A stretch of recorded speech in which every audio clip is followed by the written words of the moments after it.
Ken Rock stands on a street corner at dusk, lost in thought. He reflects on his youth, when he had a family and dreams just like anyone else. His primary ambition was to become a police officer so he could help people in need. His thoughts darken as he recalls a turning point. One day, he lost his family, and his entire world crumbled. By the age of 16, he had absolutely nothing left, a memory that causes his fist to clench involuntarily. That emptiness was soon filled with violence. He threw himself into countless brawls, his body becoming a weapon as he unleashed furious kicks against his opponents, channeling his loss into raw aggression. Yet even in that life, he found something to hold on to. He remembers deciding to confess his feelings for a girl, needing to confirm they were real. He recalls the saying that even the calmest man can become a blazing hero, and he prepared to act on his emotions. He put that resolve into action, kneeling before her with a bouquet of flowers. His grand romantic gesture, however, was met with a simple, crushing rejection. She told him she couldn't accept. Stunned by her refusal, he could only ask if she was serious. She then revealed the truth to him. Her real name was Yumin, and she was Korean. She tried to explain that her rejection wasn't because she found him unattractive, but for a different reason entirely. Yumin explained her dream was to become a cop in Korea and bid him farewell, leaving the very next day. A year later, Ken sees a news report on his phone. Yumin, now a police officer, was part of a team that arrested 10 of Korea's most dangerous criminals. He stares at the phone, sweat dripping down his face in utter shock. The reality sinks in. In only 1 year, she had already become a police officer. A fire ignites in his eyes. Clenching his fist, he makes a new vow. He decides that he, too, will become a cop in Korea. He will protect the weak, ensure justice reigns, and, above all, he will date Yumin. With a cry of frustration and resolve, he smashes his phone on the ground. He immediately put his plan into action. In a classroom, he declared that he had found his goal and was dropping out, punctuating the announcement with a flying kick. His new mission was set: learn Korean and get a job. With his decision made, he wasted no time. An airplane carried him towards his new life, towards Korea. As he traveled, his singular ambition consumed his thoughts. He pictured himself in a police uniform, resolute and determined. All that was left was to join the force. He called out to Yumin in his mind, asking her to wait for him. But the reality of his new life was far from the heroic image in his head. For almost a year, he had been living as a shut-in, confined to a small, squalid room. His days devolved into a bleak routine.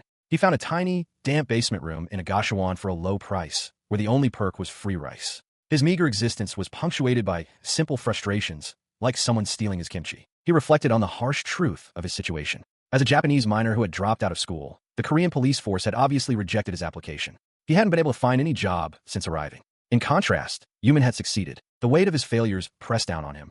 He felt powerless, realizing it was because he had nothing important left. He couldn't accomplish a thing. Lost in his despair on the street, a familiar voice cut through his thoughts, calling his name. It was Yumin. He looked up, stunned. There she was, Yumin, looking professional and confident in her police uniform. He was struck by how well it suited her. She approached him, her expression one of concern, and asked what he was doing in Korea. Flustered, Ken could only stammer that he was working, a lie that even he seemed to find unbelievable. He stands frozen in shock as a man in a car addresses Yumin. The man, wearing glasses and a suit, is identified as Prosecutor Gain, the rising star of Seoul's Justice Department. Yumin apologizes to Ken for the interruption. From the car, Prosecutor Gain says he'd like to speak with her and suggest dinner in a few days, commenting that Ken seems like a hunk and is smart. Unfazed, Yumin turns back to Ken, asking about the work he claimed to have. He sweats, flustered, and continues his lie, claiming he was hired by a Korean company. Internally, he panics, wondering what on earth he is saying. The lie grows more elaborate. He explains that it's an online game company planning to expand to America and Japan, and they needed a Japanese editor. He internally chastises himself for lying to a police officer and concocts another lie about his unkempt clothes, blaming a strict dress code at a former job. Yumin seems to accept his story, telling him she's glad he found work. Ken, however, perceives her kindness as pity, believing her attempt to comfort him is just another form of hell. They part ways, and he watches her go. Later, Ken sits alone at a street food stall, having spent his last bit of money on a bottle of liquor. Drunk and miserable, he mutters that this is hell on earth and that he wants to die. As he despairs, a steaming bowl of noodles is set down in front of him. A voice tells him to eat. The meal is from the elderly stall owner, who tells Ken it's on the house and that there's nothing to brood over. He correctly identifies Ken as a Japanese Chong Gak, a single guy, and urges him to fill his belly and pull himself together. The old man looks on with a pained, empathetic expression. He remarks to himself that it's heartbreaking to see a stranger in such a sorry state. Struck by the unexpected kindness, Ken slams his face into the bowl and begins to eat voraciously. Tears and snot stream down his face as he thinks that the old man is far too kind. He stands amidst the wreckage of the food stall, a place of recent kindness now utterly destroyed. A large, brutish man, the leader of the thugs, bellows with laughter at the destruction, mocking the flimsy structure of the stall as another subordinate looks on. The thug's attention turns to the stall's elderly owner, now helpless on the ground. A subordinate leans in close, reminding him of the forgotten rent and stating that if he doesn't pay, he can't work there. The old man, barely pulling through, weakly explains that there's almost no work to be had. With a cruel taunt, the subordinate shoves a slip of paper at the old man before delivering a vicious punch to his face. As the thug leader laughs, another complains that blood splattered on him, cursing the old man. The blow leaves the old man bloodied and dazed on the ground. He looks up in desperation, pleading with his attackers about how they expect him to pay when he doesn't have a single cent. In response, a different thug steps forward, brandishing a knife. He grabs the old man's jacket, sneering that while he has no money, he can see two nice moneymakers on him before contemptuously asking if he has any dough. The thug's expression turns predatory as he holds the gleaming blade. He tells the old man to get up, explaining that he just has to sell one organ to settle his debt.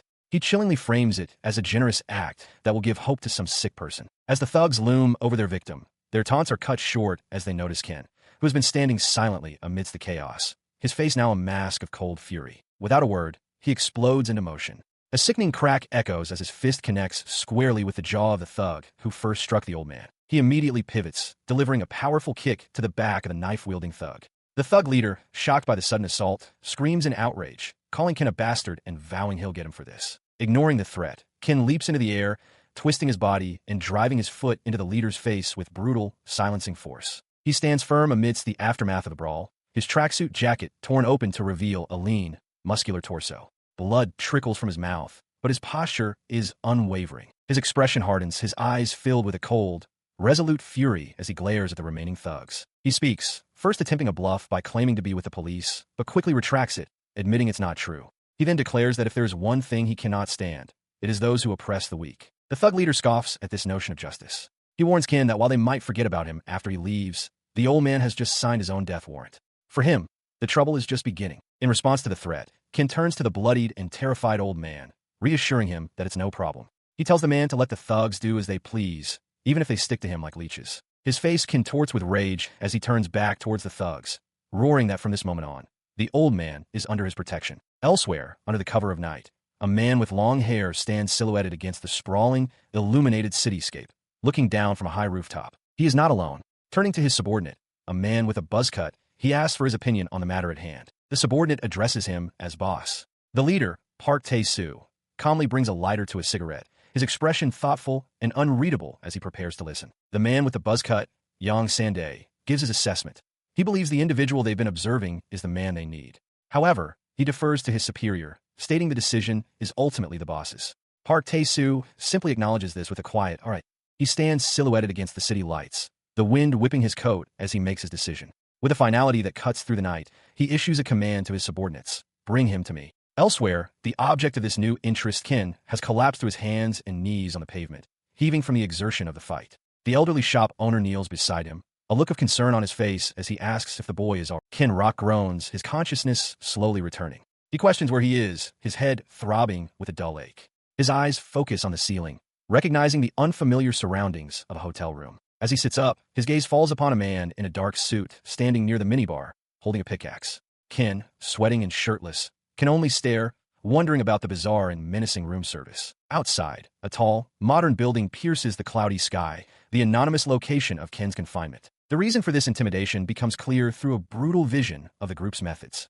The man with the pickaxe is shown threatening to crush someone's skull unless they join their gang, while a woman calmly apologizes for the little scare, framing the violence as a mere recruitment tactic. Back in the present, a man with long dark hair and a piercing gaze steps forward, introducing himself as Park Tae-soo. He gestures to the imposing figure with the weapon, identifying him as Yang Sandae, also known as Pickaxe. Having made the introductions, Park Tae-soo leads the way out of the room and down a corridor. He turns back to his startled Ken and asks if he is hungry, offering to take him somewhere nice. His seemingly casual offer is delivered with an unnerving closeness to Yang Sandae, suggesting a deeper meaning behind the simple words. Ken halts, his expression hardening as he processes the veiled threat and the precariousness of his situation. Despite his apprehension, he has little choice but to follow. Ken walks down the ornate hallway, a prisoner in his own tracksuit, flanked by the suited figures of Park Tae-soo and his crew. He is brought to a restaurant, where a steaming bowl is placed before him. Park Tae-soo explains that it is seo leong, a Korean beef bone broth, supposedly the best in town. Ken offers his thanks, his eyes fixed on the meal. Without a moment's hesitation, he digs in, slurping the broth and devouring the contents with a desperate hunger. As he eats, Park Tae-soo, a cigarette between his fingers, asks if Ken has figured out who they are by now. Overwhelmed, Ken can only exclaim that it has been so long since he's had a real meal in a proper restaurant. Ken hazards a guess, suggesting there is some kind of yakuza. Park confirms they are part of a gang, known locally as Gundals, and remarks on the mystique. He then cuts the conversation short, stating a preference not to discuss business while eating and reminding Ken that the meal was not free. After the meal, they relocate to a coffee shop. The same woman who served them at the hotel appears, addressing Ken by name and informing him that she has a proposition for him. Park Tae-soo, perched casually on the back of the sofa, tells Ken to follow him, promising it will be worthwhile. Ken bluntly refuses. The refusal instantly enrages Yang, Pickaxe Sande, who explodes in anger, threatening Ken for daring to reject the boss's offer. His face a mask of defiance. Ken shouts back that the only organization he wants to join is the police force. He tells them they can keep dreaming if they think he will ever work for a criminal gang. Park Tae-soo listens to the outburst with a calm, knowing smirk. He reframes Ken's ambition, asking if he truly wants to join that other gang called the State. He then begins to elaborate on his philosophy, holding the cigarette to his lips. He posits that gangs, states, and monopolistic enterprises are all fundamentally the same, noting the striking similarities in how they actually operate. Park Tae-soo's lecture continues, explaining the parallels. A state, like a gang, has an exclusive sphere of influence defined by territory and population. It uses strength to protect this territory from outsiders. Furthermore, to maintain internal order, it enacts laws and raises taxes, using coercion to ensure compliance. 3 more elements that constitute a fundamental similarity between a gang and a state. He continues his lecture, explaining that a state always appears more legitimate than a gang simply due to its history and scale. The sheer scope is so vast that those living within it don't grasp its true nature, and as time passes, any questions about its right to exist simply fade away. He posits that, for him, a state in its early stages is identical to a perfect gang, citing the historical example of Qin Shi Huangdi. It is only when new conflict arises, he claims, that a state can no longer hide its true colors. His explanation deepens, identifying laws, taxes, and strength as the 3 core components of either a state or a gang. He clarifies that he isn't an anarchist who rejects the state, but he has no intention of being part of the masses who are exploited by it. He only wishes for his future enterprise to acquire its own recognition. This leads to his ultimate point. If a state is nothing more than a gang, he reasons, then why can't a gang become a state? He reveals his dream is to build a mighty state, and with a piercing gaze, he asks Ken to help him build it. Ken's internal reaction to this grandiose speech is one of pure shock. Sweat beads on his face as he thinks to himself that Park Tae-soo has serious issues. He realizes there is nothing more annoying than these kinds of people, and concludes that he will likely have to fight his way out of the situation. Sensing the shift, Park Tae-soo correctly deduces that Ken has no intention of accepting his offer. He questions why Ken would ask about his intentions if he already knows the answer, then proposes they settle the matter their way. Ken is left confused by the phrase. Ken weighs his options. He has never really thought about it, but if fighting is the only way he will be left in peace, he decides he is ready to go. As Ken contemplates, Park Tae-soo rises from his seat. He observes that Ken has the eyes of a wild beast, which tells him he has faced yakuza in the past. He states that he likes this quality and asks if he is mistaken. Before Ken can respond, Park Tae-soo lashes out with a sudden, powerful kick to his head. As Ken is sent flying, one of the subordinates cheers wildly, screaming that the boss is the best. He withstands the initial kick, but the assault continues. Park Tae-soo follows up with a powerful punch, which Ken blocks with his forearm. The force of the blow is immense, but Ken holds his ground. Park seems impressed, acknowledging that his opponent is good. As he presses his attack with a flurry of strikes, Park shouts that Ken doesn't know his own potential, but that he sees it clearly. He punctuates his assault with a demand. Join me. His recruitment speech continues amidst the violence. He claims Ken has been hindered and caged, unable to achieve anything, while wild beasts are meant to roam free. He declares that those who reign are the true beasts. A woman with short, dark hair watches the brutal exchange, her eyes wide with shock. The sheer intensity of the confrontation causes her to stumble back in surprise. The words finally provoke a furious response. Ken roars that Park Tae-soo doesn't know him at all and can keep his philosophical ramblings. Nearby, his subordinates are stunned, realizing Ken blocked the powerful kick as if it were nothing. His rage fueling his movements, Ken unleashes a vicious counterkick that slams into Park's head. He screams that he doesn't give a damn about states or gangs. Bloodied and battered, Ken's voice cracks with emotion as he reveals his simple, driving purpose. All he ever wanted was to protect someone. This raw declaration is a stark contrast to the brutal efficiency of his past, where his overwhelming force would leave opponents utterly broken and surrendering. The fight ends. Park Tae-soo clutches his hand, which was broken in the exchange. With a grimace, he concedes defeat, declaring Ken the winner and the strongest. He then states he will keep his word and no longer ask Ken to join him. Ken stares in bewilderment as Park calmly announces a change of plans. Instead of joining the organization, Ken will take his place as its head. The proposition leaves Ken utterly speechless. He could only stare as the man he had just fought, Park Tae-soo, bowed his head in a gesture of profound submission. With his face lowered, Park pleaded for Ken to accept them, swearing their complete allegiance. The gesture was not his alone. Park Tae-soo knelt with his forehead to the floor, and his subordinates followed suit, all bowing before Ken. The former leader's voice, though muffled, was clear in its intent. Become our boss, Ken. He stood frozen, the world spinning around him. Blood and sweat mingled, running down his face like tears as confusion overwhelmed him. He couldn't understand. Internally, he questioned how this could be happening, feeling he hadn't landed a single real blow and had been nothing more than a punching bag. The victory felt hollow, and the subsequent offer of leadership, utterly incomprehensible. A quote from a bygone era hangs in the air, a reflection on a certain kind of man. They could meet with death at any moment. They wore fine coats, and their hairstyles were always fresh. Their neat attire seemed to be suited to any circumstances. A sentiment from Jang Jirak, dated 1941. In the present, Ken Rock confronts the men who embody that very description.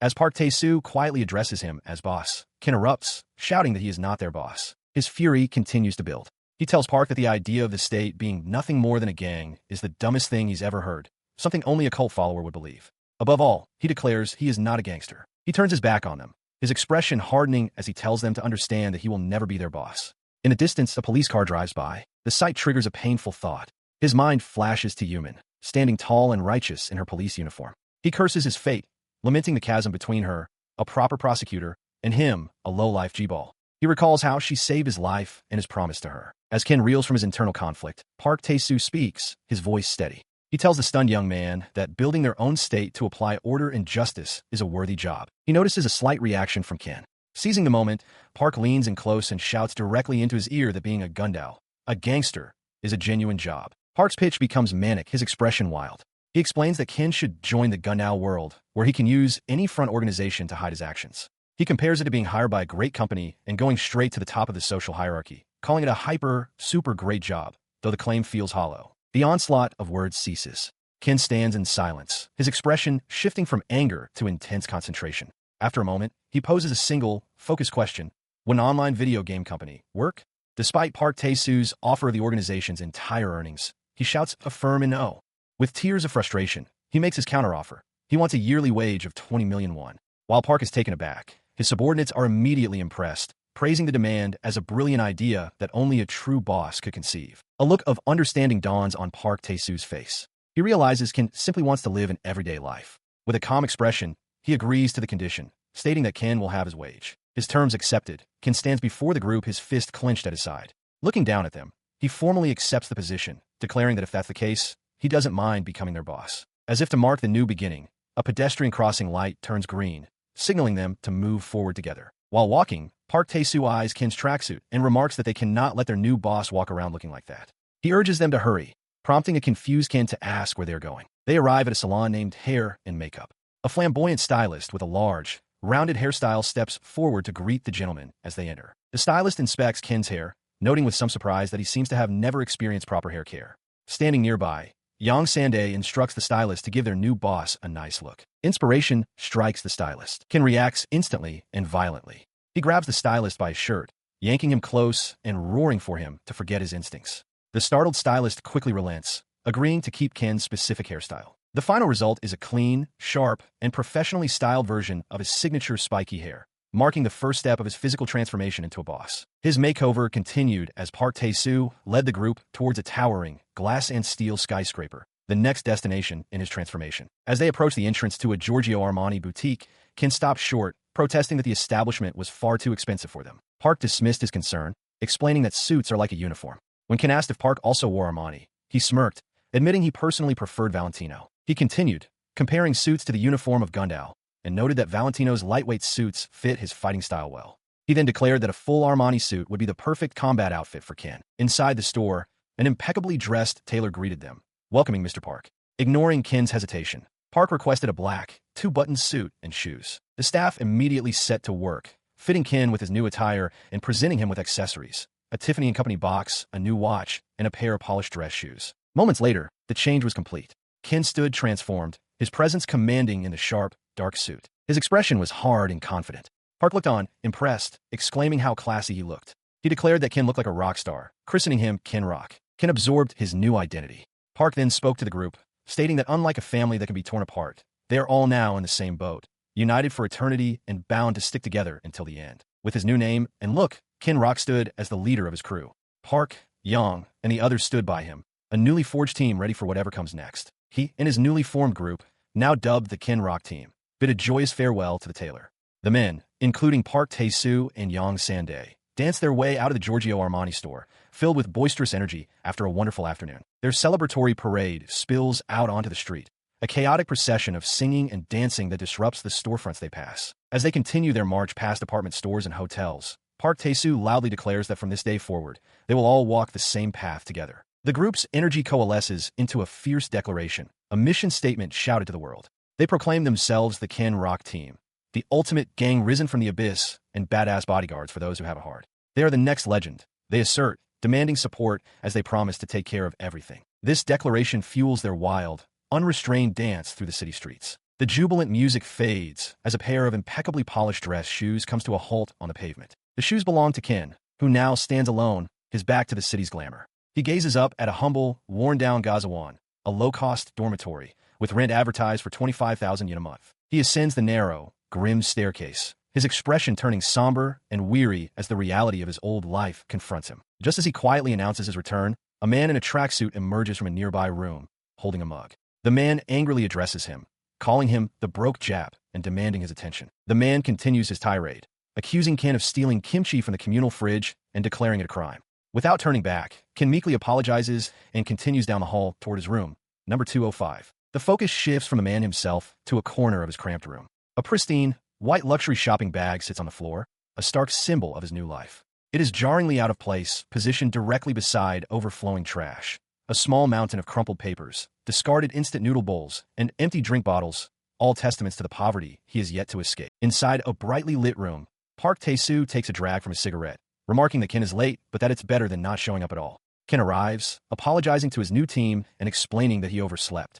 The other members, including Yang, greet their boss while commenting on Kin's arrival and the striking new appearance of Miss Yu, who is also present. As the group reacts, a stylized caricature of a member jealously claims Miss Yu is his. She sharply rebukes him, stating she isn't that kind of girl and scolding him for saying such things in front of Kin. In the background, shrouded in shadow, Park Tae-soo's voice cuts through, requesting a private discussion. Kin turns his attention to his leader, observing that he is smoking like a chimney. Park Tae-soo simply exhales, offering a non-committal image in response. A hand firmly pats the back of Miss Yu's shorts, accompanied by a sharp tack sound. Sometime later, Kin addresses the assembled team with satisfaction. He declares it's time to meet the remaining members and suggests they all head to the office. His words are met with stunned, wide-eyed silence from the other men, who seem utterly shocked by the proposal. The reason for their shock becomes apparent as the scene shifts to the group riding on public transportation. As Kin stares in disbelief, Yang calmly points out that this has been their exclusive mode of travel. His disbelief erupts into a frantic outburst. Kin demands to know how it's possible they don't even have a Mercedes, like the one he saw their acquaintance Mr. Justice driving, or at least the funds for a simple street stall. Yang bluntly replies that they have nothing, adding that they only have enough money to buy coffee for everyone once in a while. Kin continues to rage, questioning why they would spend so much on a suit and watch if they are broke. Park Tae-soo calmly cuts him off, calling him a spoiled brat. He explains his philosophy. To keep up appearances, one must pay the price. This, he declares, is the Gundam way. He elaborates, stating that their current financial situation is of no importance. All that truly matters, he insists, is that they are prepared for a certain fateful day. Park Tae-soo then reveals the next crucial step. To truly begin their operations, they must secure one final reinforcement, a man from Suwon named Chong Do-hyun. He notes that while Chong isn't yet part of gang, he's a figure of intense interest to many powerful groups. Nearby, Miss Yu listens to the plan with focused attention. He continued, elaborating on the man's formidable reputation. Chong Do-hyun is a street fighter from the center of the country, an individual whom nobody has ever managed to defeat. It is known that he single-handedly crushed an entire gang from Suwon after they had attempted to hire him. He then issued a direct order to Yang San-dae, telling him to go to Suwon and find Chong Do-hyun. Kin, eager to earn his keep, asked if he should go as well. Park Tae-soo affirmed this, stating that Chong would be a perfect addition to their team and that he wanted Kin to be the one to convince him to join. Yang San-dae accepted, though he admitted he wasn't sure if he'd be successful. The rest of the team considered their bleak circumstances. Miss Yu voiced the practical problem. They had no money, nor even an office to operate from. Yang San-dae then asked what the remaining members were supposed to do, while another member simply wished Kin good luck on his mission. Their financial reality quickly set in. The following days were lean, with the team subsisting on nothing but instant noodles for both lunch and dinner. As dusk settled over the city, the time for the mission finally arrived. With grim determination, Kin began his journey, flanked by Park Tae-soo and another team member. He was off to Suwon. He walked with a confident stride, but Park Tae-soo noticed a slight limp and asked if his foot was hurt. Kin cheerfully explained that he'd twisted his ankle recovering a coin he found on the road, proclaiming it a sign of good luck. He then cheekily advised Park Tae-soo never to do such a thing himself, as it would bring shame upon his expensive Armani suit. Their journey brought them to the city of Suwon, marked by the imposing presence of a grand, traditional fortress gate. They moved through the historic site, passing over an arched stone bridge that led towards another pavilion on the fortress wall. The air around his solitary watchtower seemed to hum with a palpable energy, drawing their attention. He stands with his new crew, his gaze fixed and intense. Park Tae-soo, beside him, notes their target's arrival, confirming that he told the man to meet them there. A car pulls up. From a vehicle emerges an enormous man.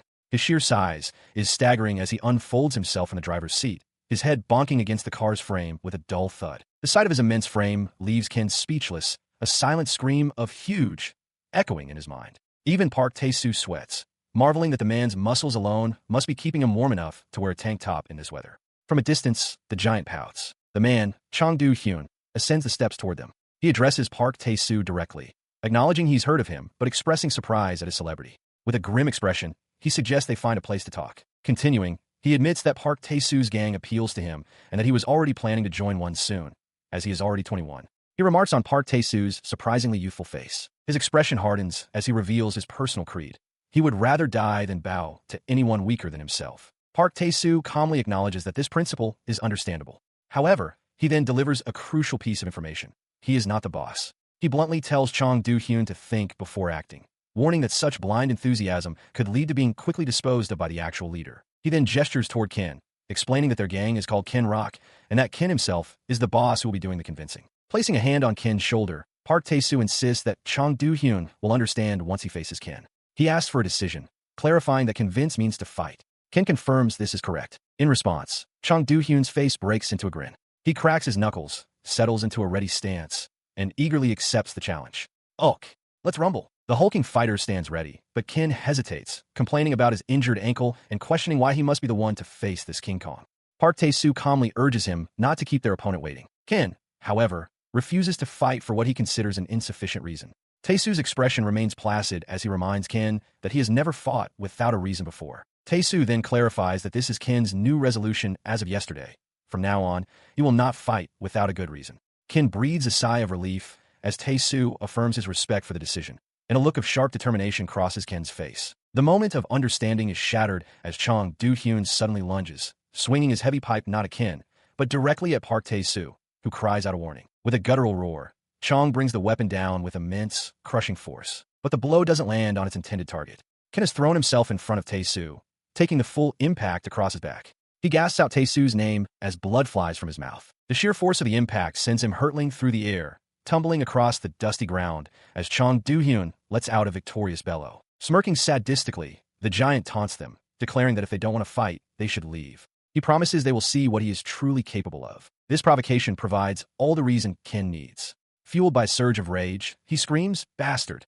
and launches himself forward in a powerful flying kick. His foot connects squarely with Chang Do-hyun's chest, the impact radiating with visible force. The massive fighter is momentarily taken aback by the kick. Ken, his face a mask of fury, shouts at the man he calls a musclehead for daring to strike his allies in such a sneaky manner. Nearby, Park Tae-soo is on the ground, clutching his injured ankle. Chang Do-hyun recovers with a smirk, asking what the holdup is and if Ken has finally decided to fight, reminding him that he claimed to need a good reason. His eyes burn with cold intensity as he declares that this is, in fact, a good enough reason to destroy him. Ken follows with a chilling promise. When he decides to fight, he does not stop midway. In response, the giant fighter's face splits into a ferocious, eager grin. He roars a challenge, bellowing for Ken to come on, for he is waiting, and shouts the name of an attack. Speed. A massive blow connects, sending Ken reeling with a cry of pain as the force ripples through the air. He collapses to the ground, tears streaming down his face as he stares up in disbelief at his opponent's overwhelming strength. From a distance, Park Tae-soo watches, telling Ken not to cry, warning that if he does, he stands no chance. The colossal man, Chang Do-hyun, lets out a victorious roar before turning his attention back to Ken. He raises a massive fist, preparing to strike again as Ken watches from the ground. His fist smashes into Ken's face. Chong Do-hyun boasts that the blow isn't even enough to dent his muscle armor. The impact sends Ken flying backward, tumbling helplessly through the air as birds scatter below. The brutal confrontation unfolds high atop the stone ramparts of a grand, traditional gate, the sounds of their battle echoing across the structure. Pinned against the cold stone, Ken is forced to endure a relentless barrage of punches from Chong Do-hyun, each blow landing with a heavy, sickening thud. As he absorbs the punishment, a desperate thought forms in Ken's mind. His attacks are useless against this man of steel, whose head is too high to target. But then his eyes lock onto a new target. Shouting that he's found a weak point, Ken lunges forward, driving his fingers into his opponent's torso in a powerful spear attack. The focused strike hits its mark. For the first time, the seemingly invincible Chong Do-hyun is thrown off balance, his massive body sent tumbling backward off the high wall and into the alley below. Ken lands firmly on his feet, but his brief moment of triumph is shattered as a powerful blow catches him off guard, sending him crashing hard onto the stone ground. He collapses to his knees, his face a mask of blood, tears, and agony. From nearby, Park Tae-soo's voice drifts over, remarking that if Ken weeps at the first scratch, he's toast, before dryly conceding that it does, however, look like it hurts. Looming over the fallen young man, Chong Do-hyun conceded that he had guts, but declared it was far from enough. He promised to deliver a final blow that would grind him down, warning it would take at least 2 months before Ken could walk again. He continued his taunt, explaining that being forced to rest would diminish his muscular mass. As he spoke, Ken scrambled to his feet and began to run away. Annoyed, Chong yelled at him to stop jumping around, warning he could get a hernia or rupture a ligament. As he fled, Ken's face was a mask of blood and fierce concentration. He internally acknowledged what a muscle freak Chong was, even as his opponent's voice echoed from behind, demanding he stop dancing around and face the fight. His retreat infuriated Chong Do-hyun, who roared in disbelief. He questioned if Ken dared to show his back and run, calling him a coward and threatening to kick him out of the family. From a distance, Park Tae-soo and Miss Yu watched, their faces etched with shock. But Ken was not fleeing. As he continued to sprint, he shouted back that he had no intention of running and was not coward. His true goal was a nearby parked car. In a swift motion, he smashed the side mirror clean off its mounting, shouting that he was leaving a little memento on the vehicle. The bizarre act left Chong Do-hyun utterly bewildered. He screamed with rage, demanding to know what Ken's actions were if not cowardice. In response, Ken used the jagged edge of the broken mirror as a makeshift blade, closing the distance with blinding speed and raking it across Chang's broad back. The unexpected attack drew a raw scream of agony from the giant. His face contorted in pain as he wailed for someone named Sonia. Watching from afar, Park Tae-soo noted with satisfaction that Ken could finally reach his opponent's head. He didn't waste the opening. Using the momentum from the slash, Ken spun and unleashed a devastating kick that connected squarely with Chong Do-hyun's head. The force of the blow sending the larger man flying. His foot connects with brutal force, sending a shockwave through Chong Do-hyun's skull. The larger man is thrown off balance, his body lurching from the impact. As his vision blurs, Chong Do-hyun screams in defiance, asserting that he is superior. Yet, a part of him recognizes the truth. By attacking Ken's allies without warning, he has only proven his own dishonor. The sheer height of Ken's jump seems impossible to him. The sole of Ken's shoe smashes directly into the side of his head with a sickening thud, the force of the blow undeniable. In the aftermath of the strike, Ken remains poised, his distinctive hair silhouetted against the dark. Watching from the side, Park Tae-soo calmly addresses the fallen Chong Do-hyun, who now lies defeated on the pavement. He declares that, having lost the fight, Chong must now join their group, reminding Ken that he had insisted Chong was a necessary addition. From the ground, Chong defiantly shouts his refusal. Ken, however, seems unimpressed.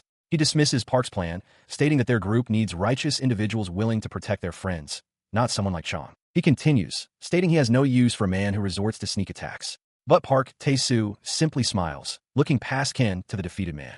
He apologizes to Chong Do-hyun, informing him that the matter is settled.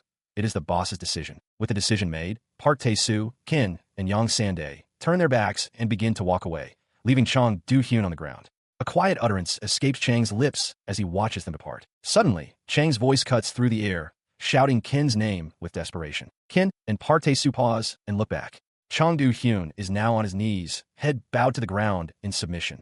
He apologizes, admitting his wrongdoing, and pleads with Boss Ken to accept him. With this act of immediate apology, the 21-year-old Chong Do-hyun has officially passed the test to join their ranks. The newly recruited Chong Do-hyun celebrates wildly, sprawled across the hood of a black Sportage.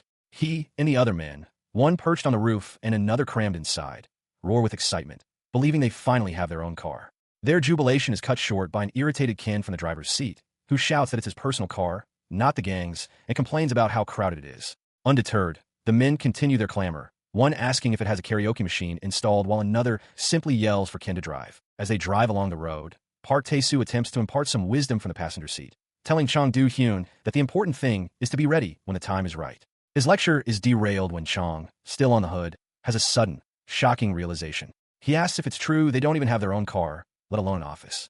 Before he can process the information, Park Tae-soo curtly orders him to shut up. At Nambimun Market, Yang Sande complains about their group lacking a car or an office. Park Tae-soo tells him to be quiet. Despite admitting they're broke and can barely afford coffee, the group decides to buy Ken a nice Armani suit. Park notes that Ken is more charismatic than he initially thought.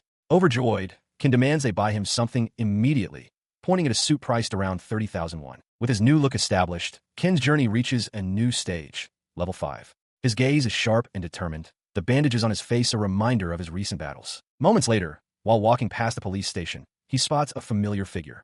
He calls out, "Yumin." She turns, initially not recognizing him. Flustered, Ken suggests they get a drink and catch up. As he sweats nervously, the recognition finally dawns on Yumin's face. "It's me, Ken," she realizes. Her expression softens as she looks at him. Ken, however, grows anxious, asking where they are going and stating he doesn't have much time. Yumin reassures him, saying she knows a great place. She leads him to a dabong, a traditional style of coffee shop. Trying to act knowledgeable, Ken incorrectly states that this is where Koreans typically drink coffee and then orders 2 cups with egg yolks, claiming it's a trendy new thing. The waitress, "Miss you," simply welcomes them. Once they are seated, she looks at him intently and asks how he's been doing lately. He bursts with false confidence, announcing that he's no longer a shut-in and has joined a video game company he'd mentioned before, proudly showing off his suit.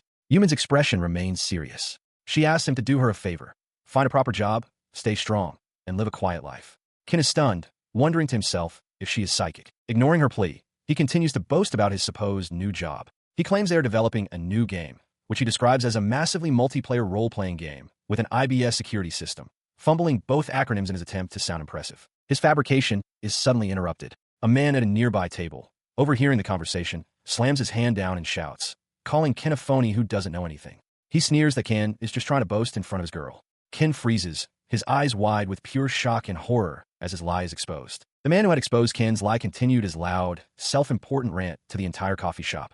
He proclaimed that Korean games, particularly MMORPGs, were destined to conquer the world market, dismissing Japanese developers as has-beens. It was only a matter of time, he boasted, before his team became number 1. Ken stood frozen in a cold sweat, the judgmental stares of the other patrons feeling like a physical weight. The man's voice echoed around him, calling him an imposter and a crook, declaring that people like him should be stopped by international law. He was trapped when Yumin, seemingly unfazed by the commotion, brightly asked if she could visit his company. Panic seized Ken.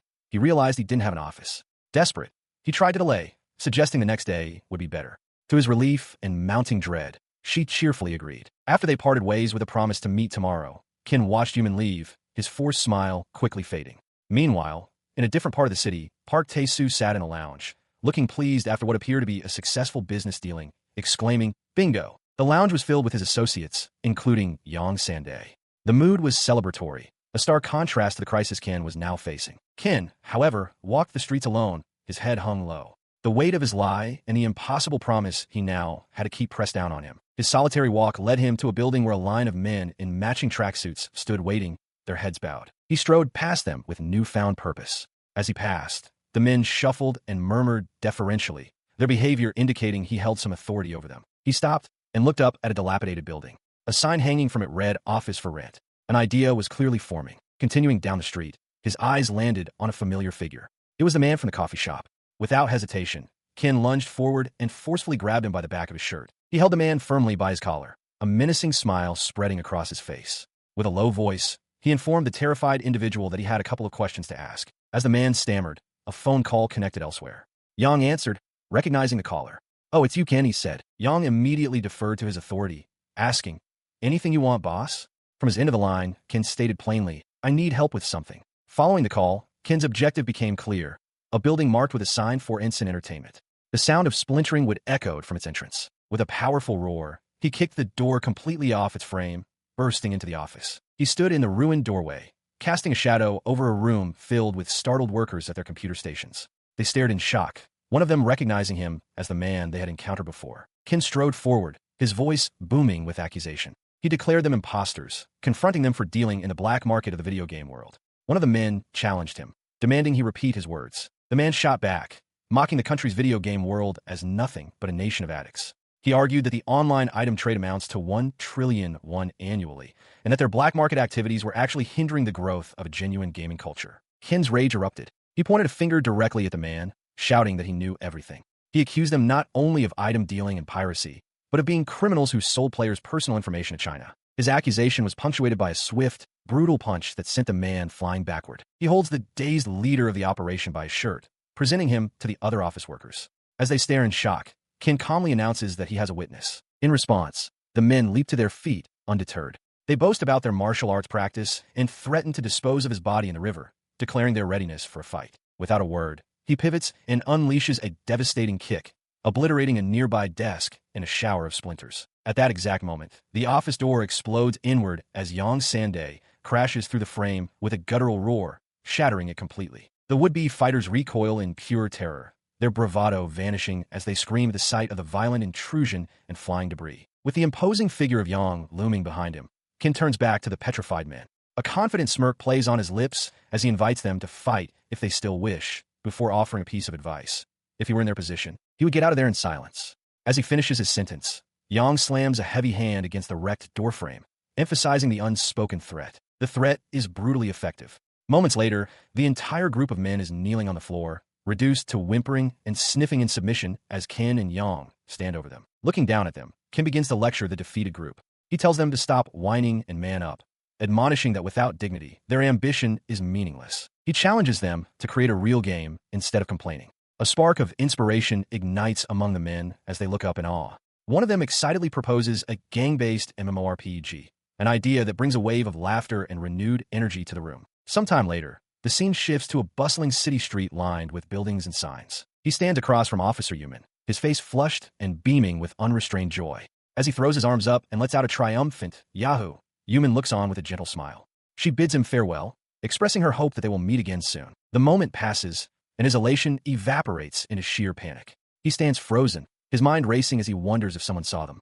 Beside him, Yang watches the scene with a small, knowing smile, finding the entire exchange to be quite heartwarming. He turns to Yang, still flustered, but Yang simply grins with pride. He enthusiastically declares that securing their new office was an easy task, reaffirming that Ken truly deserves the title of boss. In her room, Miss Yu lies in bed while on the phone. She agrees to meet tomorrow, and when Ken suggests the same coffee shop as last time, she confirms, adding that she might arrive 2 hours early. Later, Ken arrives at the location only to be blocked by 2 imposing men. Standing in the rain, they curtly inform him that the shop is closed and that he should come back tomorrow. Below, Ken's eyes are filled with cold resolve. As he stands under an umbrella, the men continue, explaining that they're currently teaching one of the girls a lesson about not refusing to take care of customer. They assure him things will be settled by the next day, remarking that it's common sense for a girl in her line of work to satisfy clients. Their cruel words are given context as one of the men is shown inside, brutally grabbing Miss Yu by her hair. He presses a knife to her face, demanding a discount, while his partner smirks and declares that the goods will be fresh for tomorrow's reopening. The brutal aftermath is revealed. Miss Yu lies on the floor, her hair hacked short and her face bloodied. The door behind her suddenly slams open, and Ken appears in the doorway, his presence immediately halting the scene. The thugs look up, startled. Their surprise quickly turns to fury. One of the men shouts, identifying Ken as the bastard who beat them before, while another points and notes his new haircut. Without hesitation, Ken explodes into action. He closes the distance in an instant, delivering a devastating kick to the head of the nearest thug. The room becomes a whirlwind of violence. Ken strikes another man, while the thug with the knife screams in agony as his own blade is turned against him, slicing across his face. With the thugs defeated and lying on the floor, Ken gently lifts the trembling Miss Yu into his arms. He looks down at his vanquished foes and declares that he already told them to stop oppressing the weak. He then looks down at her and apologizes, admitting he acted without thinking. Gazing up at him, bloodied but safe, Miss Yu tells him that he has nothing to apologize for. Her brief moment of respite is shattered as a group of men, clearly reinforcement for the thugs Ken just dispatched, spot him from a distance. That's him, one shouts, and the order is given, kill him. They surge forward, weapons ready. He turns to Miss Yu, his expression urgent. Realizing the situation is becoming too dangerous, he urges her to move quickly, pointing towards a back door as their only escape. As they burst out into the rain-soaked alley, one of the pursuers lunges to grab Miss Yu. With a sharp cry, Ken intercepts, delivering a powerful flying kick that sends the man reeling. He grabs Miss Yu's hand, pulling her along as they flee down the wet street. Their pursuers are close behind, shouting that there is no escape and directing the others to follow. They continue their desperate sprint, both panting for breath. For From the rooftops above, the remaining thugs scream curses, demanding they come back. Spotting a nearby doorway, Ken throws it open and pulls Misu inside, slamming the door shut behind them. They find themselves in a small eatery, startling an elderly man sitting at a table. He catches his breath, sweat and rain dripping down his face, and looks at the man in shock. The elderly man, equally surprised, asks if it's really him, the kid. Ken can only stare, realizing they've lost their pursuers. His mind races as he places the familiar face. It's the old man from the pacha, the street food stall. Outside, the rain continues to pour down on the building, providing cover and washing away the sounds of their frantic escape. Inside the small, humble room, Ken turns to a shivering Misu. The elderly man looks on as Ken reassures her, welcoming her to his place. He admits it isn't much, but promises that, at least for now, she will be safe there. While Misu, still trembling from the cold and the recent ordeal, gratefully accepts the offer to use the shower, the elderly man tells her to make herself at home, explaining that he must return to work. As the old man heads out with his umbrella, Ken intercepts him, his expression troubled. He questions why Grandpa is working elsewhere instead of at his own pacha. Internally, Ken reflects that he had to stop his previous actions, realizing they would only bring more trouble. The old man turns back, his face etched with weariness. He explains that he chose to flee from the trouble, but since this neighborhood is all he's ever known, he couldn't bring himself to go far. His words strike Ken with the force of a physical blow. Guilt washes over him as he realizes the consequences of his actions. He had sworn to protect the old man, and in his own mind he had failed. The weight of this failure settles upon him, a burden he believes is his alone to bear. Sensing the young man's turmoil, Grandpa offers a quiet reassurance before stepping out into the rain, insisting that the blame does not lie with him. He departs, leaving Ken alone with his thoughts as the rain continues to pour over the city. Inside, the sound of the downpour is mirrored by the spray of the shower, where Misu washes away the grime and chill of the night. Elsewhere in the small home, Ken sits in silence, the sound of the running water a distant backdrop to his brooding. Her voice cuts through the sound of the water as she begins to explain the context of their attack. She tells him about the notorious Galki group, known for their brutality and persistence. She reveals that this group has taken over all the massage parlors and cabarets in the Yongdongpo district, and that the thugs they encountered are from the specific branch that controls the businesses near her own dabo. Sensing his lack of response, she calls out his name sharply, demanding to know if he is listening. From just out of sight, Ken's voice confirms that he is paying full attention. She insists that she is truly thankful, which is why she must tell him everything. With urgency in her voice, she explains that she needs him to understand a critical point. By helping her, he has now become a target for her enemies. He quickly refutes her, grabbing her arm and declaring that her assessment isn't true. He argues that he was the one who put her in danger in the first place. As he speaks, she looks down, recalling that it was the first time anyone had ever taken care of her or saved her life in such a way. Her memory solidifies. She stands before him, now undressed and glistening with sweat, acknowledging him as the man who saved her life. He reacts with shock, yelling for her to cover herself and insisting there is no need for this. She calmly replies that she already knows he isn't that kind of man. However, she explains that, for her own sake, she wants to properly thank him for his actions. She continues, explaining that she has nothing else to offer him. With her body being all she has, she pleads with him to accept it. Ken appears deeply distressed by her words, his jaw clenched tight. Her eyes, glistening with tears, hold a look of firm resolve. She declares that this is the only way she can truly show her gratitude. She concludes her offer, stating that all she can do is give herself to him.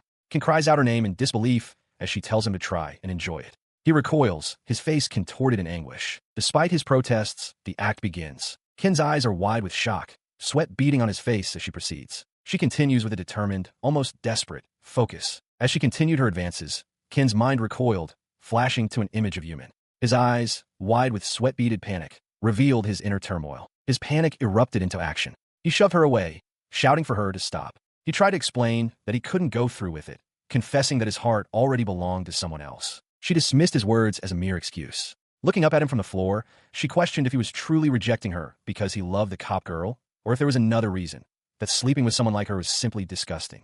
Ken, flustered, could only stammer a denial. His denial was met with a sharp command to shut up. Tears streamed down her face as she revealed her pain, explaining that she had grown up as a plaything for men and now worked in a dabo. She concluded with a bitter accusation that he must see her as a soiled girl, just like all the others. Her self-loathing ignited a furious rage within him. His face contorted as he roared that her words were bullshit, screaming that no one is soiled. In the tense silence following his outburst, she sat quietly on the floor, now covered. Ken stood by the door and told her to stay put, stating he needed to go out and contact the others before turning to leave. He stepped out into the pouring rain. Water streamed down his face, his expression a mask of pure frustration as he cursed under his breath, the events of the night weighing heavily upon. In an underground warehouse belonging to Galki's eastern section, a bloodied and battered Ken clutches his shoulder. With defiance burning in his eyes, he glares at an unseen figure and snarls, demanding to know who they are. The figure is revealed to be a stern-looking man who calmly poses a question. What is a state to you? He looks down on the injured Ken, dismissing him as nothing more than a hateful entity. The scene shifts to a memory or vision. A lone silhouette stands atop Dream Mountain against a rising sun, overlooking a sea of clouds. From that quiet moment, the focus snaps back to Ken's raw intensity. He lets out a powerful roar, declaring his identity to the world. My name is Kitano Ken. The narrative then flashes back to a different time. Ken, dressed in a suit, stands at a payphone in the pouring rain. He calls Yumin to apologize, explaining that he has to cancel their date that night because an urgent job has come up. Surprised, she asks him for the reason. He looks conflicted as he continues, saying it's a shame they have to postpone. He thanks her for being so understanding and promises that he will definitely call her again. On the other end of the line, Yumin smiles warmly, wishing him good luck and expressing her gratitude. In the background, Ken can be seen walking away from the phone booth into the rainy night. The scene shifts again, this time to an office where Park Tae-soo, Yang, and another subordinate are relaxing. The phone rings, and Park Tae-soo answers. As he confirms the caller is the boss, one of the men grumbles about being called on their day off. Upon hearing the news from the call, Yang explodes with rage. He slams his fist on the table, shouting about miss you. Park Tae-soo urgently tells him to wait and listen, reminding him that the boss is still speaking. The series of flashbacks concludes, returning to Ken walking alone down a rain-slicked street. A man behind him slips and falls with a yelp, but Ken continues on, completely absorbed in his own thoughts. He walked through the rain, his expression grim, trying to keep his composure as bystanders muttered about his foreign appearance. He didn't look Korean to them, perhaps Vietnamese or Thai. As he passed an alley, a menacing figure standing in the downpour caught his eye. The man stared back, a flicker of recognition crossing his face as he thought Ken looked strangely familiar. Ken continued on, the rain intensifying around him, until he reached his destination. He stopped short, his eyes widening in shock. The room before him was completely destroyed, a scene of utter chaos. He peered cautiously through the doorway. Amidst the wreckage, Miss Yu sat alone on a small stool. He called out her name, his voice low and laced with concern, confirming there was nobody else there. Inside the ruined room, Ken demanded to know what had happened. He reminded her that another woman, Ji-hye, had called him because she was worried about her. His gaze hardened as he asked the terrible question. You sold her? Miss Yu looked away and confessed, I sold Ji-hye. A flashback revealed the betrayal. Miss Yu had been on the phone with Ji-hye, lying that everything was fine and the danger had passed. She assured Ji-hye she was sending a friend to find her and told her to stay put, feigning relief and gratitude for her concern. The memory continued, showing Miss Yu with a brutish man who praised her deception as perfect. She was partially undressed, thanking him for his approval and strangely comparing him to a mother figure, just before he departed. As thanks for her cooperation, the man turned to the real victim, Ji-hye, who was bound and gagged. He ripped the gag from her mouth and then, with chilling brutality, beat her repeatedly with a metal pipe as she screamed in agony, snarling that girls like her were scum. The flashback concluded with the battered and broken Ji-hye on the floor, weeping as she thanked her tormentors for allowing her to live. Back in the present, Ken's face twisted in pure fury. He grabbed Miss Yu by her collar, roaring at her for betraying Ji-hye to save her own hide.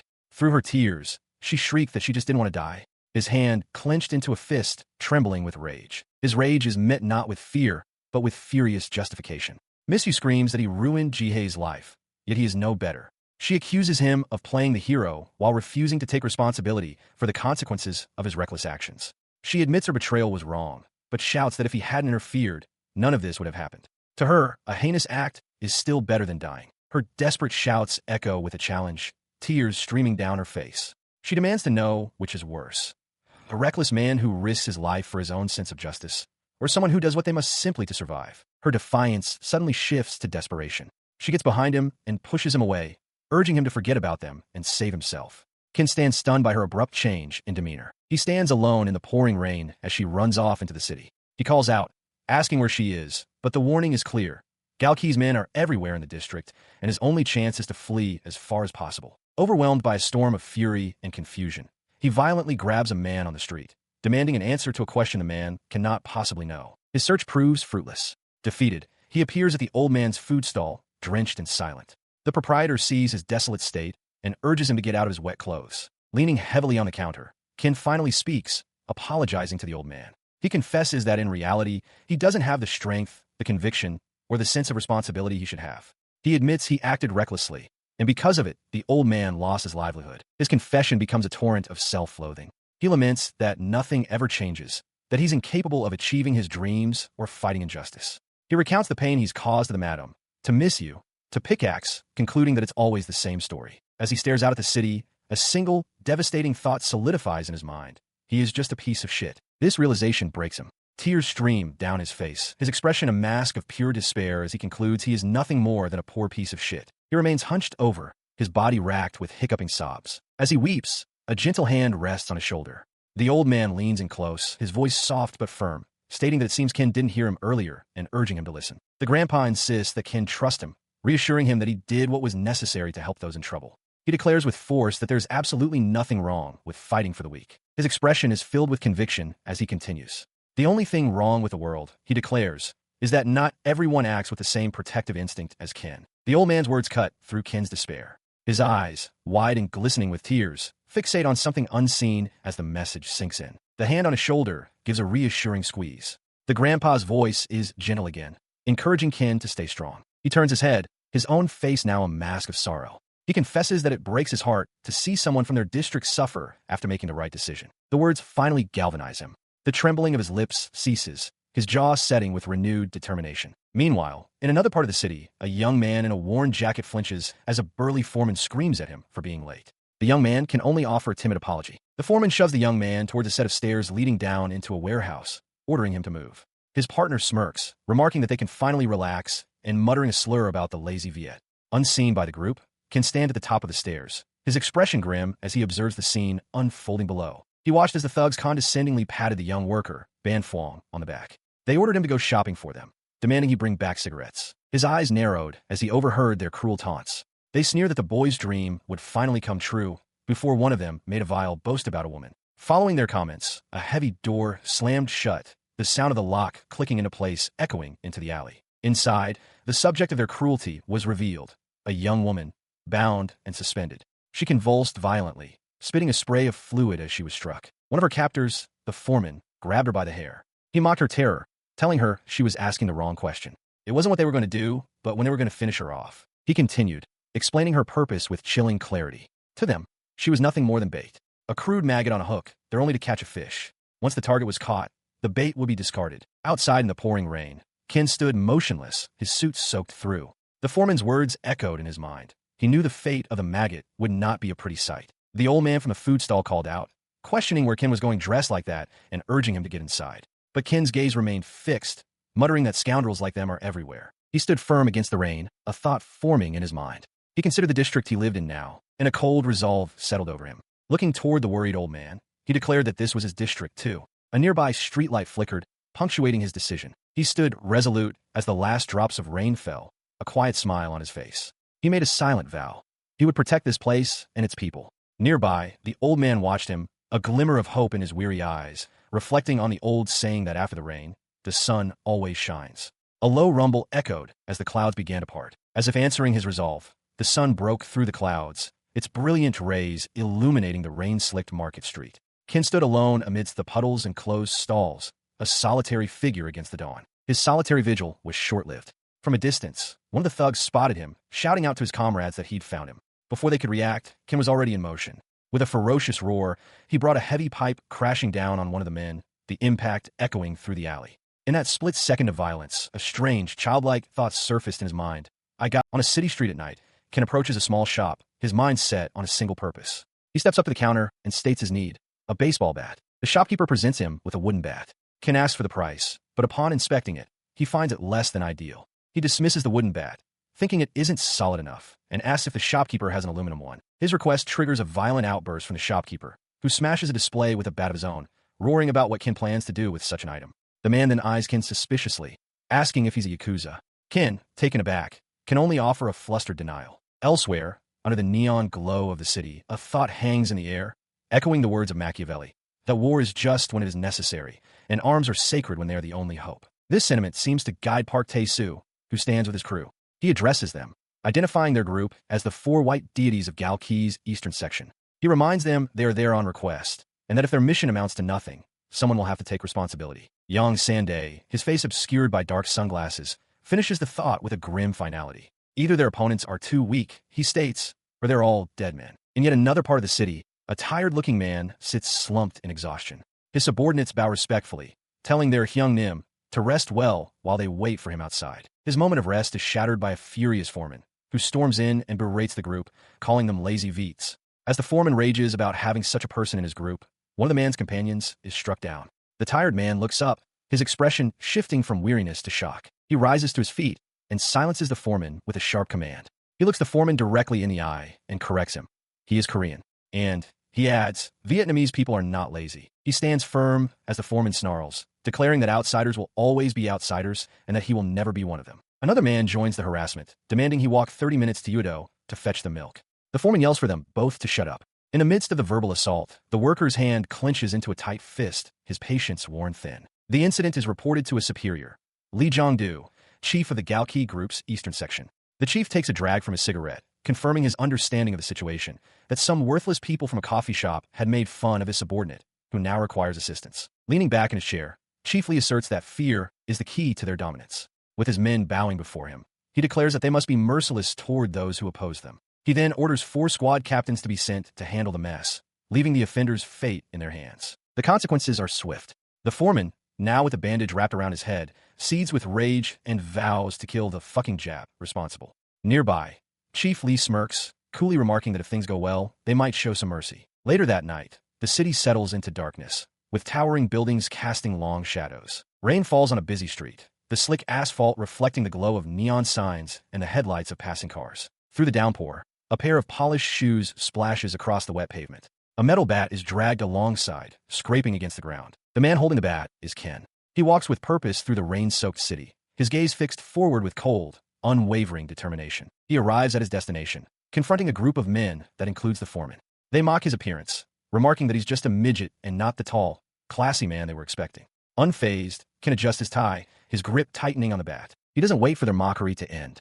With a guttural roar, he swings the aluminum bat, the first blow landing with a sickening crunch against the thug's head. The impact sends the man reeling, his own weapon clattering uselessly to the ground. His eyes are cold, fixed on the next target, his expression a mask of pure, unadulterated fury. He pivots, the bat already in motion, and brings it around in a vicious arc. The metal connects squarely with another man's jaw, the sound of the impact echoing through the room. As the man falls, Ken unleashes a furious bellow, warning the remaining thugs that his patience has run out. He roars that he will show no mercy and intends to take every single one of them down. His raw aggression gives them pause. The sound of shuffling feet fills the space as the thugs instinctively take a step back, their confidence wavering. They quickly regroup, however, forming a circle around him. Each man now holds a long, gleaming blade, a sashimi knife, as they close in. The foreman smirks, his bravado returning now that Ken is outnumbered and surrounded by blades. He declares that Ken is finished and threatens to cut both him and an unnamed girl up, sashimi style.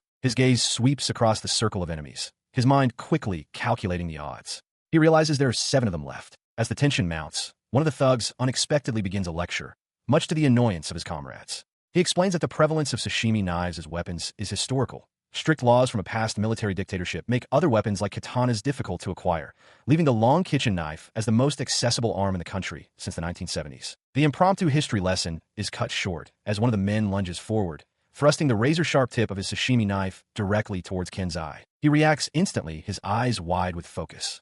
With a sharp crack, he brings his bat up, deflecting the sashimi knife just inches from his eye. The bat doesn't just block. With a furious roar, he shoves the weapon and its wielder back in a shower of sparks and a clang of metal. He pivots on his heel, using the momentum to swing the bat hard into the face of the foreman, who can only curse him as the blow connects. The fight descends into a blur of motion. Ken's bat shatters an incoming knife. He slams the weapon into the foreman's back and follows with a powerful kick that sends another thug flying. As the foreman attempts to push himself up from the ground, Ken brings the bat down with a sickening thud, crushing the man's hand. He doesn't stop, continuing the fluid, brutal motion to swing the bat around for another devastating strike. His face is a mask of pure, unadulterated fury, sweat flying as he lets out a primal scream. The sight paralyzes the foreman with terror. As another of his men is thrown aside, he can only stare, the realization dawning on him. This man is far too strong. He finishes it with a vicious kick, his foot connecting squarely with the foreman's jaw, knocking him unconscious. With the fight concluded, Ken turns without a word, pushing open a padded door and stepping into the darkness beyond. He pauses, his face a mask of grim intensity, beaded with sweat from the recent battle. His eyes narrow, scanning the darkness ahead as he wonders aloud if there are more challengers waiting for a beat. Observing his target's unflinching posture, One of the thugs remarks with amusement that Ken looks like a prim and proper hero arriving to rescue a damsel in distress. He finds it ironic, considering he thought his own group was supposed to be playing the role of the villains. As the group of thugs confronts Ken, their leader notes that Ken didn't even flinch upon seeing them. He revises his initial assessment, concluding that Ken doesn't seem like a hero, but rather a first-class hellbringer. From the shadows, with a glint of light reflecting off him, Ken calmly retorts. He tells the man that the darkness is covering him, not Ken himself. One of the thugs, a man with a mohawk and sharp teeth, sneers at his nervous-looking companion, questioning if he thinks someone will save him from jail. He then turns his mockery toward Ken, sarcastically asking if wearing all white makes him saint. The heavy-set leader of the group cuts in, telling Ken he will comply one way or another. He then lays out a brutal ultimatum. Ken must sever his own Achilles tendon, and in return, they will spare both his life and the life of the girl. He continues, stating that while killing Ken would be easy, they're being merciful. To the astonishment of the other thugs, Ken seems to agree, stating he is ready to cut his own tendon if necessary. The mohawk-wearing thug smirks, remarking that Ken's heart is overflowing with compassion and that his monk-like appearance isn't just for show, but it was a deception. With a furious roar, Ken declares that will only happen in their dreams. He explodes upward, delivering a devastating kick directly to the jaw of the round-faced thug. As his opponent is thrown off his feet, Ken screams that it's the thugs who are about to get done in. The reeling thug shouts back in disbelief, calling him a liar. The sheer force of the impact sends the thug flying backward, his body tumbling over a concrete railing into the darkness below. The round-faced thug roars, "You son of a bitch!"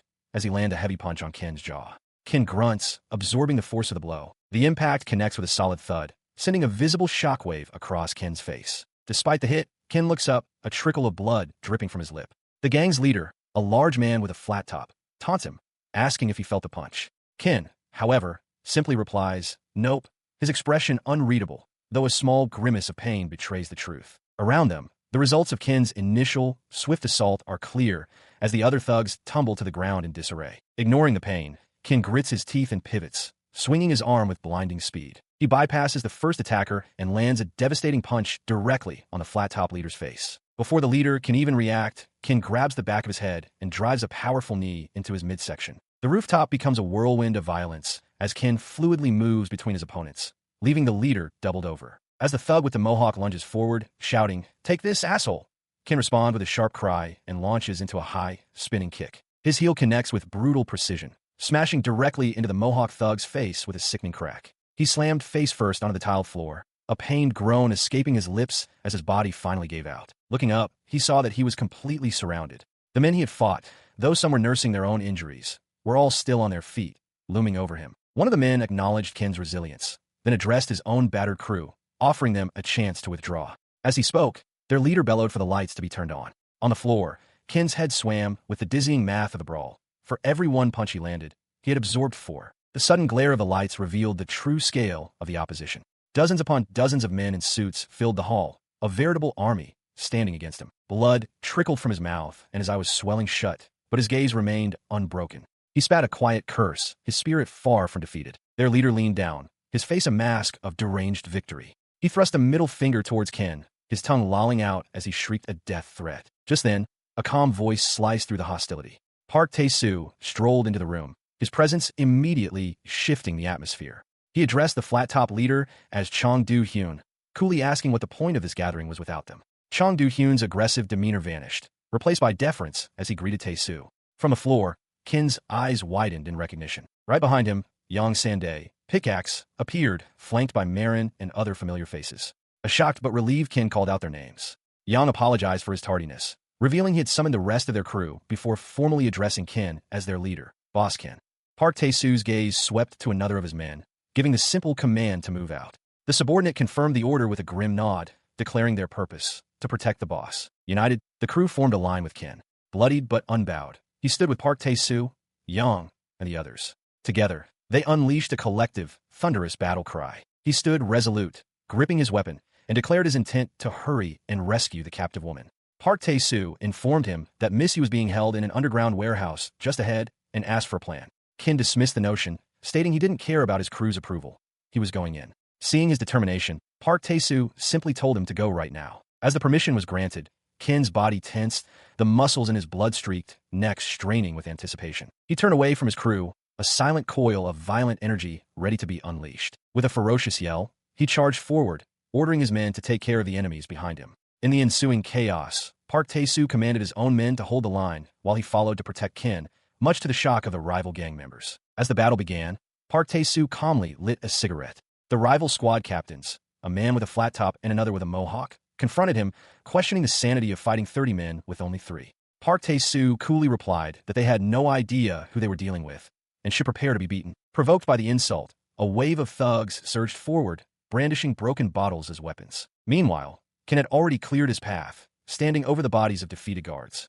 The survivors stared in shock and fear as he slammed his bat into the ground, shattering the concrete with a contemptuous smirk. He didn't pause for a moment, immediately breaking into a full sprint down the corridor toward his objective. Reaching the final guard at the warehouse door, he swung his bat with a powerful roar, bringing it down with crushing force. The impact shattered the door, and he burst into the room, landing in a ready stance and shouting that he was here for Miss You. He had found her, but the sight that greeted him was a nightmare. Miss You was bound and exposed, tied spread-eagled to a ladder. Her body, slick with an unknown liquid, bore the marks of torment. The tiled floor was wet and littered with empty bottles and tools, grim evidence of the ordeal she had endured. The scene is one of grim aftermath. A woman's body, slick with water, lies partially visible, her hand bound. The faint sound of dripping punctuates the silence. Breaking the quiet, the leader of the thugs, a man with a flat-top haircut, erupts in a furious tirade. He screams that the woman is a disgusting rag that even maggots would avoid, taunting an unseen party that they should have arrived sooner. Beside him, another man thinks to himself how horrible the situation is, questioning how anyone could do such a thing. His rage continues unabated as he questions the point of rescuing such a person, calling the rescuer a loser. He then cruelly adds a taunt, claiming the woman actually liked being hurt. From the floor, bruised and weeping, the woman begins to speak. The flat-top leader mockingly asks what she's mumbling about. She looks up, declaring that what they did to her amounted to nothing and that they are the true, miserable losers. Her voice gains strength despite her injuries. She asserts that in this world, there is no such thing as a dirty body. Bound to a stool, she defiantly proclaims that they will never dirty her, because she will always stay true to herself. Even if they repeat the torture 100 or 1,000 times, it will not change anything. All the while, Ken watches, his face a mask of stone as blood trickles from his mouth. Her gaze finds his. Tears stream down her battered face, but her spirit remains unbroken. She tells him that even though it hurts like hell, she will stay strong, then seeks his validation. Am I right? Ken, enraged by her unbroken spirit, the flat-top leader screams for her to shut up and strikes her viciously across the face. Witnessing this final act of cruelty, Ken's composure shatters. He lets out a primal, guttural scream of pure, unadulterated rage. In response to Ken's fury, the flat-top leader points directly at him and his allies. He bellows an order to his assembled gang. Everyone, kill them. In response to the order, the room explodes into violence. Ken, consumed by a blinding rage, becomes a destructive force, tearing through the mob of thugs with brutal efficiency. The flat-top leader roars and joins the fray, swinging a heavy pipe with savage force, adding to the chaotic symphony of battle. The sounds of the brutal confrontation spill out into the building's stairwell, the thud of bodies hitting concrete, the sharp crack of impacts, and the dull clang of weapons. This cacophony intensifies, punctuated by agonized screams, as the unseen battle reaches its violent crescendo. Far below the conflict, the city of Seoul glitters in the night, its iconic tower a silent witness, oblivious to the life and death struggle unfolding within one of its countless rooms. Moments later, the fight is over. Ken stands alone, panting for breath amidst the wreckage and the bodies of the defeated gang. He is the only one left standing. His attention falls upon the last 2 conscious thugs who desperately plead for their lives. They insist they aren't truly bad people, swearing they never actually defiled the captive woman. With his back still turned, Ken quietly acknowledges their claim. "You're right," he says, his voice low and even. "You didn't defile anybody." But then he whirls around, his face a mask of pure fury. He roars that they're still guilty of dirtying their own souls. He proclaims that while a body may not be defiled, a soul can be rotten to the core. As long as a person has the will, he declares, they remain dignified, and that men like them will never be able to truly defile a girl like Miss You, or anyone else. As he stands over the terrified men, the tense silence is shattered by an unexpected arrival. A neighbor appears in the doorway, holding a carton of milk, and calmly announces, "It's me. I have your milk." Ken turns, his rage momentarily replaced by confusion at the bizarre interruption. The tense standoff is interrupted by a new scene of conflict. A stocky foreman, his face contorted with rage, unleashes a torrent of abuse at a timid-looking worker, Ban Fuan. The foreman screams racist insults, demanding the worker kill someone. Another man joins the tirade, roaring for Ban Fuan to finish them and crack their skulls. The second man, noticing the worker's accent, mockingly asks if he's Japanese before screaming at him to move. Just then, Ken appears in the doorway, his face still bearing the marks of his previous fight. Beside him, Park Tae-soo calmly advises Ken to stay out of this if he values his life. The foreman's verbal assault on Ban Phuong escalates. He screams about gratitude, revealing they fed the worker despite knowing he was an assassin. He calls Ban Phuong a good-for-nothing foreigner and a murderer, declaring he will never be one of them and will remain a piece of foreign filth until his last breath. The foreman can't believe Ban Phuong dares to think of himself as Korean.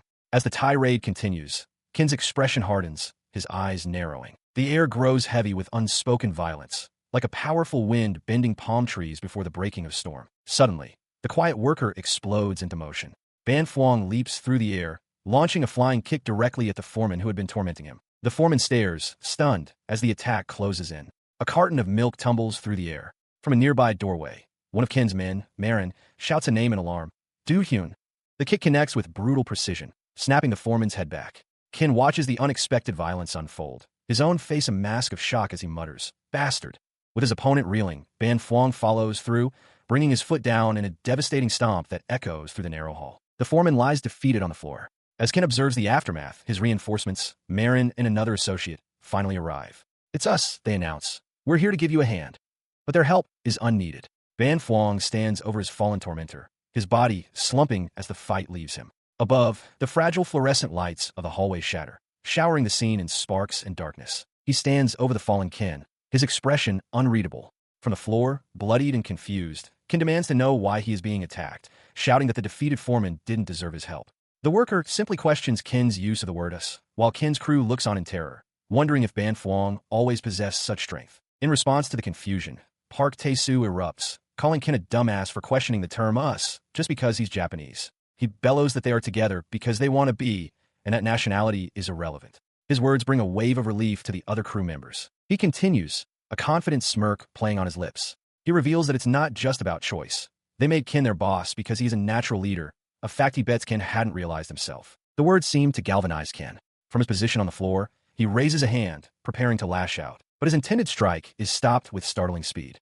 Ban Phuong intercepts the blow, his hand clamping down on Ken's wrist. The sheer force of the block shatters the wooden plank Ken was holding, leaving him wide-eyed with disbelief. Before Ken can react, the worker pivots, delivering a brutal elbow strike to the back of his head with a sickening thud. The force of the blow sends Ken stumbling forward, his body giving way. He collapses to the hard ground of the rooftop, pushing himself up onto his hands and knees, his face a mask of blood and fury. Ken spits out a curse and demands to know who this man truly is and where he came from. The worker stands over him, his expression impassive. He looks down at the defeated Ken and poses a question, asking him to define what a state means to him, before trailing off, leaving the thought hanging in the air. The face of Ban Phuong is etched with sorrow. He internally reflects on his past, concluding that to him, a state is nothing more than a hateful entity. His thoughts drift to a memory of Ji-hye, who told him she wanted to have a life with him in their country, a sentiment he shared. The memory fades, replaced by a sweeping view of a jungle landscape where helicopters swarm the sky above ancient ruins.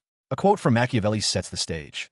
"War is just when it is necessary, and arms are sacred when they are the only hope." The narrative shifts to 1971, revealing Ken's father as a young soldier fighting in the dense jungles of Vietnam. He was one of 320,000 soldiers sent by the Korean government to aid American forces. This intervention earned Korea $1 billion, but at a terrible cost.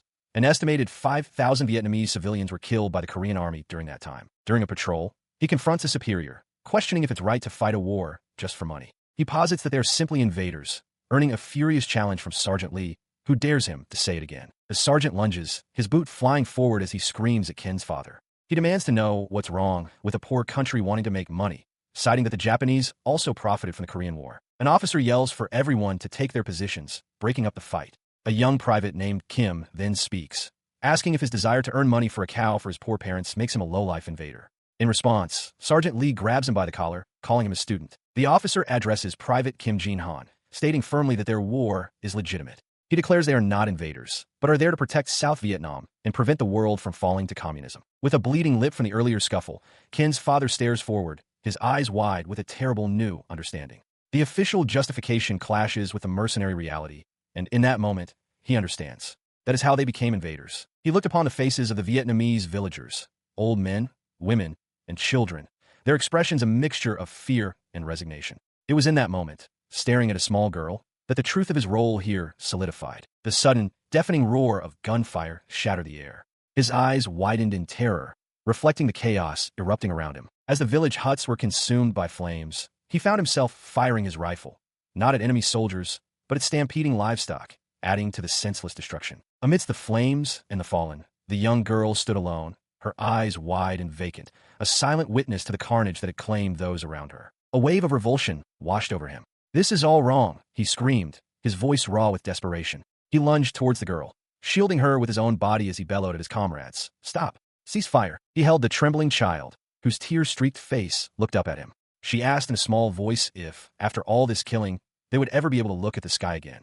Her innocent question pierced him. Years passed. In 1975, the Vietnam War finally ended, and the country, once divided, was reunited. A year after his return to Korea, Kin's father went back to Vietnam.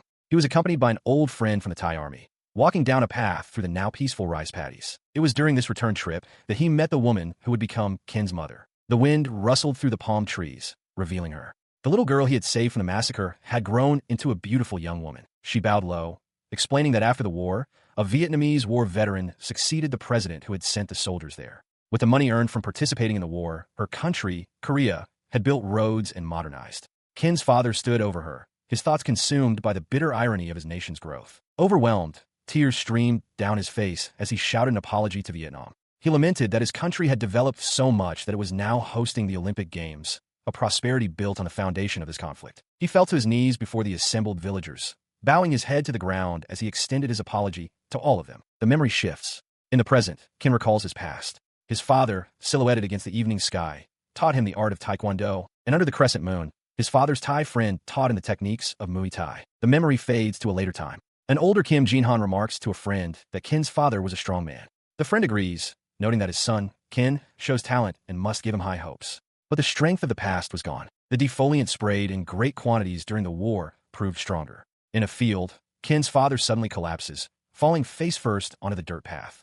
A young Kin screams for his father. Rushing to his side, Kin begs him to hold on. His father, bleeding from the mouth, gasps that his heart bleeds for his country and that he never wished for his son to feel the same suffering. He calls out to his son, Ban Phuong, and wonders aloud about the very concept of a country, a question that has tortured his spirit. As Kin listens, his father delivers a final, solemn decree. There is nothing one can do that would justify advocating for violence. Whoever does so is an enemy of all mankind. With his life fading, he looks towards his son and asks if, now that he is about to die, he can look towards the sky again. Kin watches, his young face reflecting the gravity of the moment. A vast, cloudy sky hangs over a field of tall grass, signaling a shift in time and place. The wind whips through palm trees, a memory of a distant, warmer land. A young man, Ban Phuong, gazes out at this landscape, recalling the moment he decided to go to Korea. His destination was a modern city, a skyline of towering buildings promising a new life. He reflects on his arrival. He found a job in a food factory. The work was tough, and he labored the entire week, but he found happiness in being able to send money back to his mother in Vietnam. He will never forget his first day at the factory. That day remains etched in his memory, because it was the day he met a young woman named Hoa. Their meeting was simple. He stared at her, a piece of food stuck to his cheek, and she looked back with an amused smile. That was how it began. He offered her one of the dishes made in the factory. She took a bite, her expression thoughtful as she considered the taste. He told her how the factory director said he was talented, sparking an idea to create a new product based on Vietnamese cuisine. They agreed the food was tasty and inexpensive, a little different, but good. A liking for it, and for each other, began to grow. At a food stall, Hoa called out to him, pointing out that she had put on an AO Zai. As they shared a moment, the stall's owner cheerfully asked Ban Phuong if the very cute Hoa was his girlfriend. He struggled to find the words, stammering as he tried to confess his feelings to Hoa. She stood before him in a traditional white AO dye, asking what he thought of her appearance. As he tried to explain that he wanted them to be together, his voice caught in his throat. Understanding his unspoken plea, Hoa smiled gently. She told him she felt the same, that she wanted to build a life with him, Ban Phuong, right there in that country. Their shared dream hung in the air, full of hope. But their happiness was tragically brief. A few hours later, a man from the factory approached Hoa, informing her that the director wanted to see her in his office. She acknowledged the summons, unaware of the grim turn her life was about to take. The events that followed were horrific. Just before her attackers could violate her, Hoa managed to push them away. In a final, desperate act, she rushed towards the window and threw herself from the 5th floor. Her body plummeted through the air, her dark hair fanning out against the sky as the factory building receded above her. It was a fall from a dream into a nightmare. The memory of that moment fuels a burning, all-consuming rage within Ban Phuong. His eyes narrowed with grief and a vow of vengeance. His narration concludes. After killing the 3 men responsible for Hoa's death, he became a fugitive, wandering the streets of Seoul. It was then that he was confronted by Lee Jong-do, the chief of Galki's eastern section, who identified him as the killer everyone was searching for. A man with a mustache and a slick-back hairstyle approaches, a wide, unsettling smile on his face. He tells a young man that he likes his eyes, calling him Young Gun, and offers to take him to a place where he can rest. The young man, Chong Do-hyun, reflects on his situation. He knows he doesn't look Korean, which makes him stand out. With no other options and nowhere to go, he had resigned himself to following the man. His focus shifts to the scene before him. He now stands over a beaten Kin, who kneels on the floor surrounded by debris and other men. Do-hyun's voice is firm as he demands an answer. What is the state to you? Kin looks up from the ground, his expression defiant despite his injuries. He spits back, questioning why it matters, and declares that in reality, he is neither Korean nor Vietnamese.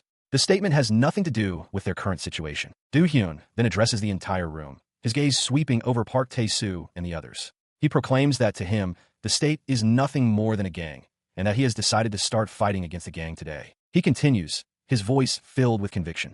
He loathes the entity known as the state. Therefore, he proposes that if they too are fervent opposers of it, he will ally himself with them. Without warning, Do-hyun explodes into action.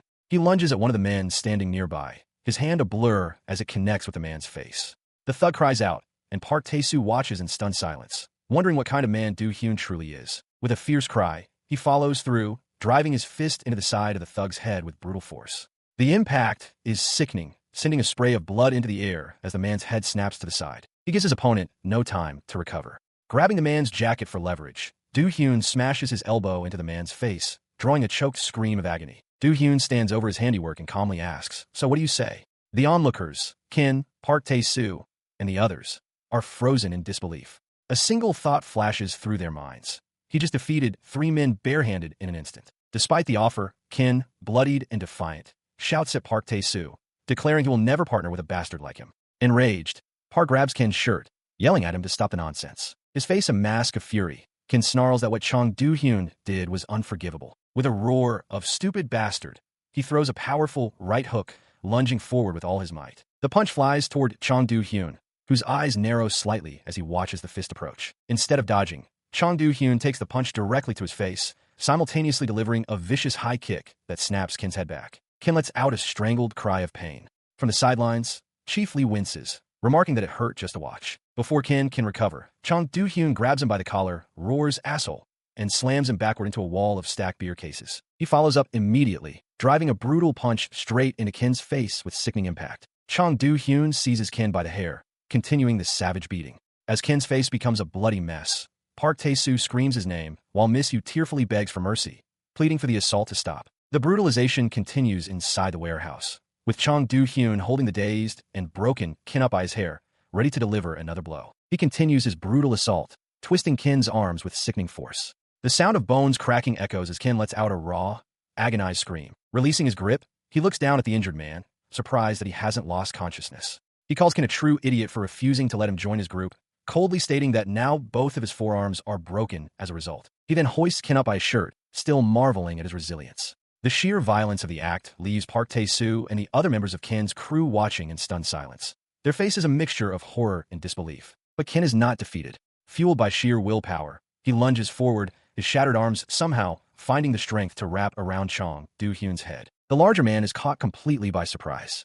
A flicker of shock crosses his face as he internally questions how it's possible for Kin to grab him with 2 broken forearms. Before he can process the impossible act, Kin drives his own head forward, delivering a vicious head but that connects with a sickening crunch. The impact sends Chong Do-hyun stumbling back. Blood streaming from his own face, Kin spits out his reasoning, telling the dazed man it was foolish to use his fists for something as stupid as vengeance when he had to use them to save a girl. He roars that Chong will never be part of his group. As his defiant words echo, Miss Yu cries out his name, tears of anguish streaming down her face. Beside her, Park Tae-soo's gaze remains fixed on Kin, his expression grim and intense. His final act of defiance expended, Kin's body finally gives out. He collapses to his knees, a broken silhouette against the dim light, his arms hanging limp and useless at his sides. Outside, the night is still. The neon sign of the LA Stella Club glows, a silent witness to the brutal confrontation that has just concluded within its walls. Though he lay unconscious, the consequences of his battle were already being decided. Park Tae-soo addressed the formidable Chong Do-hyun, offering him the girl as a prize. "You can take the girl," he stated, then pressed, "And what about you?"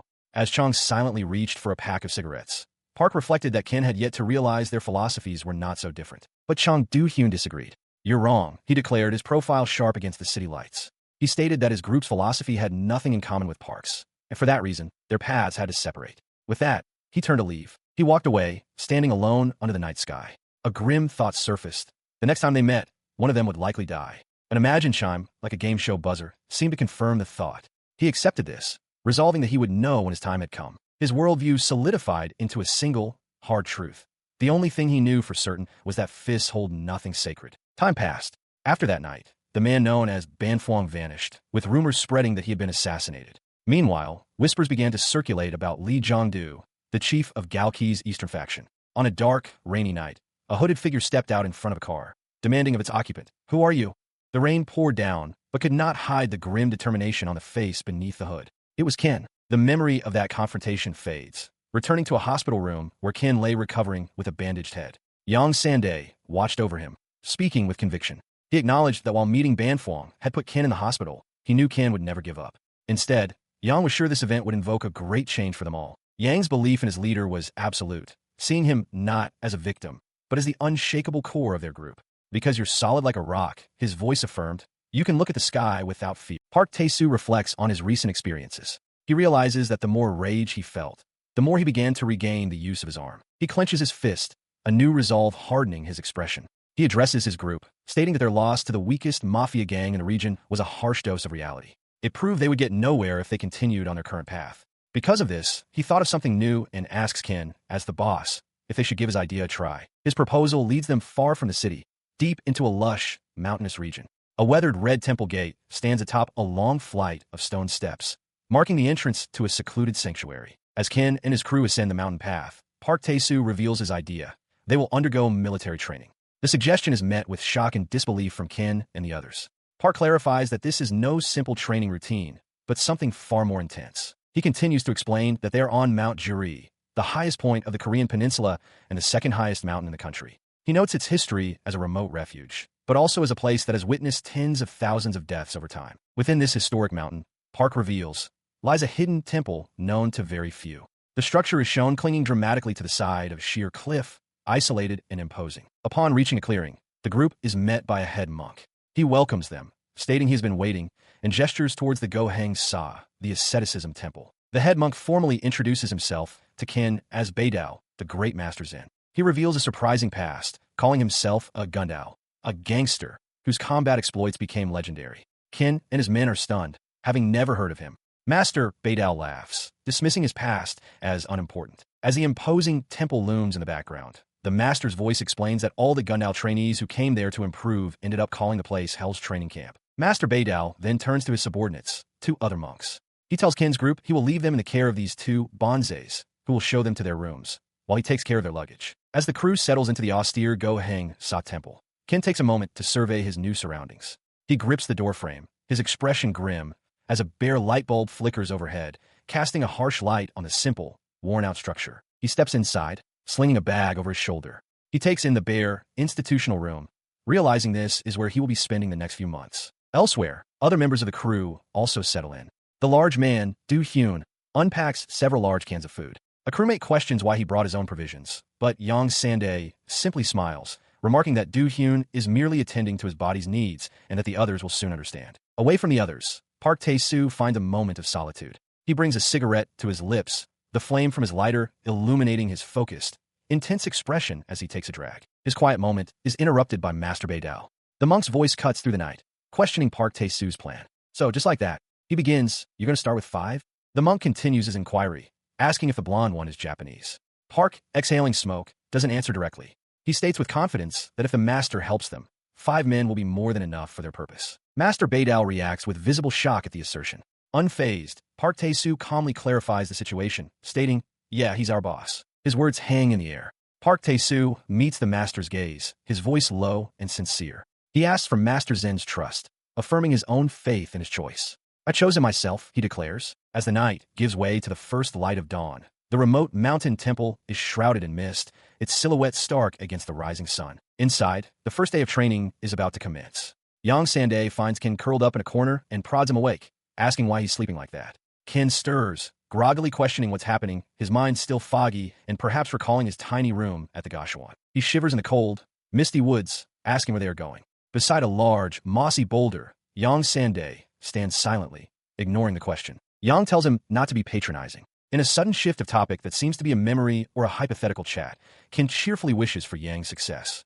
Yang declares that one day he'll be a boss himself, owning a mercenary group and leading his men with pride. Kin enthusiastically agrees, exclaiming that Yang will become the group's boss. Another member chimes in, inspired, saying that if Yang can become a boss, then he can too. Kin affirms that he's sure they'll succeed. However, Yang's expression darkens as he apologizes, admitting his shock at having to work under someone like Kin after joining to gain experience. His friendly demeanor vanishes. With a cold, hard stare, Yang Sande makes a stunning declaration. This is a coup d'etat, ex-boss Kin. Kin is left speechless, completely blindsided by the sudden turn of events. He stares back, his own expression hardening into one of serious resolve. Yang smirks, acknowledging that they've never fought, but warning Kin not to underestimate him. Kin remains silent, his intense gaze fixed on the man before him. The larger man turns and yanks a heavy pickaxe from the earth. He asks menacingly if Kin has already forgotten why they call him Pickaxe. He declares that a coup d'etat always concludes with the death of one of the main figures, and with a roar, he swings the heavy tool directly at Kin. The pickaxe stops inches from Kin's face. Yang points a finger at the stunned young man, asking if he's lost his mind. He lectures that a boss must also be able to show pity and assures Kin that he will be safe if he survives this fight. With a sharp crack, the handle of the pickaxe snaps. Kin stares in disbelief. Yang's face softens into an expression of fierce, shining loyalty. He promises to take care of Kin and to become his loyal right hand. Overwhelmed by the bizarre, heartfelt declaration, Kin bursts into tears. In response to this emotional display, Kin drives his fist hard into Yang's midsection. The larger man lets out a pained grunt from the force of the unexpected blow. He stumbles from the force of the punch, a pained grimace twisting his features as he struggles to stay upright. Looking up from the ground, he sees Yang Sande looming over him, a pickaxe held casually over his shoulder. Yang breaks the tense silence, confessing that he has never been able to stand Kin. With blood trickling from his lip, Kin's eyes narrow. He tells Yang to stop the drama, accusing him of doing all this because of miss you. Yang's face remains hard, but tears begin to well in his eyes. His accusation turns to action as he grabs a thick branch and strikes Yang across the back, shouting that this outcome isn't what he wanted. A nearby crew member watches in confusion, remarking that they were able to send her back to her home village. Yang retaliates instantly, pivoting to deliver a powerful kick to Kin's torso. He yells that if Kin hadn't been there, Miss Yu could have stayed in Seoul. His face contorts with rage and streaming tears as he screams his true, vile motivation. He would have been able to force himself on her. He continues, shouting that she would have ended up prostituting herself for the mafia in a dabong, a fate he disgustingly calls heaven. The horrific confession strikes Kin with the force of a physical blow. His eyes widen in absolute shock and revulsion, blood erupting from his nose and mouth as the weight of Yang's depravity crashes down on him. Ignoring Kin's state, Yang unleashes a furious scream, bellowing that all he wanted was to sleep with her at least once. He channels his rage into a single, mighty swing, shattering a large boulder on the ground with a pickaxe. The handle of the pickaxe snaps. With a casual whoops, Yang grabs a piece of the shattered rock and hurls it, striking Kin squarely on the head. As Kin reels, Yang follows up with a vicious kick to his jaw. The force of the kick sends Kin flying backward through the air. He tumbles helplessly as Yang screams after him, calling him a fucktard. He is slammed into the ground with brutal force, the impact echoing as Yang Sande's assault continues without pause. Suddenly, the attack stops. Yang Sande collapses to the ground, his face contorted in anguish as he sobs like a child, crying out for his mother and whimpering that it hurts. In response, Kin rises, his body trembling with effort as he lifts a massive boulder over his head, looming menacingly above the weeping man. Sweat pours down Kin's face as he hesitates, questioning aloud if their fight was truly meant to end in death. From the ground, a terrified Yang Sande screams for him to put the rock down, asking if he really intends to kill him. His aggression completely gone, Yang Sande prostrates himself on the dirt, bowing his head low in a desperate plea for mercy. The sounds of their conflict give way to a profound stillness, broken only by the resonant chime of a gong echoing across a vast, mist-covered mountain range. Sometime later, perched on a high cliff overlooking the valley, the two men sit in silence. Yang Sande is the first to speak, quietly stating that he's a country boy. He elaborates, confessing that he always thinks of his home village. He was a troublemaker when he lived there and eventually ran away. He tells Kin he had always planned to return, but only after he had accomplished something with his life. A memory surfaces, a younger Yang, only 16, being discovered in a compromising position with an older woman from the village. The memory is punctuated by the furious shouts of another villager calling him a bastard. Back in the present, Yang delivers a devastating revelation. His village has disappeared. Ken is stunned. Yang laments that nothing can ever replace his home, though he'd still love to return. Pointing to a scar, he explains that he received it on the unfortunate day he was forced to sail. Yang Sande begins to recount his past, his expression somber. He explains that the village where he was born is now an American military base. One day, the army and police arrived to clear the land, forcibly removing and arresting the residents who had taken shelter in his old school to protest. He recalls seeing the events documented in the newspaper. The photographs showed villagers covered in blood. He recognized one of his father's friends and the mother of a childhood friend among the brutalized protesters. It was through these reports that he also learned his school had been destroyed by the military. Tears stream down his face as the memories overwhelm him. He confesses that all he ever wanted was to finally achieve something with his life, so he could return and apologize to everyone. He chokes on the words, admitting his shame that he had only talked about doing something but was ultimately wrong all along. Hunched over in anguish, he tells Ken that this history is the reason he is so desperate to get back at society. Ken sits beside him, having listened to the entire painful story in silence. Ken's expression hardens, his eyes narrowing with a newfound, steely determination as a breeze blows through his hair. The two men sit quietly together on a rocky cliff, gazing out at a vast, mist-shrouded mountain range. Later, at a temple, one of the crew members with slick-back hair yells at the others, demanding to know where they've been. He orders everyone to change clothes and assemble in front of the Daiwang John, the main temple hall. Ken and the others look on, startled, as they realize their training is about to commence. A fierce-looking monk with a bald head and a thick goatee slams a wooden staff onto the ground with a resounding thud. His face is contorted in a furious roar as he bellows. In that case, let the training begin. The head monk and a younger, smirking assistant, both wearing ranger caps over their robes, address the assembled crew. They introduce themselves as the assistants in charge of the training, declaring their intent to remodel everyone from head to toe, brains included. The head monk immediately barks his first command, ordering everyone to strip to their trousers in 5 seconds so he can assess their physical condition. The crew reacts with shock and confusion, while one member eagerly starts to disrobe, asking if they want to see his muscles. Stripped down to simple shorts, the members of the Ken Rock team stand together, their varied but well-honed physiques on display.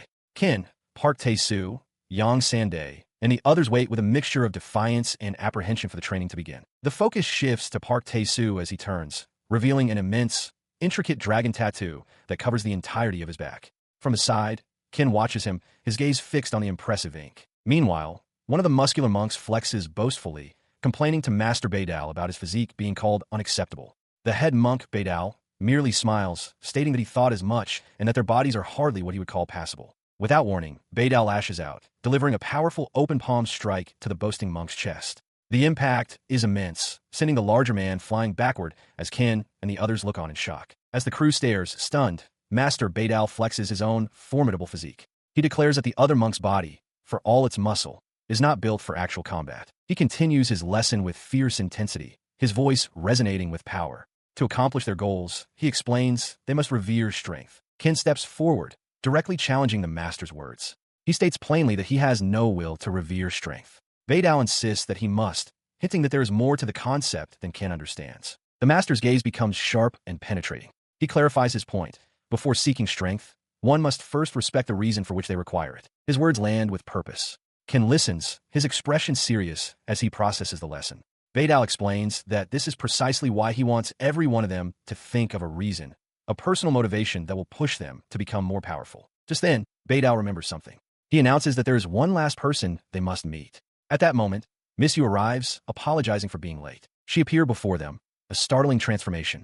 With tan skin, voluminous blonde curls, and the word love drawn on her cheek, she gazed over the shirtless men with a playful pout, remarking on the sight of all the pretty, half-naked boys. The shocking sight and provocative words sent Ken into a spiral of disbelief. He let out a raw scream, his mind reeling as he questioned what a girl like her was doing there, convinced he had to be dreaming. Ignoring his outburst, she introduced herself with a cheerful, "Hi," as instructor Kim K-Lin, the weapons specialist. Kim was aghast, internally raging at the idea that this degenerate creature was an instructor. K-Lin, however, cut him off, telling him to shut it and asserting that he clearly had no idea who she was. She declared that none of them stood a chance against her, no matter what weapon they chose. She continued her taunts, boasting that her physical attributes were without equal and that her golden skin was said to taste of paradise. With a suggestive look, she promised that if any of them managed to win against her during training, they would earn the right to a very naughty reward. This promise ignited a frenzy among the other men, who cheered wildly. The muscular trainee vowed to fight her to the end. Ken, however, remained disgusted, shouting at them not to be fools and play her game. Another man shot back, mocking Kin for being unaccustomed to women like her. Cutting through the commotion, the monk wearing the ranger cap stepped forward. He announced it was time to move on, stating they would begin with several days of muscular reinforcement. The first exercise, a run to the top of the mountain. His declaration was met with a weary plea from the muscular trainee, who asked if they could get some food first. Master Beidao simply watched the exchange, his expression unreadable. The simple question sent the ranger monk into a volcanic rage. He roared at the trainee, asking if he had a death wish. He bellowed that when an instructor gives an order, it is like God himself is speaking, and commanded the moron to start running immediately. At his command, the entire group began their grueling ascent. Silhouetted against the dark, misty landscape, they scrambled up the steep incline of the mountain. The climb continued through the night under the cold light of the moon. Kin pushed onward, his hands raw as he clawed his way up a sheer rock face. The ranger monk watched over the struggling trainees, one of whom was already utterly spent. Finally, as the sun broke over the horizon, Kin's lone figure stood at the summit. He claws his way to the top, gasping for air. On the morning of the third day, Kin finally reaches the summit, his body screaming with exhaustion. As he struggles to breathe, he sees that his comrades have also arrived, though they are collapsed in heaps on the ground, utterly spent. Overlooking them all sits the head monk, Beidao, who calmly acknowledges Kin's arrival. Beidao then turns his attention to Kim Kaylin, who stands beside him. He notes the team's exhaustion, remarking that the rest of the training could be fatal and that their survival will depend on their will and conviction. With a piercing gaze, he then poses a question directly to Kin. Has he thought about the reason he wants to get stronger? The question hangs in the air, striking Kin with profound force. His eyes, wide with sweat and fatigue, reveal a sudden, intense introspection. A new energy surges through him. Kin pushes himself up, his hand gripping the barren wood of a dead tree as he rises to his feet. He stands alone on the peak, silhouetted against the morning sky, a solitary figure who has endured the trial. Tearing his shirt open, Kin throws his arms wide and bellows his identity to the world. His name is Kitano Kin. He declares that he will become as strong as necessary to protect those who need him. With a final, guttural roar, he vows that this is how he will give meaning to his life. He will not be an empty shell anymore. As the moon hangs in the sky, the faces of Beidao and Kim Kaylin reflect on the events that had transpired, marking the end of this stage. A mysterious figure, a chronicler of events, explains his methods. He maintains a small memory archive where he captures every pose he wishes to record. While he generally works from physical memory imprints that he creates, he notes a preference for recording the intricate details of hands by observing them directly through the lens of his memory capture device. The chronicler continues, stating that he uses a great number of these captured moments to ensure his historical records are as realistic as possible. As he speaks, a memory imprint materializes from his device, showing a low-angle view of Kin and his associates, captured for the historical record. He recalls the challenges of his work, noting that sometimes they were spotted by neighbors while trying to capture poses. For movements an ordinary person cannot perform, they had to enlist external help. A specialist in Tuk Gong Musul, a martial art for real combat derived from the Korean army, was brought in. This man, identified only as Mr. S, gave his all, striking awkward poses and yelling that it was for the sake of the job. Thanks to him, an impressive, if embarrassing, moment was recorded. The chronicler reveals that Mr. S is a handsome young man studying to be a prosecutor, and that during one acrobatic leap, he tore his pants but continued the session without hesitation, all for the sake of the Chronicle of Sunken Rock. The chronicler then reflects on his inspirations. To properly depict the character of Kim Ban-Phuong, he used the legendary Thai action star, Tony Jaa, as a direct reference. He explains this was an act of homage, much like how the ancient storyteller of Fist of the North Star paid tribute to the great martial legend, Bruce Lee. He elaborates on the difficult choices this tribute required. For over a month, he agonized over whether to depict Ban Phuong with the clear skin of the Vietnamese people or with the charismatic tan of the legend Tony Jaa. In the end, he chose the tan. This decision was extended not only to Ban Phuong, but also to his mother and several other villagers, all as part of this tribute. The chronicler's explanation concludes, leaving behind a final, powerful image. Kin, cast in stark silhouette against a brilliant sliver of vertical light, his form defined by the encroaching darkness as he holds a weapon at his side. In a fleeting dream, Kin sees Yumin lying in bed, wearing only her police beret. She tells him he looks great, confessing that she likes him just as much as he likes her. He jolts awake, realizing with relief it was just a dream. But the pleasant image is immediately replaced by a grotesque, cartoonish woman from the nightmare, who offers him a special service if he can win her over. The dream fades into a harsh reality. Master Beidao roars at the battered trainees, declaring their new life to be hell. He screams that they should be thankful for this hell, as it will forge them into men their enemies will fear. He dismisses them as worthless scum, not even comparable to germs. His words are followed by action. Weeks into their training at Kairasan, Kin and his crew are forced to crawl on the ground. As an instructor yells at them for being too slow, Park Tae-soo complains about the stinging sand. Kin, however, grits his teeth and orders them to forget the sand and keep crawling, reminding them that their arm is their best weapon and shield. The ordeal continues as they are herded to the edge of a towering cliff for a cliff descending exercise.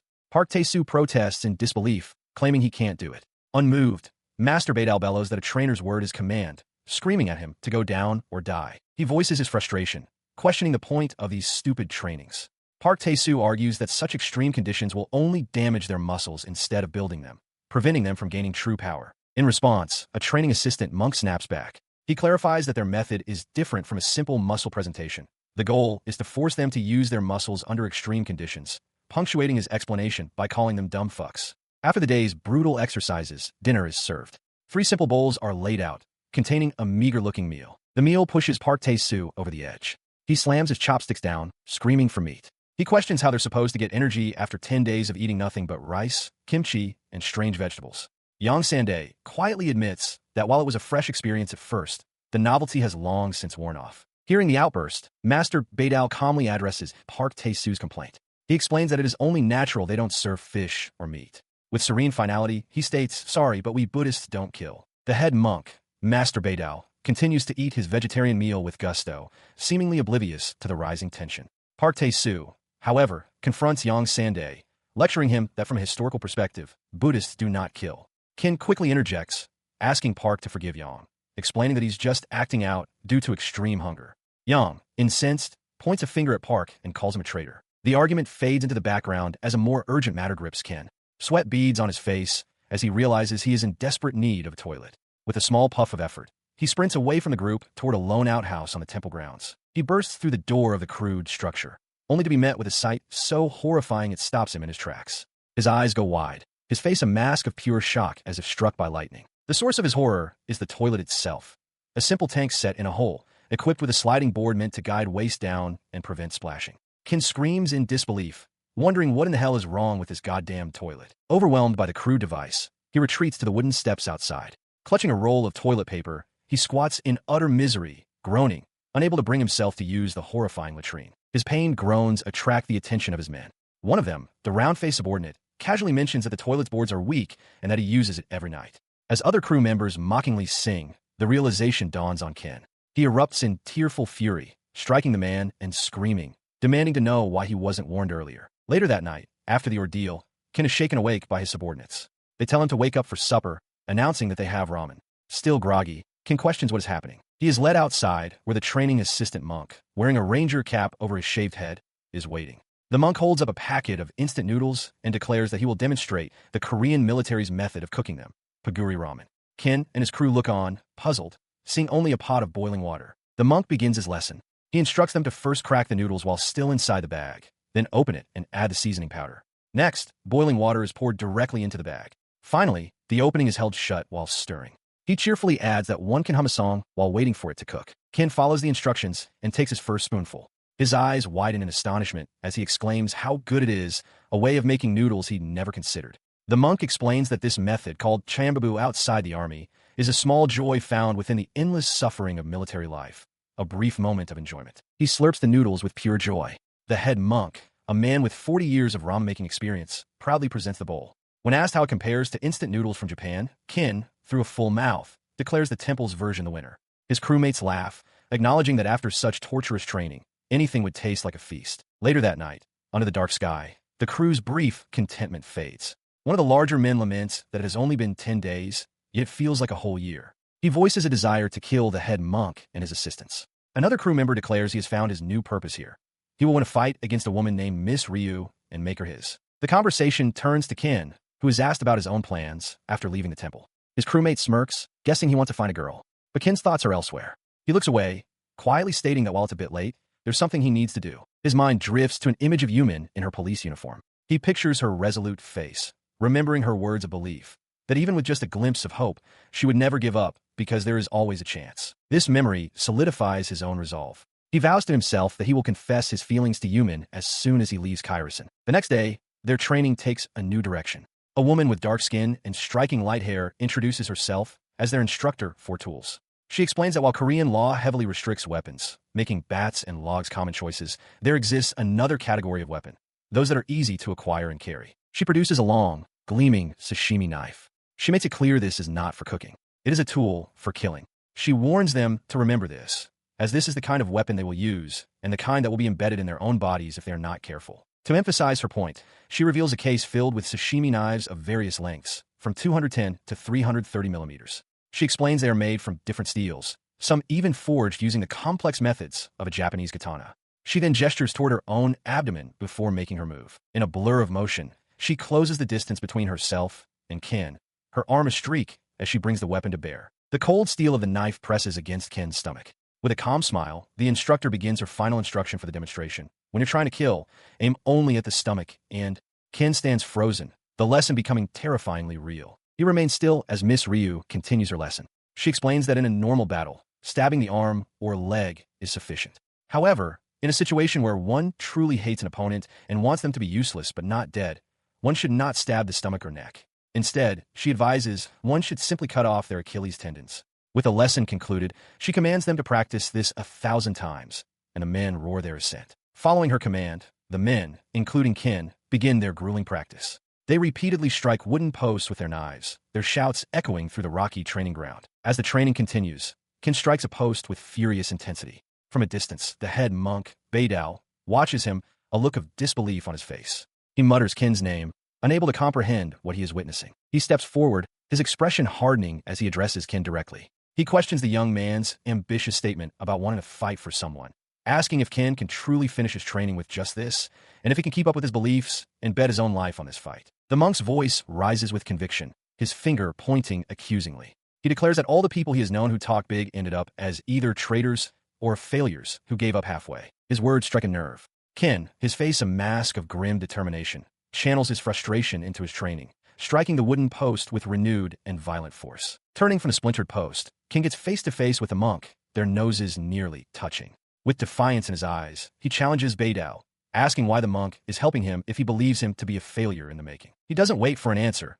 instead posing a series of rhetorical questions about his justice and that of Tae-Soo. As he speaks, images of his comrades, Tae-Soo, Miss Yu, and his own father, flash through his mind. Assuming the monk believes he will betray them, Ken vows that he will keep his word and will absolutely not betray them. His voice crescendos into a raw shout. He declares that if those who bet their lives on a war do not prove justice, then this world is a hell itself. In the face of such raw conviction, Beidao can only stare, a small, almost amused sound escaping his lips. He remarks on what a guy Ken is, before musing that if one follows Ken's theory, then the world has long been a hell. Nearby, Miss Ryu watches the exchange, her expression unreadable as dusk settles over the temple. The scene shifts to Miss Ryu, who approaches Ken with a small heart drawn on her cheek. She reminds him that she hasn't been defeated by him yet, then provocatively asks if he wants to have a go with her. Nearby, Miss Yu thanks Ken, telling him he looked cool during his earlier confrontation, which he humbly dismisses. She unzips her top, her gaze unwavering as she declares her intention to follow him. Because of this decision, she offers to provide him with a service. As she continues to disrobe, Ken throws up a hand in alarm, shouting for her to stop. Flustered, he stammers that he already has someone in mind. Unfazed, Miss Ryu questions if she isn't attractive enough, promising to follow any request he might have. She explains her logic, pointing to the collar on her neck. She doesn't consider herself a human, but a pet, and a pet will never betray its owner. Ken, misunderstanding, reassures her that he won't sell her out. Her strange devotion only makes Miss Yu fall for Ken even more. Ken, however, is disturbed. He internally rejects the notion, thinking of Miss Ryu as a weird creature and resolving that he won't accept her offer. In contrast, Miss Ryu seems pleased and insists he promised to find her when he has the need, as she already considers him her master. She leans forward, urging him to enjoy her offering, but is stopped short as Ken's hand clamps down firmly on her chest, halting her advance. The tense moment is shattered by an enraged shout. Yang Sandae, pickaxe, storms into view, screaming at Ken, demanding to know what he is doing there. He furiously bellows that he will never recognize Ken as the boss. The next stage of training, designated Level 14, begins. On a symbolic set of tracks, Ken stands composed in his suit, while behind him, Miss Ryu is bent over in exhaustion, a grim foreshadowing of the trial to come. The scene shifts to a rugged, mist-covered mountain range. Figures can be seen running through the difficult, forested terrain, their determined shouts echoing through the wilderness as they push themselves onward. Now wading through the chilling waters of a river, Ken and his men strain against the current. Their faces are masks of exertion, but they roar in unison, a desperate attempt to bolster their flagging morale. Their pace is deemed insufficient. Yang Sandae screams at them, questioning their speed and threatening to kill them for being too slow. As he roars, one of the men falters in the water, and a comrade reaches out to give him a hand. The group finally collapses, coughing and gasping for air. Yang's face is a mask of pure fury. The monk in the ranger cap suggests another lap. An order Yang bellows at the exhausted men, telling them to get their asses up. The brutal pace claims a victim as one man falls, surrendering. Master Beidao, observing the proceedings, calmly asks who is next. Stepping forward from the weary group, Qin announces, "I am." He declares he will take on this next opponent. In response, a new challenger emerges from the trees. A powerfully built monk with an immense, muscular physique and a confident grin. "Start," he bellows, promising to show the boy some hell. The fight begins instantly. A fist connects with Qin's face with sickening, brutal force, sending a spray of sweat and blood into the air. The muscular monk does not relent, delivering a vicious combination of punches. Qin is thrown back, his body absorbing the devastating impacts as the forest itself seems to recoil from the violence of the blows. He lies broken and bloodied on the forest floor, his shirt stained dark. The monk stands over him, his voice dripping with condescension as he asks if Qin is still not giving up. He lies on the ground, but the muscular monk looms over him, a cruel grin spreading across his face. The monk challenges Qin to prove he is not all talk, declaring he will see just how long Qin can keep this up. In a blur of motion, Qin forces his battered body into a desperate run along the wooded path. As he stumbles forward, a subordinate monk cries out that Qin's feet are seriously injured and need immediate treatment. But the muscular trainer is relentless, roaring for him to run again and again, declaring he will handle this himself. The subordinate warns that ignoring the injury could cause cellulitis, but the trainer barks back, demanding Qin give him another lap. The pain becomes too much.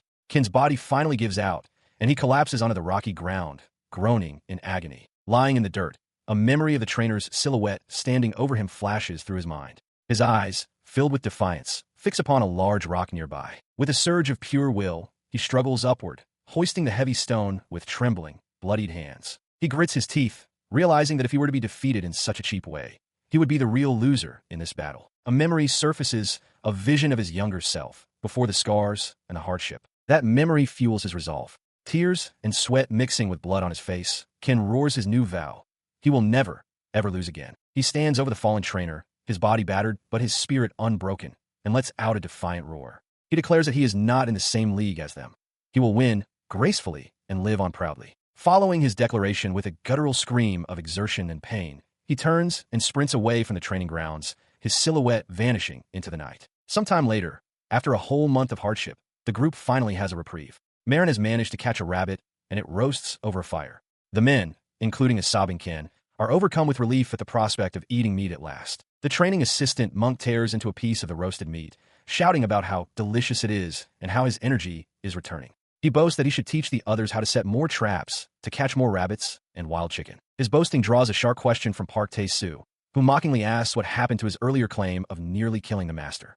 Qin, chewing his food, looks up with a confused expression, asking what they're talking about. The assistant monk attempts to explain himself. He recounts a training session at a cliff a few days ago where he wanted to push the other trainer off. He also admits to stealing a weapon to go for the master's neck, though he insists he didn't actually do it. As he speaks, Park Tae-soo erupts, shouting at the monk. The commotion reveals the truth.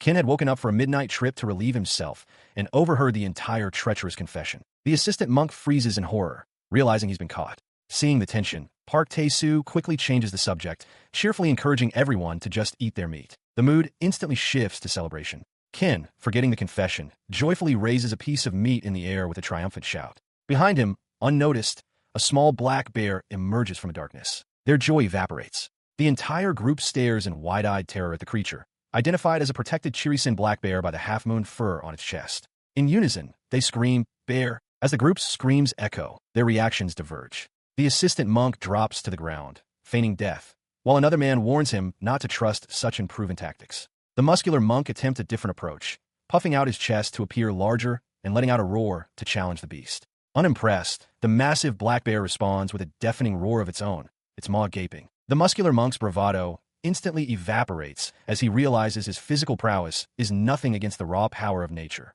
As the others continue to panic, Qin's expression hardens with resolve. He declares that this is no disaster, but a perfect opportunity to demonstrate the results of their training. Then, with a wild grin, he bellows the command, "Run." His order sends a fresh wave of terror through the men. Led by Qin, the entire group, including Park Tae-soo, turns and flees for their lives, screaming as they scramble away from the pursuing bear. Their desperate flight leads them directly over the edge of a cliff. The men, along with the bear, plummet through the night air into the river below. Further downstream, Sitting peacefully by the water, Master Beidao turns to his subordinate and asks if it is done. He then muses aloud, a thoughtful look on his face, wondering if it will taste good. Day after day, the training was relentless. Time flowed onward as fists met their target, each strike driven by the demand to be faster, to be harder. The regimen was non-stop, a constant, grueling cycle of exertion. With a guttural roar, Ken channeled all his focus into a single punch, his knuckles whitening upon impact. The target, a thick post, exploded into a shower of splinters. The aftermath of his power was stark against the cold landscape. The shattered remains of the wooden post stood like broken teeth in the snow, surrounded by a silent bamboo forest. He did not rest. Another ferocious strike sent vibrations through the air, shaking leaves from the branches of a nearby maple tree as he let out another raw cry of effort. Again, his fist connected, his expression a mask of pure, unwavering concentration. The post disintegrated under the force of the blow. Nearby, another monk watched, bewildered by the conditions. He muttered to himself about what had happened while he was relieving himself, complaining that the freezing temperature turned everything to ice instantly. Unseen by the monk, Ken held a perfect handstand in the snow, his shirtless torso steaming with heat and exertion. His training was in harmony with the harsh but beautiful wilderness. The roar of a waterfall, the resilience of wild plants, the starkness of a dead tree against the mountain, all were reflected in his determined gaze. The results of this ordeal were undeniable. From a distance, he was a solitary figure atop a towering cliff. Up close, his arm was a column of solid, sculpted muscle, forged by relentless effort. As he panted, struggling to catch his breath, the head monk, Beidao, appeared. With a calm, almost mocking tone, he observed Ken's state. "You're slow," he stated, then asked, "Exhausted already?" Ken could only gasp in response, the challenge clear. He stands alone atop a mountain peak, the sun rising over a sea of clouds. His training is complete, his body honed into a weapon, and his back now bears the scars of his ordeal. Meanwhile, outside the temple, Master Beidao and another monk wait, not in their traditional robes, but in sharp, dark business suits. Their unusual attire catches Ken's attention as he joins them in Park Tae-soo. He wonders why a monk is wearing a suit, while internally lamenting how much he misses his own. Beidao smiles, explaining that today, he is not there as the head monk. With a confident grin, Beidao makes a formal announcement. The training ends today. They have graduated. He then gestures to a row of garment bags, presenting them as gifts he and the others prepared, and instructs them to put on the contents. Clad in a new suit, Ken's transformed physique is undeniable. The fabric strains against the powerful muscles forged in the mountains, his presence now more imposing than ever. He rejoins his crew. Ken, Park Tae-soo, Yang Sandae, and the others stand united, a formidable and intimidating force ready to return to the city. As they stand ready, Beidao turns to Tae-soo, offering his respect as the head of the temple. He calls Tae-soo a wise and admirable man, and affirms that Kitano-ken is strong. The monk notes that he can feel Ken's will to grow even stronger, observing that while most people give up when faced with constant torment, Ken shines, using his will to confront powerful opponents. Tae-soo listens, reaffirming his own role as Ken's shield to keep him on track. Beidao continues, declaring that with such will, Ken can prove his own justice, whether he's called a gangster or not. In contrast, politicians and armies just look like cowards. His praise culminates in a shocking pledge.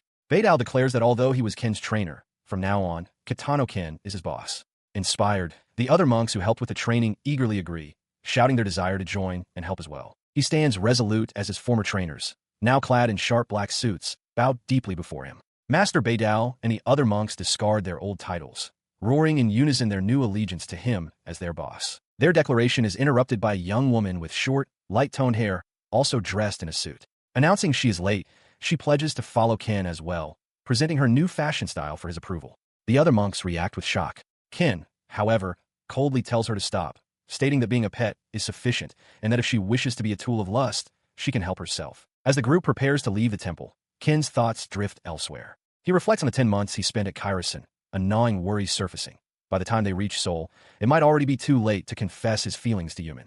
He fears she may have already forgotten someone like him. His expression hardens, his gaze filled with grim determination. He resolves internally that no matter how tiny the hope, he will not waste even the slightest chance to reclaim it. With this renewed focus, he walks forward, leading his expanded crew.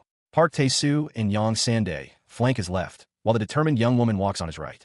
Together, they move as a single, formidable unit, leaving the mountain path behind. As they depart, the group's serious demeanor is broken by Master Beidao, who wails in anguish upon seeing his car, which has sat idle for 10 months. While he cries out for his neglected vehicle, another monk suggests they start by washing it. With a final glance back, they bid goodbye to Kairasan and head towards their new beginning in Seoul. The story is designated Level Point 16. Across the Seoul skyline, the members of the new team share their first impressions. Kin finds the air polluted. Park Tae-soo questions how he would know, while Yang Sanday's hands itch, eager to test his strength. In a quiet moment, Kin stands silhouetted against the city with Yumin and another figure, his thoughts solely on her. His fixation on Yumin continues back at their new office. He slams his hands down, shouting that it sucks and that nothing has changed. He feels his head is about to explode, with all his thoughts consumed by her. As his frustration boils over, Park Tae-soo calmly suggests that his confession to her can surely wait until he's finished his meal. This only enrages Ken further, who leaps up and declares that's it. He's going for a stroll. He then announces that to celebrate their return, they're all going for barbecue. Following his outburst, the entire team sits around a sizzling grill, their moods transformed. They all shout in delight at how good the food is. Park Tae-soo confirms that this is the best shop in town for Korean barbecue. Ken is in absolute ecstasy, declaring the barbecue meat with white rice to be perfection. He can't believe how good the combination of meat, sauce, and rice is. Yang Sandae explains the proper method. Wrap the meat in sauce in a vegetable and take a big bite, the way they do it in his hometown of Suwon. As the meal continues, Park Tae-soo excuses himself. When Ken asks where he is going, Park Tae-soo simply tells the group to wait, promising to guide them to a good place. He leads them away from the restaurant and into a vibrant, neon-soaked street where women call out from storefronts, beckoning them to come inside. Park Tae-soo reveals their location, a Hookerville, one of 5 in Seoul. He explains that despite prostitution being banned, the market generates around $50 million in profit annually. With tens of millions in cash flowing through the area daily, he turns to a stunned Ken and suggests they have some fun. He then pushes Ken towards one of the women. Ken becomes completely flustered, his face flushing red as he stammers that he can't possibly do it. Seeing Ken's reluctance, another team member with a mustache eagerly steps forward with a handful of cash. He declares that he and Marin will go to that shop and begins to drag the protesting Ken along with him. He is dragged into the chaotic main room of the brothel, where one of his companions is being attended to. A woman named Lena, introduced as the number 1 girl, is offered to the man. The terms are explained, a base price for set time, with credit cards accepted for a different rate. As the man leers, Lena leans in, offering to help him undress. He, however, is thrown into a private room, his jacket and shirt already stripped from him. Furious and humiliated, Ken curses Yang Sandae, realizing he was set up. He glares at the heart-shaped pillows on the bed, his anger boiling over in the gaudy room. Before he can react further, a woman enters, offering a complimentary drink. Without waiting for a response, she begins to pull his tracksuit jacket off, suggesting they get in the bath.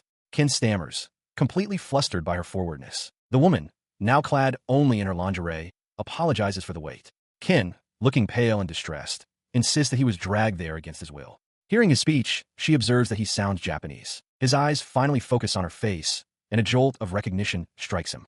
He screams her name, Miss Ryu. She looks back, her own expression shifting to one of shock and sorrow. He grabs her, demanding to know why she is there. The sight of her triggers a painful memory. He flashes back to a past failure, a time when he was beaten and bloodied, his fist of justice proving useless. He remembers being sent back to his hometown and wonders what exactly happened in the years since. Snapping back to the present, Ken grips Miss Ryu's shoulders, pleading with her not to run and to tell him everything. Through her tears, she chokes out the answer. The Garugi gang brought them there. She recounts the horrific story. After Ken left, the Garugi gang bought the brothel district. They sought out desperate girls, and they found her in her hometown. She was captured, photographed, and repeatedly assaulted until she felt she was no longer human. The gang then plastered the photos around her village, driving her parents to a double suicide. She was left with nothing, begging for it to stop. The truth devastates Ken. His face contorts in agony as he's crushed by guilt. He believes it's all his fault. If he hadn't interfered back then, if he hadn't been sent away, this tragedy wouldn't have occurred. It's me again, damn. He grits out. Miss Ryu, seeing his torment, quickly tells him it's not his fault. She insists that it is not their fault, but then delivers a chilling warning. If he stays there any longer, things might get ugly. The statement hits Ken with the force of a physical blow. He stands frozen, shocked in his silence by the sudden, horrifying realization that nothing has changed. He stands frozen as Miss Ryu tells him to leave and forget she exists, her hand clenched in a fist. Before he can react, a bouncer in a camouflage shirt approaches from behind, demanding to know what the fuss is about, and telling Ken to pay up and leave without causing trouble. In a sudden outburst, Miss Ryu screams at the bouncer to leave Ken alone, warning that things will get worse if he interferes.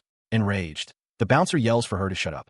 Just then, more thugs appear in the doorway, led by a man with a bloody nose who demands to know who is causing problems on his gang's property, threatening to kill Ken. Miss Ryu stands between them, telling Ken that this is no place for him. Her defiance triggers a painful memory for Ken. He flashes back to Yumin, recalling the day he had wanted to confess his feelings to her. The weight of that past failure sharpens his gaze, filling it with a new, cold resolve. Returning to the present moment, He looks down at Miss Ryu with unwavering intensity. He tells her to trust him, making a solemn promise that he will protect her. His words strike her deeply. Tears well up and stream down her face as she stares back at him, her expression a whirlwind of shock, despair, and a nascent flicker of hope. The moment is shattered as the thugs, their faces twisted in rage, lunge forward. The leader raises a wooden bat high, screaming for Ken to die. With explosive force, Ken shoves the entire group backward. They are thrown off their feet, crashing violently through the room's glass door and wooden frame, their cries of pain echoing in the hallway. He quickly turns back to shield Miss Ryu, shouting for her and the other women to escape. In the hallway, the remaining thugs stare in stunned disbelief, one of them recognizing that Ken is once again the cause of the chaos. Gazing at his broad, protective back, Miss Ryu's tear-streaked face softens. A single, powerful thought crystallizes in her mind. If she follows this man, she might finally be able to live happily. As this realization dawns, the memory of their initial, shocking reunion resurfaces, her hand reaching out to grab his sleeve, and his voice, thick with disbelief, uttering the name from their past. Miss Ryu, her hand firmly in his, she trembles on the wet pavement of the dark alley. Ken leads her away from the chaos of the brothel, pulling her gently but resolutely through the narrow passage between buildings as they step into an uncertain future together. Ken reflects on his failures. After 10 months of training in the mountains, his plan to confess has gone wrong.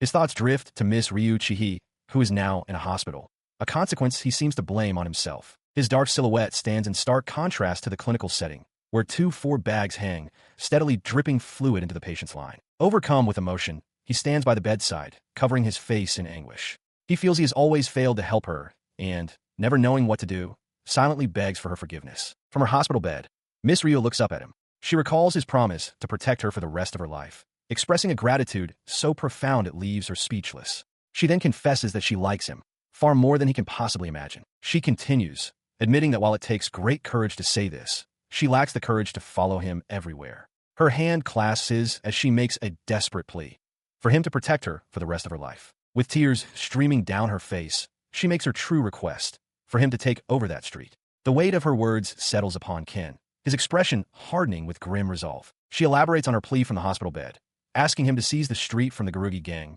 become its new owner, and protect her and the other women there forever. Following this desperate request, 3 other women step forward to speak with Ken. One with long dark hair introduces herself as Zehui. Another with short, light-toned hair says she is Sakura. The third, Effie, clarifies that she works with Chihi. They begin to explain the dire situation. The government is redeveloping the old areas, aiming to eliminate the prostitution streets. They reveal that since the Garugi gang took over, life has become hell. Although the gang forces them to work like slaves to recoup investments, that is not their primary goal. The women's anger and desperation escalate as they expose the gang's true scheme. The Garugi gang's main target is the government compensation they'll receive when the land is reclaimed. They accuse the gang of messing up Chihi's life just to bring her there and are now trying to get rid of her. They fear that once the gang gets their money, they will all be abandoned, as the gang has only ever cared about itself. Her group's desperation is tinged with doubt. One of the women, speaking for the others, questions Ken directly, asking if he is truly sure he can help them. She explains that while they trust Chihi's judgment, this is a matter of life and death, and they are wary given the differences between their worlds. Ken listens, his expression unreadable. As they voice their concerns, the restaurant's proprietor brings a sizzling dish to their table, telling them not to worry. He gestures toward Ken, identifying him as the Japanese man he trusts most at his age. The proprietor notes that Ken carries an aura of responsibility. The women, and Miss Ryu from her bed in the background, listen intently. He elaborates on his endorsement, acknowledging that Ken might not appeal to them in the way men with obvious power do. However, the proprietor firmly states that Ken is far more trustworthy and that he will support any decision Ken makes. Meanwhile, in his office, Park Tae-soo lays out the strategic situation for Ken. The government is redeveloping 5 prostitution villages, encompassing 240,000 acres of land, to curb the trade. The potential government payout is immense, around 50 to 60 billion won, and the street itself generates revenues of up to 10 billion won. Knowing their target, Park Tae-soo asks Ken for the plan. He sits at the head of the table, flanked by his lieutenants. Having heard both the desperate pleas and the financial stakes, Ken makes his decision. With a sharp smile, he announces, "I'm taking it." He resolves to take over the street, ensuring the women receive what they are owed. His declaration is met with stunned disbelief. Park Tae-soo springs from his seat, demanding to know if Ken understands what he's saying. He insists that taking the street from the Garugi gang is nearly impossible, warning that they will never let go and will interfere constantly unless they are completely annihilated. Yang Sande can only stare in shock. He continues his frantic objection, stressing the sheer scale of the enemy. The Garugi gang, he explains, manages the entire area, the street, bars, clubs, and pachinko parlors. More than that, they have over 500 members. He questions if Ken truly grasps the situation, asking if this is the only way. His response is not of reconsideration, but of chilling resolve. Ken's face hardens, his eyes burning with intensity. He issues a single, brutal command: annihilate them. Get rid of the Garugi gang. The command sends a wave of pure shock through his subordinates. Park Tae-soo, Yang San-dae, and the other men are frozen, their expressions a mixture of disbelief and awe at the sheer audacity of the order. His gaze is sharp and unwavering. Looking back at his stunned crew, Ken leaves no room for argument, his voice low and firm as he declares, "This is an order." His audacious command is met not with protest, but with a unified, roaring affirmation from his subordinates, including Park Tae-soo and Yang San-dae. "Sir, yes, sir." Their initial disbelief has been forged into zealous resolve. Ken's eyes narrow, his focus absolute, as the plan is set in motion. Elsewhere, this new directive causes friction. A woman with dark skin and coiled, light-toned hair furiously berates several of Ken's men, who are bowing low in apology. She demands to know what they were thinking, leaving her behind after talking about protecting girls, and screams for them to go to hell. Her anger, however, transforms into a declaration of fealty. She introduces herself as Kim Hee-rin, the swordsman of Kenrock. With unwavering conviction, she pledges to follow any order, proclaiming that both her soul and body now belong to her boss. As the operation takes shape, a phone call provides the final, critical piece of intelligence. Ken listens intently as his informant, the old restaurant owner, reveals the enemy's headquarters, the 12th floor of the Goryeo Plaza, under the guise of the Goryeo financial office. The informant confirms that the Garugi boss will be there tonight, along with the #1 girl from the street. Ken absorbs the information and offers his thanks. Having delivered his report, the restaurant owner clicks the receiver back into the payphone's cradle, his task complete. He stands for a moment, a small figure before the imposing Goryeo Plaza. The target building looms over the cityscape as night descends. The time for planning is over. Tonight, the war starts. At 9:30 p.m. in the Goryeo Plaza, the brutish boss of the Garugi gang holds court. Surrounded by women, he leers, ordering them to strip down. The women appear pleased, remarking on how good everyone looks. Meanwhile, outside the very same building, Ken, Park Tae-soo, and Yang San-dae stand together, looking up at the towering structure with grim determination. Yang turns to Ken, acknowledging that their opponent is tough, but admitting he's excited to finally test the results of their training. Ken listens, his gaze fixed forward as he internally reflects that this direct confrontation is not the only way to wage this war. His thoughts sharpen with intensity. He wants to know, right now, just how strong he has become. As this desire burns within him, he is already in motion, striking a guard at the entrance who cries out his name in shock. The 18th level of his journey begins. Gripping a collapsible baton, Ken stands poised and resolute, his body coiled with readiness for the violence to come. The guard he struck stumbles back, bewildered. Before the man can even process the attack, Ken delivers a second, crushing blow, neutralizing the threat instantly. With the entrance secured, the trio enters an elevator. A confident smirk plays on Yang's face as he presses the button for the 12th floor. A soft chime announces their arrival. The elevator doors slide open, revealing Ken, Park, and Yang standing as imposing silhouettes, ready for battle. A single, polished shoe steps forward with purpose, crossing the threshold from the elevator onto the 12th floor. A furious roar echoes through the hall. The voice declares their intent to annihilate the Garugi gang, calling them weaklings. It is a challenge and a death sentence, an invitation for anyone with a death wish to stand with them. He presented the Garugi gang with a paradox, a choice laid bare with a simple gesture. The gang's boss scoffed, questioning if Ken was insane. He mocked the idea of changing sides so easily, calling them fools for even considering it. The boss's taunt was cut short. Ken, having anticipated this response, drove his fist directly into the man's face with blinding speed. The sheer force of the impact sent the boss hurtling backward, crashing through his own men. As the thugs scattered, Ken declared that he was nothing like a paradox. While Ken dealt with the leader, Park Tae-soo and Yang San-dae moved in sync, their own attacks felling the surrounding thugs with brutal efficiency. A wave of exhilaration washed over Ken. He could feel the immense increase in his strength, the direct result of 10 months of training. He realized with a shout that these men were nowhere near their level. He stood with his back to his comrades, a formidable figure facing the last remnants of the terrified gang. In moments, the room was still. Ken stood amidst the debris and the fallen bodies, a man who had totally evolved into something different. Meanwhile, in another part of the building, a subordinate nervously reported to his boss. He explained that invaders were making a ruckus, and they were in deep trouble, still unable to identify the attackers. In the same room, a woman was bound and gagged, a helpless captive. The boss, a man of terrifying muscularity, listened. With a low growl, he ordered the subordinate to shut the door and get out, telling him not to report back unless he was truly needed. His tattooed biceps flexed with contained fury. As the terrified subordinate stammered an apology, The boss's face, half shrouded in darkness, broke into a wide, predatory grin. The invasion escalates on the 12th floor. Garugi gang members scramble, shouting for weapons and reinforcements as they are overwhelmed. One thug, brandishing a knife, believes it's his lucky day, noting that his side is also armed for a fight. His confidence is short-lived as Yang Sande, wielding 2 hammers, plummets down upon him. He lands with grim purpose, his twin hammers crossed before him. His expression is cold and intense as he introduces himself with a new name, a command meant to be seared into memory. I'm Marim. Remember that. Meanwhile, in the Garugi gang's 10th floor training room, a group of thugs is startled by an unexpected visitor. A woman stands with her back to them, prompting lewd suggestions that the boss sent her for their entertainment. One of them confidently declares that she is not going anywhere. She turns, revealing herself as Kim Hyerin, the tip of her sword already resting on a thug's head. She calmly assures them she won't kill them, but merely wants to demonstrate her capabilities as her boss's sword. With a smirk, she warns that it might hurt when things get exciting, leaving the men stunned by her audacity. Back on the 12th floor, the man calling himself Marim continues his brutal assault. He moves with relentless efficiency, his hammers finding their marks with sickening force. The air fills with the agonized screams of his victims as he carves a path through them. Hyerin is just as effective, though her style is one of fluid grace. She effortlessly twists around a thug's attack, trapping him on the ground with her powerful legs. As another demands to know who she is, she simply looks down on him with a confident, almost playful, smirk. In another corridor, the rest of Ken's team executes a different part of the plan. They ram a line of heavy vending carts forward, shouting orders to push straight towards headquarters.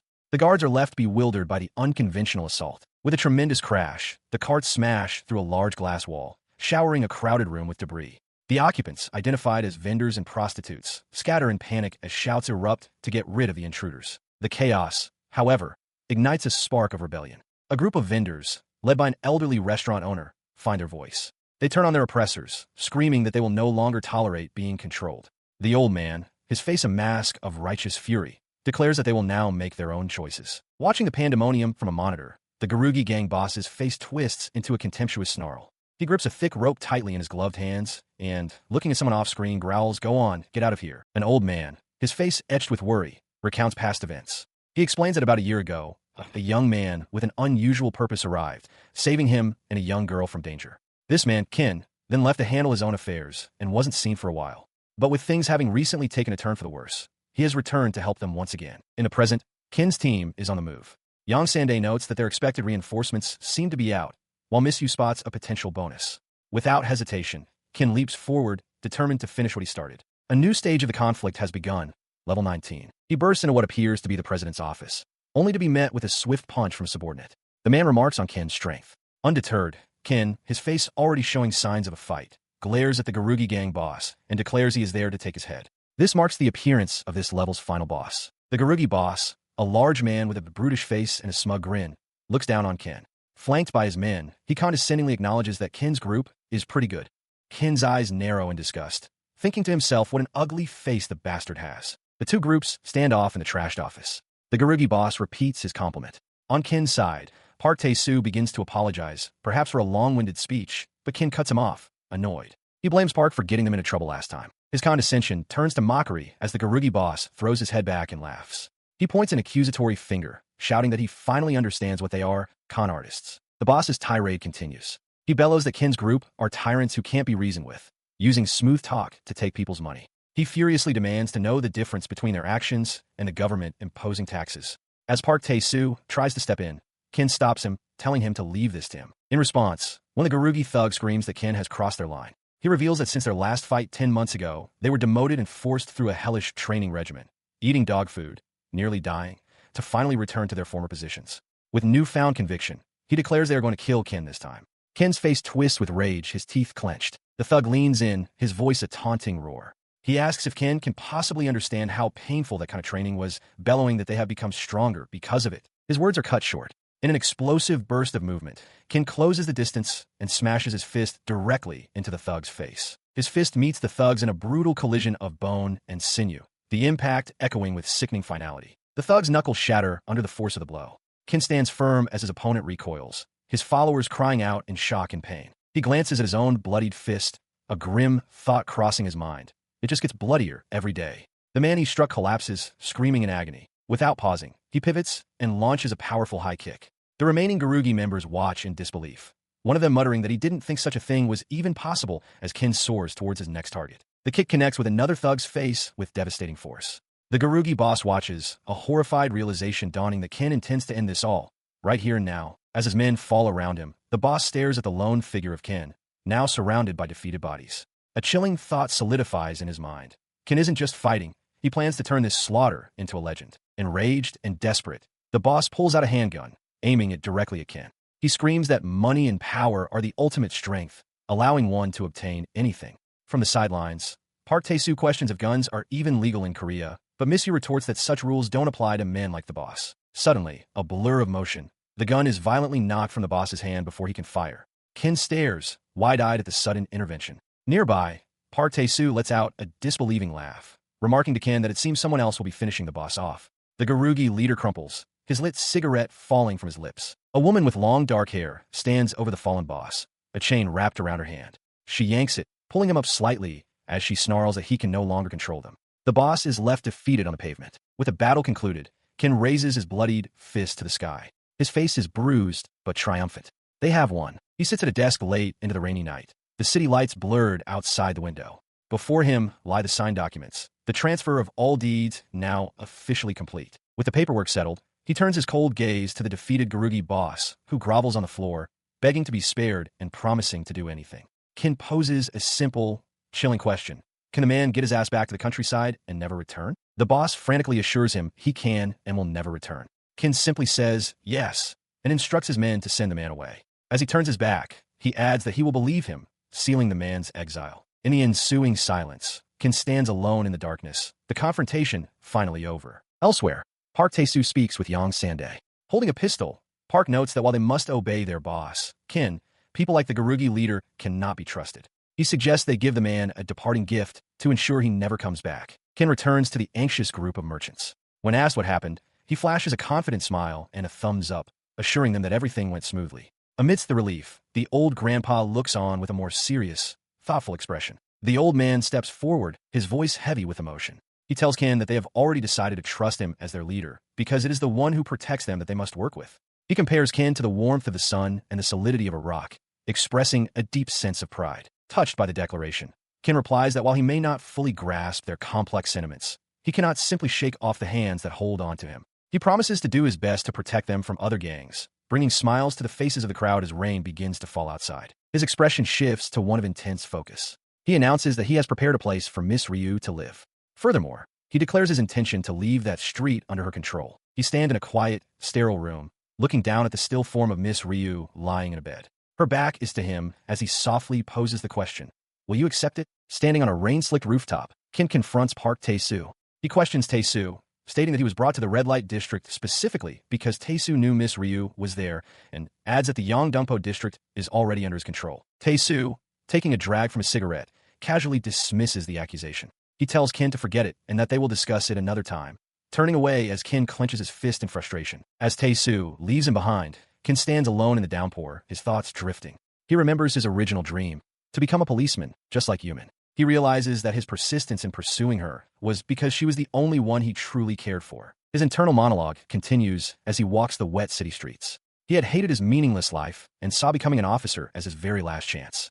It was a job he desperately wanted, believing it was the only way he could become a man worthy of standing beside Yumin. He continues his solitary walk down a dark, empty alley, soaked by the relentless rain, his shoulders slumped in dejection. Suddenly, he stops. His eyes widen as he looks up to see a figure standing before him in the darkness. It is Yumin. Yumin, her face streaked with a mix of rain and tears, softly says his name. She tells him it's been a long time. Ken is utterly stunned, unable to form a single word. His shock twists into a pained grimace. He cannot pursue this reunion. He realizes, because he has already made a promise to another woman, that he would protect her forever. Unable to meet her gaze, Ken bows his head in the rain.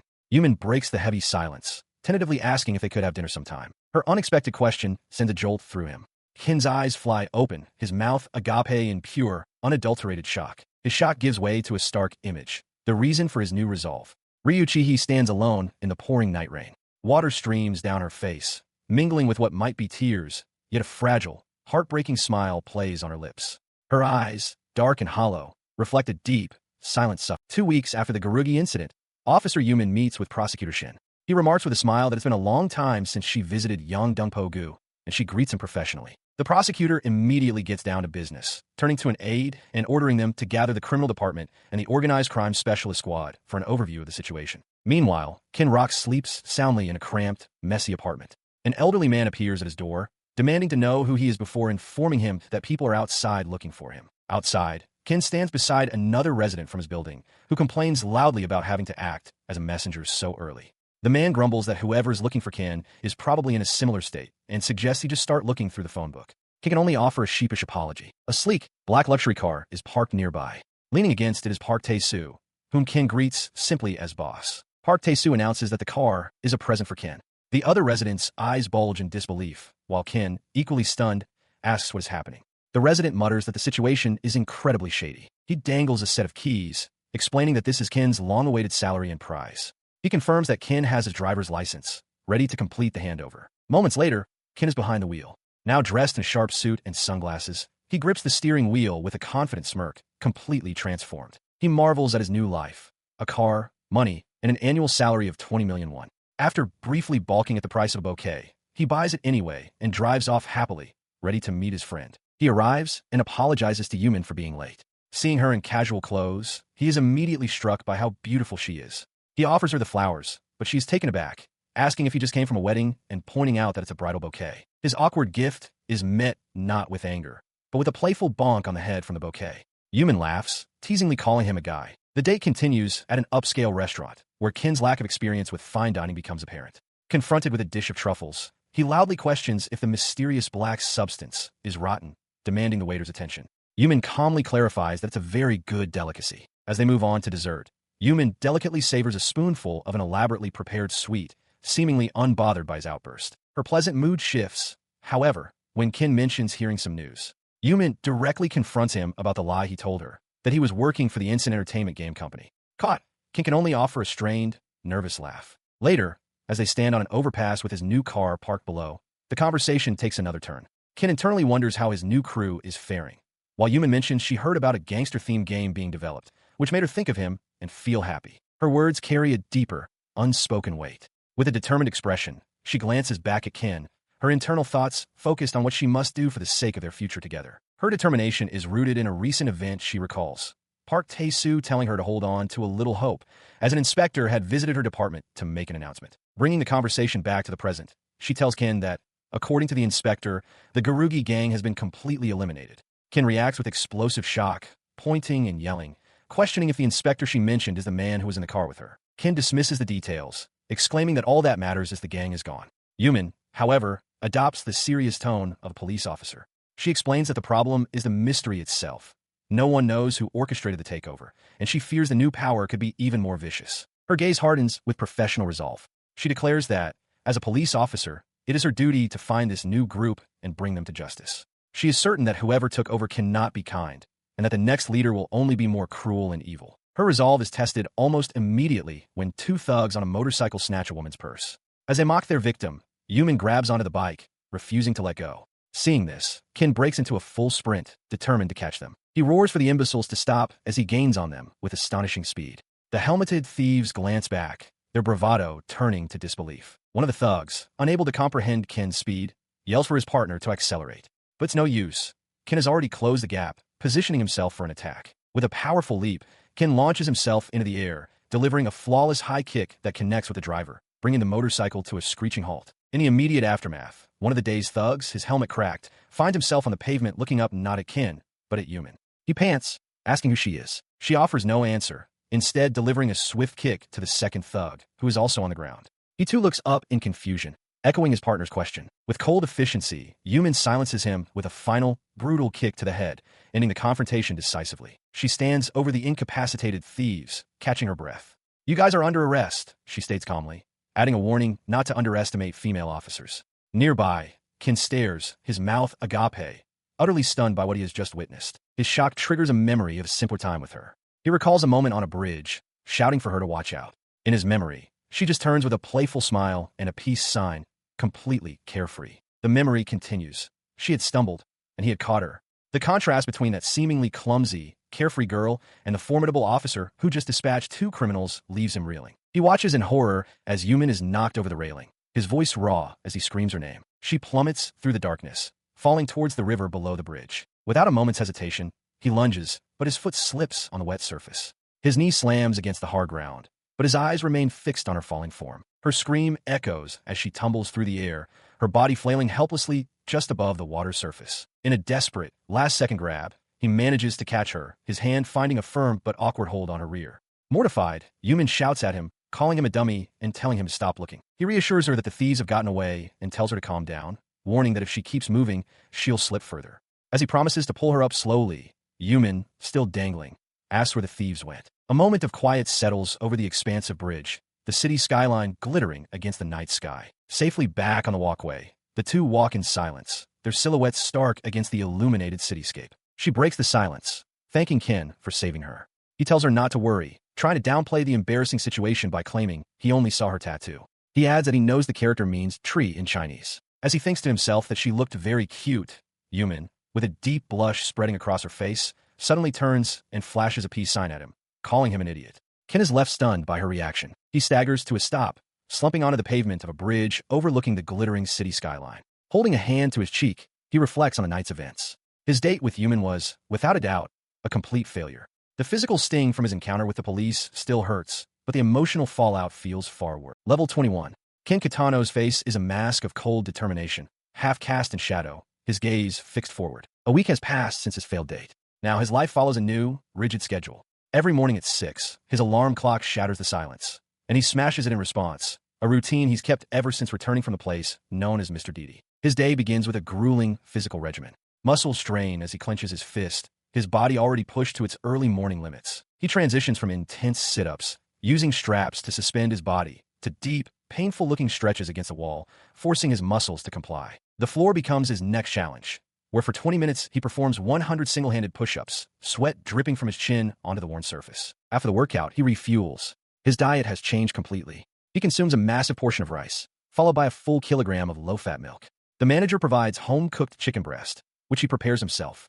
As he finishes, he thinks about washing up until 7, wishing he had a hot tub to soak in. Cleaned and transformed, he dons the sharp Armani suit, his entire presence shifting from a raw athlete to a composed professional. He completes the look with a pair of polished D&G leather shoes, their shine reflecting his new status. Fully attired, he gets behind the wheel of his Mercedes, ready to drive into the bustling city. As the luxury car glides through traffic, a thought crosses his mind. Even though he wears the expensive suit Tae-soo gave him and drives a Mercedes, he still lives in the same humble test-cramming apartment. He stood on the rooftop of his humble apartment building 1 week ago, listening to his neighbor. The man noted that Ken had endured much trouble recently, but Ken, looking down at the city, simply told him not to worry about it. His neighbor pressed on, asking why he would want to live in such a place. Ken's answer was simple: it's inexpensive. At that moment, Park Tae-soo appeared, asking Ken to come live with him. Just as before, as if nothing had happened. Tae-soo's face, marked with fresh bandages, was a mask of conflict. He thought to himself that he had no way to become truly heartless. Back on the rooftop, the neighbor observed Ken's injuries, noting he was hurt badly and asking if he'd been out beating doors again. Ken turned away, unable to admit the truth. Yumi was the one who did this to him. In the present, at 8 o'clock, Ken arrives at the Hard Rock Group's office. As he enters, his crew greets him with energy and respect. Miss Yu calls out an affectionate boss, while Yang Sande and others welcome their leader. He acknowledges them with a simple, confident yo. The group's situation is precarious. Taking control of Yangdongpogu yielded no special gains, and a duty owed by the Garugi gang was not carried out. Secrets remain within the territory, and aside from occasional trouble, other rival groups have been quiet. Ken reflects on this. He knows Tae-soo seems to be carrying out some plans, but he has no idea what they are, and he has no desire to find out. Meanwhile, some of his subordinates are preoccupied. One of them proudly displays a list, declaring his aim is to sleep with every prostitute on it. Miss Yu and another member peer at it, questioning why they're looking at names like Felicia and Alice, confirming they are indeed prostitutes. Inside the office, Ken slams his fist down, angrily demanding payment from Park Tae-soo.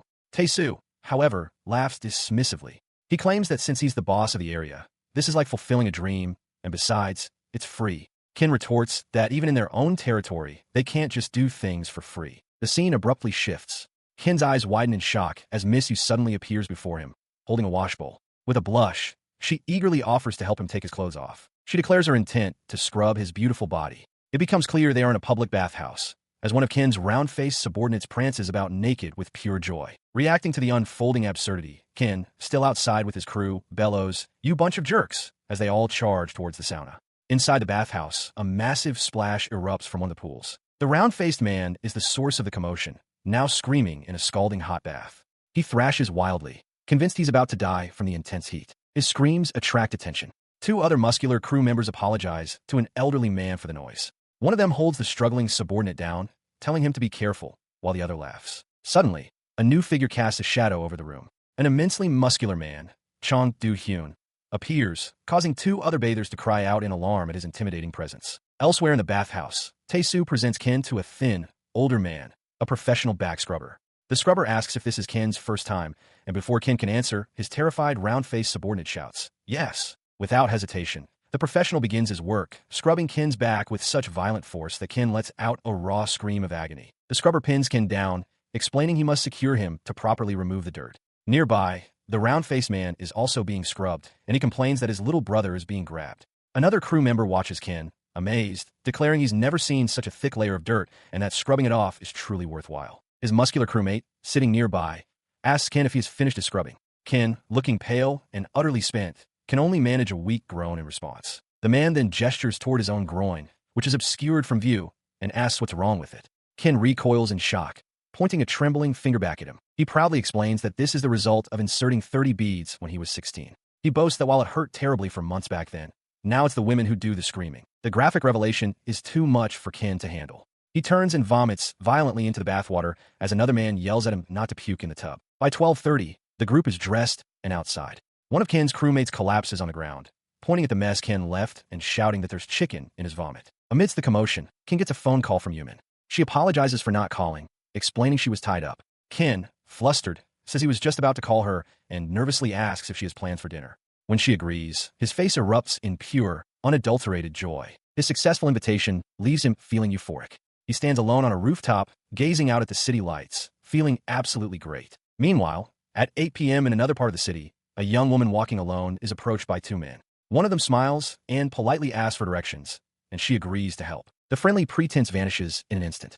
The two men violently grab the woman, who struggles in terror as they overpower her. Her resistance is futile. She is quickly gagged, her muffled sounds silenced as her eyes widen in absolute horror. The woman is violently subdued, her body twisted as one of her abductors, a man in a striped beanie, grins maliciously while restraining her. Meanwhile, Ken waits outside a building, a bouquet of flowers in hand, growing anxious. He wonders why Yumin hasn't arrived and considers calling her. As his own phone rings, the voice of one of her abductors comes through, gloating that it was a big mistake for her to reveal she was a cop, as it made her easy to find. He answers, hopefully calling out Yumin's name. But the voice on the other end is not hers. It is a man's voice, cold and unfamiliar, asking if he is the steroid guy from last time. Ken's expression hardens instantly. The hope vanishes, replaced by cold suspicion as he demands, "Who are you?" In response, the man on the phone, the thug with the spiky hair, identifies himself and his partner as the two bikers from their previous encounter. He holds up Yumin's purse, its floral pattern a stark contrast to his grimy hand, and asks if that's enough information. The implication sinks in, and Ken's face contorts into a mask of pure rage. He lets out a guttural roar into the phone, his voice cracking with fury as he screams, "Put Yumi on the phone." His demand is met with mockery. The other kidnapper, the one in the beanie, takes the phone and taunts him, asking condescendingly if Ken truly understands the situation he is in. The first thug snatches the phone back, shouting that they are at a hotel. As Ken listens with clenched teeth, the scene is revealed. Yumin lies on the floor of a hotel room, her own phone smashed beside her, as her two captors stand over her, one having just foolishly broadcasted their location. In a dimly lit room, Yumin lies unconscious on a bed, her long dark hair splayed across the pillow. A voice speaks of a serum specially prepared just for her, hinting at a sinister purpose. In response to this unseen threat, Ken speeds through the night in a car, his eyes wide with fury and panic as he screams Yumin's name into the darkness. His vehicle blurs past the glowing neon signs of a district saturated with motels, each flickering light a potential location, but offering no clear answer. Bursting into one such establishment, he desperately questions the front desk clerk, asking if he's seen a girl with a bizarrely crude description. He knows he must find her, but the sheer number of hotels leaves him lost. The clerk, taken aback by the aggressive inquiry, can only stare in utter confusion. Ken's face contorts with rage at the man's uncomprehending expression. Realizing he's getting no help, Ken pulls out his phone. It's 8:40 p.m. He considers that calling Tae-soo for assistance would be quicker, but curses the clerk's ignorance, frustrated by the dead end. The thought paralyzes him with indecision. If he involves Tae-soo, his status as a gang member who is friends with a cop will be exposed. But if he doesn't, Yumin might discover his secret life anyway. He realizes with dawning horror that either path could lead to her leaving him. Meanwhile, in a hotel room, a man in a striped beanie cries out as a foot stomps down onto his face, breaking his nose. A voice coolly observes that he is now awake. The scene reveals Yumin, now conscious and defiant, wielding a shower head as a makeshift weapon. She demands to know who her assailants are. One of the thugs, the man in the beanie, taunts her, claiming they're a biker gang she knows. Across the room, Kin, his own nose now bleeding, furiously warns the men to get away from her or face severe consequences. Unfazed, the beanie-wearing thug laughs menacingly at Kin's threat. He looks towards Yumin, his expression cruel, and remarks that the effects of the serum they administered must be about to kick in. The beanie-wearing thug and his companion loom over a groggy Yumin. As she struggles to understand what's happened, he gloats that the drug has taken effect. He grabs her, taunting that they will enjoy every inch of her body and that the entire process will be filmed for their entertainment, perhaps even to be sold for a good price. He punctuates his threat by striking her hard across the face, her head snapping to the side from the force of the blow. His face twists into a sadistic mask as he screams at her, asking if it hurts and reveling in the fact that her fear only makes her more exciting to him. Yumin's eyes widen in pure terror. From the floor, an injured Ken lunges, his hand clamping desperately around the thug's ankle in a futile attempt to intervene. His effort is for naught. Yumin is violently thrown face first onto the bed, her cry muffled by the impact. The spiky-haired thug, holding a small camera, eagerly tells his companion to start filming, declaring it's time for them to have some fun. The beanie-wearing thug, however, tells him to wait, his attention momentarily fixed. He instructs his friend to just look at her body, but the other man seems confused by the pause. The narrative cuts away, showing Ken in his car moments before arriving. He ignores an incoming call from Tae-soo, his face etched with anguish as he chastises himself for any hesitation. He realizes in that instant that Yumin's safety is his absolute priority. Another flashback reveals the catalyst. Yumin, looking distressed in her own apartment, making a desperate call. Her voice is faint as she pleads, "Hello? Ken, I need some help." The final memory shows the moment Ken received that call. He stands beside an irritated Park Tae-soo. Ken's face contorts in shock and horror as he hears Yumin's plea before the line goes dead. Tae-soo, oblivious, snaps at him, asking what's wrong with a bizarre, sarcastic remark, but Ken is already lost to the gravity of the situation. He arrives outside the Hotel White Castle, his silhouette stark against the building's lights. His motorcycle is parked nearby. He has found her. Inside one of the rooms, Yumin lies on a bed, breathing heavily in distress. Her breath hitches as something is pressed firmly against the skin of her lower back. She cries out as a massive, intricate dragon tattoo is forcibly inked across her back. Watching from the side, the two thugs are baffled. One wonders aloud what is happening and where the tattoo suddenly came from, while the other notes the absurdity, questioning why a police officer would have such a tattoo, as it's not allowed for them in Korea. With a deafening slam, the hotel room door bursts inward, sending the two thugs flying backward with concussive force. Their faces contort in shock and pain. One of the men lets out a silent scream, his eyes bulging in terror as he is violently propelled through the air. Ken stands amidst the chaos he created. His shirt is torn, his knuckles bloody. He has thrown one man aside as the other is still airborne. The room now a scene of utter destruction. Behind him, Yumin looks up, tears streaming down her bruised face. Clutching a piece of dark fabric to cover herself, she whispers his name, her voice filled with relief. He turns to her, his own face spattered with blood, but his expression calm and focused. He tells her it is time for them to leave. Surveying the wrecked room, Ken asks if she's all right and suggests taking her to the hospital. Yumin immediately refuses, pleading to be taken anywhere but there. Fleeing the hotel, Ken speeds through the city streets, the car's engine roaring as it cuts through the night traffic. Inside the car, Yumin is curled up in the passenger's seat, her body racked with painful spasms from the fresh, violently applied tattoo on her back. After some time, they sit together in silence by the water's edge. Ken breaks the quiet, asking if she is feeling better. Yumin confirms that she is and thanks him. He then brings up the tattoo, acknowledging that he saw it. He tries to reassure her, stating that while he knows it's troublesome if someone in Korea finds out, his mouth is tight. Her expression remains somber as she gazes at the water. She comes to a decision, realizing that it seems she must finally tell him the truth. She turns to him and makes a stunning confession. She admits she lied about being Korean and reveals her true identity. She is the daughter of the leader of the Hakuryu Kai, the largest Yakuza group in Japan. She apologizes for the deception. He sits in stunned silence, processing her words as the waves splash against the shore beside him. The revelation hits him with a jolt.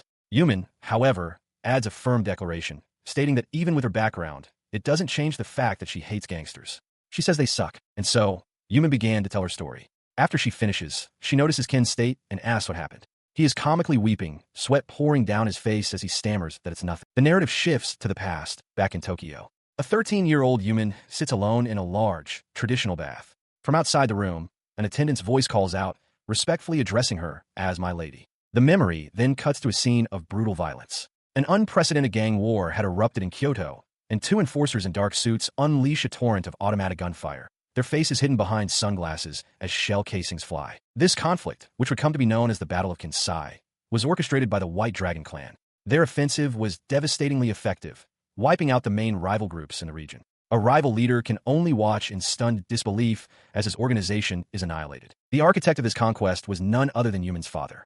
With this victory, the entire Kansai district fell under the dominion of the third-generation leader of the White Dragon clan, his power stretching over the city. Returning to the past with young Yumen, a procession of black cars pulls to the curb. A bodyguard in a suit opens the rear door for her, announcing their arrival as she steps onto the sidewalk, school bag in hand. She is immediately met by a group of other girls in school uniforms. They surround her, looking down with an imposing air that blocks her path, their collective presence demanding attention. Their leader, a girl with her hair in ponytails, steps forward to clarify their purpose. She explains that they are the White Lotus, a group trained from birth to protect her, and formally declares that they will now be responsible for Lady Yumen's safety. That promise is shattered in an instant. A sickening thud rings out as one of the White Lotus girls is struck on the head. Simultaneously, another cries out as a knife is plunged deep into her stomach, the ambush beginning with shocking speed and brutality. She lay on the floor, her life bleeding out amidst the bodies of her comrades. It is a grim truth that those who lose a skirmish, those who suffer defeat, often find their desire for revenge growing into something far more cruel. With the bodyguards dispatched, the attackers turn to their true target. The leader, a man in sunglasses, pressed the tip of a katana to Yumen's throat, sneering as he addressed her. He promised to cut her into pieces, starting with her fingers, and then send her body in a coffin to her father. His grinning accomplice added a chilling assurance. She wouldn't feel lonely, as her mother and sister were already waiting for her. In response to the threat, a figure emerged from the shadows, surrounded by a flock of crows. It was Ken, his face set with grim determination, a pistol clutched in each hand. The crows scattered as chaos erupted. The attackers, startled, identified him as the White Dragon clan's assassin and screamed for him to be killed. Ken immediately opened fire, his bullets finding their mark in the ensuing pandemonium. One of the thugs cried out in agony as a round tore through his chest. Without pause, Ken continued his deadly advance, planting a bullet squarely in the head of the grinning accomplice, silencing his taunts forever. He leaped through the air, a silhouetted angel of death against a blinding light, guns blazing as he cut down the remaining assailants. His eyes were cold and focused, a spent cartridge ejecting from his pistol as he executed his grim task with chilling precision. The pistol's now gone. He stood with a bloodied katana gripped tightly in his hands. The leader with the sunglasses stared in disbelief as another thug screamed in rage, recognizing Ken's allegiance. White Dragon Clan, he roared. Fucking Jikon. With a swift, brutal motion, Ken brought the blade down, severing the leader's fingers just as he reached for his own weapon. With a final, brutal thrust, Ken silences the last of the attackers, his blade sinking deep into the man's chest. His eyes are cold, his expression devoid of emotion as he completes his grim task. The violence was a direct consequence of an order from the clan's leadership. A man named Ray, his face hardened by battle, recalled the decree from the head of the clan. Anyone who touched Ji-Kan's daughter would have their hands cut off. His own hand rests on the hilt of his katana, ready to enforce that very order. Having ensured her safety, he now lifts the trembling Yumen into his arms. Her clothes are torn, her body is bruised, but she is alive.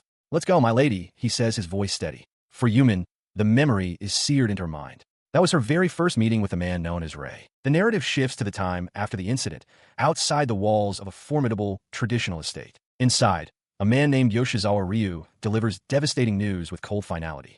He informs Yumen that she is the only survivor. Her mother and sister are dead. The words strike her down. She collapses to the floor, overwhelmed by the loss of everyone she held dear. But Yoshizawa shows no sympathy. He tells Yumen that now is not the time for crying, that dealing with the Kansai region is no longer a concern. He sees the tragedy as a good opportunity, declaring that the White Dragon clan will soon take over all of Japan and move on to Tokyo. In the background, Ken watches silently as Yumen is told she should have been mentally prepared for this. His callous ambition ignites a fire in Yumen.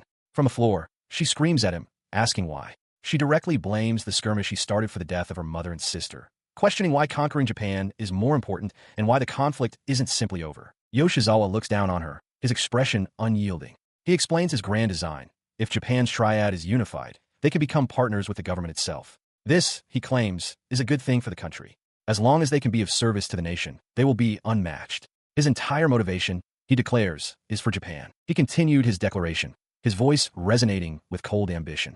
He told Yumin he was willing to use everything, including her own life, to prevent Japan's economy from falling into recession. Once the clans were united, he explained the White Dragon clan would hold more power than the nation's largest industries. He then barked an order to Rei, who immediately affirmed, "Yes, head." As Yumin stood with her head bowed in silent despair, the clan leader issued his next command. He ordered someone to bring the tattoo artist, declaring his intent to begin by making Yumin's body an official part of the White Dragon clan. In preparation for the decree, Yumin was laid bare, face down upon a bed, her body vulnerable and awaiting the ordeal. An elderly tattoo artist was brought in. He explained that the procedure for this specific tattoo, known as a vanishing tattoo, was incredibly painful and dangerous, something most girls could not tolerate. He noted that it was their symbol of morale, only becoming visible when body temperature rises, and cautiously asked if they truly wanted him to proceed. In response to the artist's hesitation, Yoshizawa Ryu roared with fanatical conviction, his face a mask of intensity, proclaiming that the symbol was more valuable than their very lives. With the order given, the procedure began, and Yumin's cries of agony filled the room. Her suffering continued until, 1 week later, the White Dragon clan finally left the temple grounds.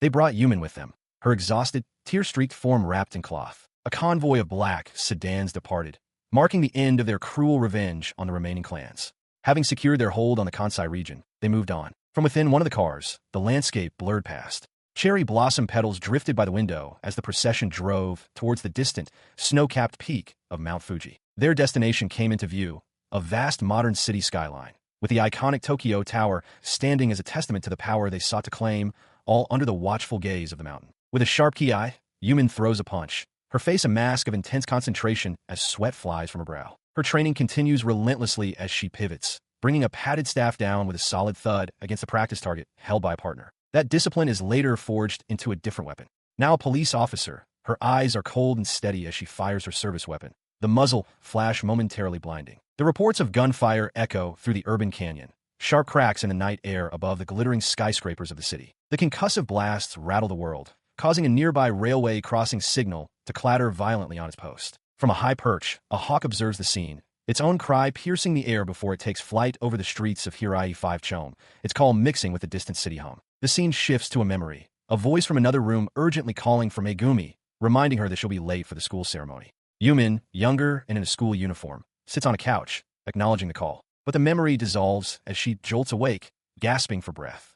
Her body is slick with sweat, her face pale from the nightmare. She moves to wash away the lingering feelings, stepping into the shower as water splashes against her skin. As the water cascades down her back, it reveals the secret she carries. An immense, intricate dragon tattoo. The mark of the White Dragon clan covers her from shoulder to thigh. A permanent brand from summer when she was 16, the same summer she entered school with Ken. Her past was a complex tapestry of violence and secrecy. The White Dragon clan's rise to power, which secured their control over Kanto, came at the cost of many lives. Yet no member of the clan was ever brought to justice. With his dream of uniting Japan's triads fulfilled, Yumin's father had achieved his ambition. To escape that world, Yumin began a new life in Tokyo, concealing her true identity. A memory surfaces of her school days, with her bodyguard bidding her farewell, a constant reminder of the life she left behind. As she stood lost in these memories, her thoughts turned to the man who was always watching over her from the shadows, Rei. He stood in the doorway, his presence a familiar weight as he called her name. She recalled the terrible paradox of their relationship. Her own father was responsible for the death of Rei's family, yet Rei was the one who had saved her life. He remained her father's most faithful servant, a constant, silent protector. At a Japanese high school, the clock tower reads just past 3 as cherry blossom petals drift on the wind, blanketing the school grounds in a gentle flurry. Inside, a group of female students gathers, their attention fixed on someone out of view. One girl points, identifying the spiky-haired student as a super famous person in their class. She asks Yumin, who stands beside her looking preoccupied, if she can see him. The subject of their gossip is Kitano Ken, a third-year student who sits alone. The girls exchange what they know. He's a formidable fighter who belongs to no group, fighting like a lone crow. Yumin quietly remarks that she dislikes people who love to fight. Another girl swoons, thinking he's cool, while her friend adds a crucial detail. Ken was from an upper-class family, but they all died during his junior high years, leaving him to live an empty life focused only on fighting. Hearing this, Yumin looks at Ken with new understanding. She realizes he is the same as her, someone who lost everything at a young age. Suddenly, a shriek cuts through the hallway as a figure tumbles violently down a flight of stairs. At the bottom of the steps, Yumin lies in a heap, her skirt askew. She clutches her head in pain and embarrassment as Ken, who had been walking down behind her, looks on in shock. As he approaches, she scrambles to her feet. Flustered and misplacing blame, she confronts him, demanding that he apologize for knocking into her and telling him to be more considerate. Her outburst leaves Ken comically deflated and speechless. The scene then shifts, overlaying a memory or a different time. Yumin's expression is soft as she offers words of encouragement, saying that one must live happily even through pain. Below this, a modern skyscraper stands against the sky as Ken thinks to himself, "I'm home." The narrative jumps to the present. In a formal Japanese room, a stern, bald man with a goatee, Yoshizawa Ryu, fixes his gaze on Yumin. He states his decision plainly. "Yumin, I'm sending you to Korea." He continues, explaining that her years of training were for this very purpose, to serve the clan. Now that they have conquered Japan and become part of its government, there's one thing left to do. They will use Korea as a foothold, a stage to control the world's triads, and, ultimately, all countries. Yumin listens, her eyes wide with the weight of his words, as he declares she will be their vanguard. He presents Yumin with a set of documents, explaining that everything has been prepared to make her a Korean citizen. A bank account, passport, an identity card, complete with a falsified age and a new name. Head bowed, Yumin accepts them, addressing him as chairman. The realization dawns on her that this was the purpose behind the 10 years she spent learning the Korean language. Noting her quiet compliance, he remarks that she is very obedient this time, questioning if she was like this when she was younger. He then commands his subordinate, Ray, to bring something over.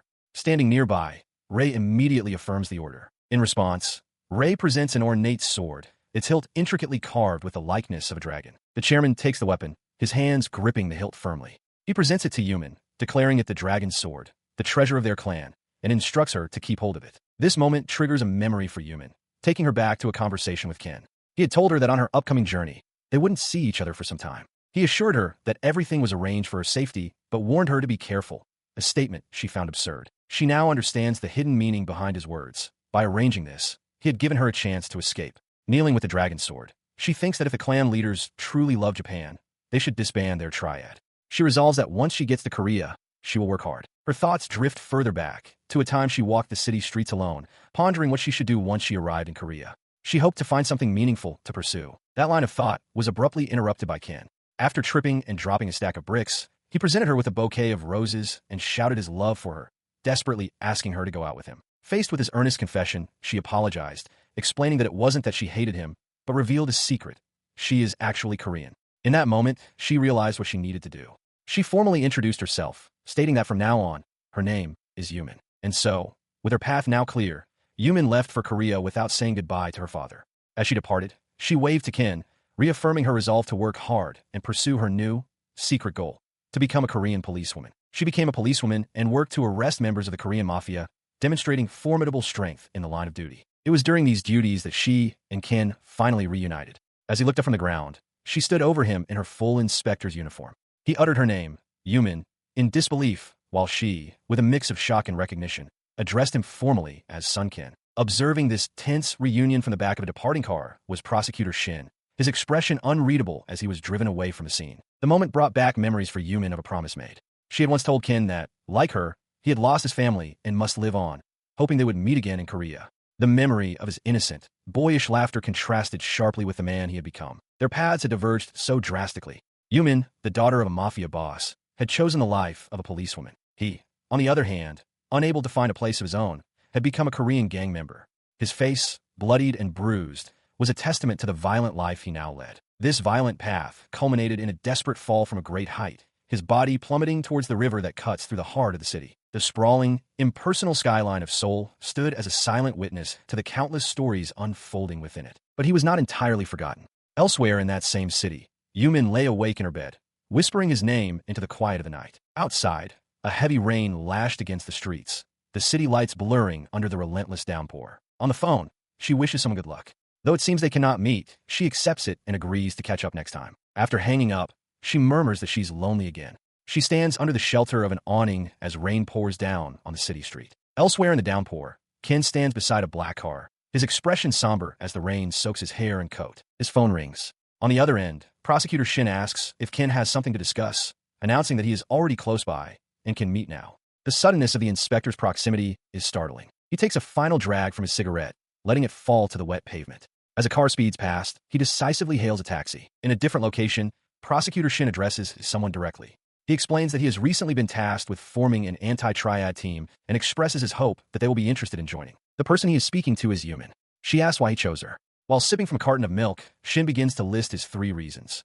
First, he needs a capable female officer, and second, her fluency in Japanese is a significant asset. He pauses before stating his 3rd reason, which is based on his own observations. Her eyes narrow with focus. Shin observes her reaction, remarking internally that it is the first time he has seen someone who is not afraid of the triad at all. He leans forward, a slight smile on his face. He states that he doesn't care about the motives of their targets, because his job, and hers, is simply to arrest them. He then asks if that answers her question. With her resolve solidified, Yumin bows deeply and accepts the position, asking for his guidance.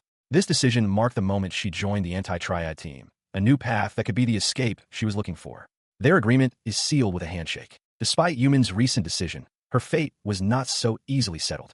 As time passes, the city continues its rhythm, and dandelions go to seed. Elsewhere, Ken stands alone in the dark, his face grim as he stares at his phone. A powerful, bald man named Yoshizawa Ryu roars into his phone at a man named Ray. He furiously reminds Ray that Yumin has been missing for 3 years, and Ray himself has been in Korea for 2 of them. He demands to know why she hasn't been found, bellowing that if she betrayed them, Ray is to bring her back in a body bag. He concludes with a chilling ultimatum. If Ray fails, he will be killed. Throughout the tirade, Ray, a man with a striking resemblance to an older Ken, listens with a cold, hardened expression. His gaze remains fixed and unreadable. The focus then shifts to a silhouette of Yumin, standing alone against the backdrop of the city at night. Her phone rings. Yumin, looking relaxed in casual clothes, answers it with a cheerful hello. As she lies on her couch, she idly wonders to herself where Ken has been for the past year. Her casual demeanor is instantly shattered. The voice on the other end of the line causes her eyes to widen in shock, her body frozen in alarm. Ray's intense face is juxtaposed with her terrified reaction. Ray now stands before her in person. He tells her he had assumed she'd forgotten the White Dragon clan. He confesses that he has hidden the fact that he found her 2 years prior, having always believed she would return on her own. But now he says it's too late. Noting that she still wears the dragon earrings, he delivers a grim ultimatum. If she doesn't come back with him, he must kill her. Stunned, Yumin breathes his name, Ray. The pieces fall into place, and she asks if he's been protecting her all this time. He looks down, his expression softening with grim resignation. He confirms her suspicion, stating that it's all over. He is, after all, the chairman's eyes. The scene shifts to a wide, blurry view of the city at night, the lights of traffic bleeding across rain-slicked streets, reflecting the somber and uncertain mood. Against a dark, cloudy sky, a traffic light glows red, signaling a stop. As the sun rises, a lone figure plummets from the top of a skyscraper, a silent silhouette falling against the bright morning sky. High above the city, a body plummets through the night air. It strikes the dome of a building with a heavy, metallic gong, a sound that echoes briefly before being swallowed by the darkness. Elsewhere, in the quiet of a room, a sharp click breaks the silence as a handgun is prepared for use. In a cluttered storage room, Officer Yumin adjusts her police cap. Her face is obscured, but the deliberate motion suggests a mind made up, a course of action decided. Her hand closes firmly around the hilt of a sheathed sword.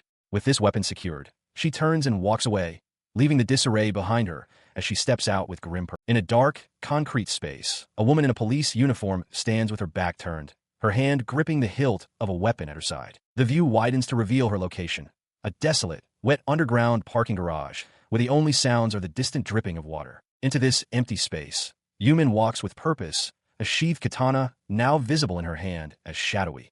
Clawed arms seem to reach for her from the darkness. Her face is beaded with sweat, but her expression is firm. She addresses someone named Ray, stating that she will not be going back. She declares that her job now is to arrest people like him and her own father, and questions if he is unwilling to let her go. Looking up with grim resolve, she concludes that if that's the case, she will have to use her own power to show him the strength of her conviction. As if an omen, a black crow lands in the pouring rain, its form a stark silhouette against the downpour. Elsewhere, Ken erupts in a furious scream, his face contorted with rage as crows flock around him. He bellows the name, Huzumai Ray, and roars for him not to forget who he is. The confrontation turns violent. Gunshots echo as Yumin takes cover behind a concrete pillar, firing her pistol into the garage. In response, Ken, with a fresh cut on his cheek, unleashes a barrage from 2 pistols simultaneously. One of his bullets finds its target, striking Yumin in the chest with a sickening thud. The force of the impact sends her reeling backward, her body beginning to fall as she clutches the wound. She held her ground, sweat trickling down her temple. Her eyes, wide with resolve, stared unflinchingly as the gunshot echoed. The shot was fired by Ken, his own eyes a sliver of cold focus amidst the muzzle flash. Multiple impacts struck her torso, the force throwing her backwards. Her dark uniform ripped apart as she stumbled, beginning to fall. As she went down, Ken's pistols clicked empty. He realized they had reached the moment of truth, the first to reload would win. But Yumin's hand was already moving, not for a fresh magazine, but for the hilt of her sword. At that moment, a new voice pierced the air, shouting her name. It was Ray, a man with a familiar face, but marked by a scar and a beard, his expression a mask of pure alarm. He watched, stunned, as Yumin's pistol clattered uselessly to the floor. She had thrown it away. He wondered what she could possibly be planning. Her hand found its true target, the hilt of the katana sheathed at her side. Her fingers wrapped around the grip with practiced ease. With a sharp, ringing sound, she drew the blade. The Rujimaru, the dragon god sword. Her gaze was no longer that of a victim, but of a focused warrior. A raw cry tore from her throat as she launched herself forward, channeling her remaining strength into a powerful, descending slash. Her blade descended, but Ray reacted instantly, crossing his pistols to meet the attack. Steel screamed against steel in a shower of sparks, his face taut with the effort of holding back the dragon god sword. He stared in disbelief, blood streaking his face from the deflected blow. A single, stunned thought echoed in his mind. Yumin had drawn the sacred blade. His shock turned to horror as, just meters away, Ken brought a heavy sign crashing down on Yumin, who screamed in pain. Ray cried out her name in a desperate roar. The brutal assault continued as Ken seized Yumin by the throat, lifting her effortlessly off the ground. He roared in her face, questioning how she could dare use the treasure blade of the White Dragon clan against one of its own members, spitting her full name, Yoshizawa Yumi, like a curse. Her breath caught in her throat, her eyes wide with pain and confusion. Ken's face, a mask of blood and anguish, contorted as he screamed his justification, a desperate cry that he had only wanted to protect her. His rage uncoiling, he threw her to the wet pavement. With a violent rip, he began tearing away her uniform jacket, exposing the dark top beneath. He didn't stop there, his hands moving to her skirt, shredding the fabric with brutal efficiency. The assault was swift and merciless. As Yumin lay helpless on the ground, Ken straddled her, continuing to rip away what remained of her clothes. As if mirroring the grim scene, the sky opened up and rain began to pour down on the city. Undeterred, Ken's hands moved to her last remaining garments, tearing them away. In moments it was done. Yumin lay exposed and shivering on the cold, rain-slicked asphalt, Ken looming over her still form. He looked down at her, his vision blurred by rain and blood. This was not the cold execution of a raven-like killer.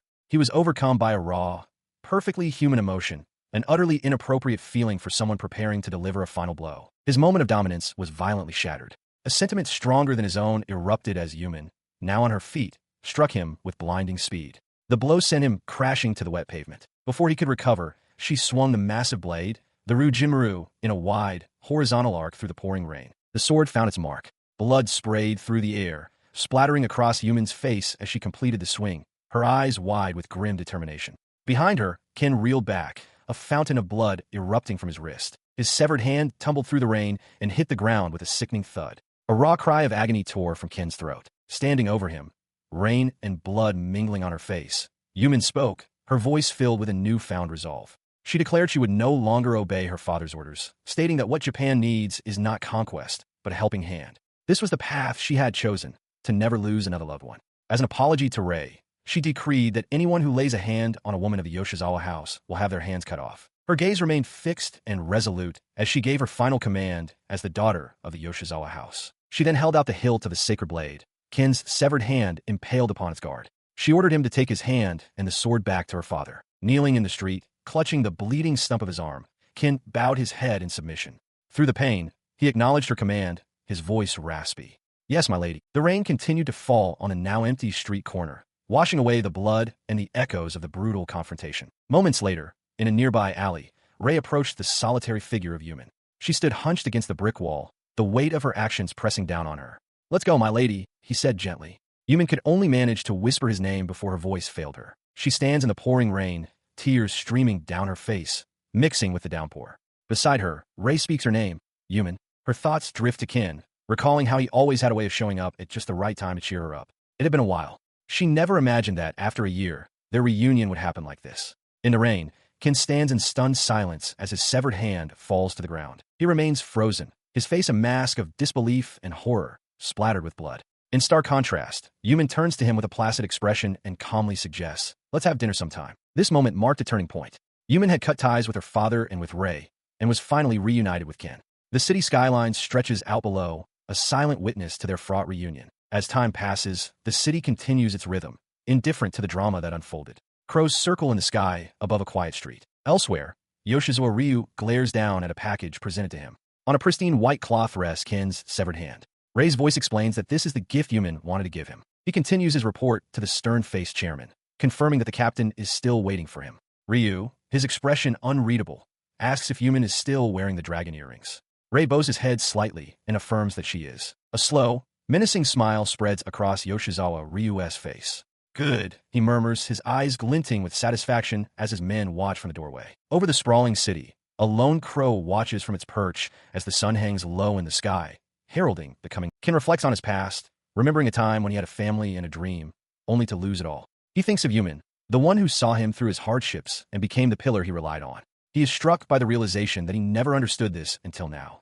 Because she trusts him, she revealed everything to him, leaving him with a profound sense of obligation. His thoughts weigh heavily on him as he looks out over a desolate landscape of tidal flats and power lines. Under a sky filled with circling birds, he wonders to himself, how am I supposed to return these feelings? The internal questioning gives way to an external journey, leading to a rustic seaside restaurant. The sign on the building indicates its specialty, grilled clams. Inside, a grill sizzles, laden with the island's famous grilled clams, their shells popping open from the heat. Ken is seated across from Misyu.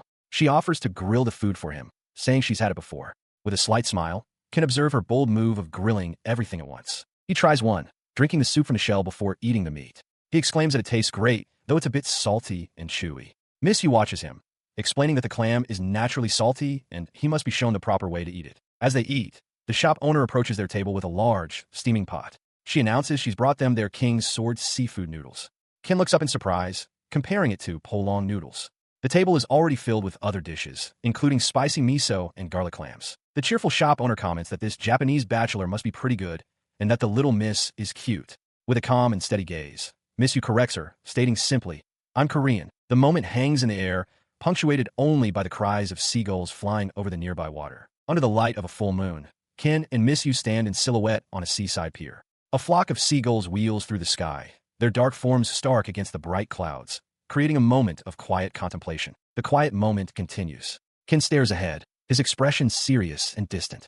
Beside him, Misyu lowers her gaze, her features soft and unreadable in the dim light. In the distance, across the water, a lone, weathered statue sits upon a rocky outcrop, a silent sentinel watching over the sea. The contemplative mood breaks. Misyu, now in a small wooden boat, laughs as she playfully splashes water with her hand. She stands in the shallow water, her jacket unbuttoned and dripping, calling out to Ken with a bright, inviting smile. Sometime later, their seaside fun concluded. A damp Misyu and Ken walk along a stone wall toward a small house. An elderly woman hanging laundry spots them and calls out. The woman asks Misyu what happened to her clothes, offering her a dry set to wear.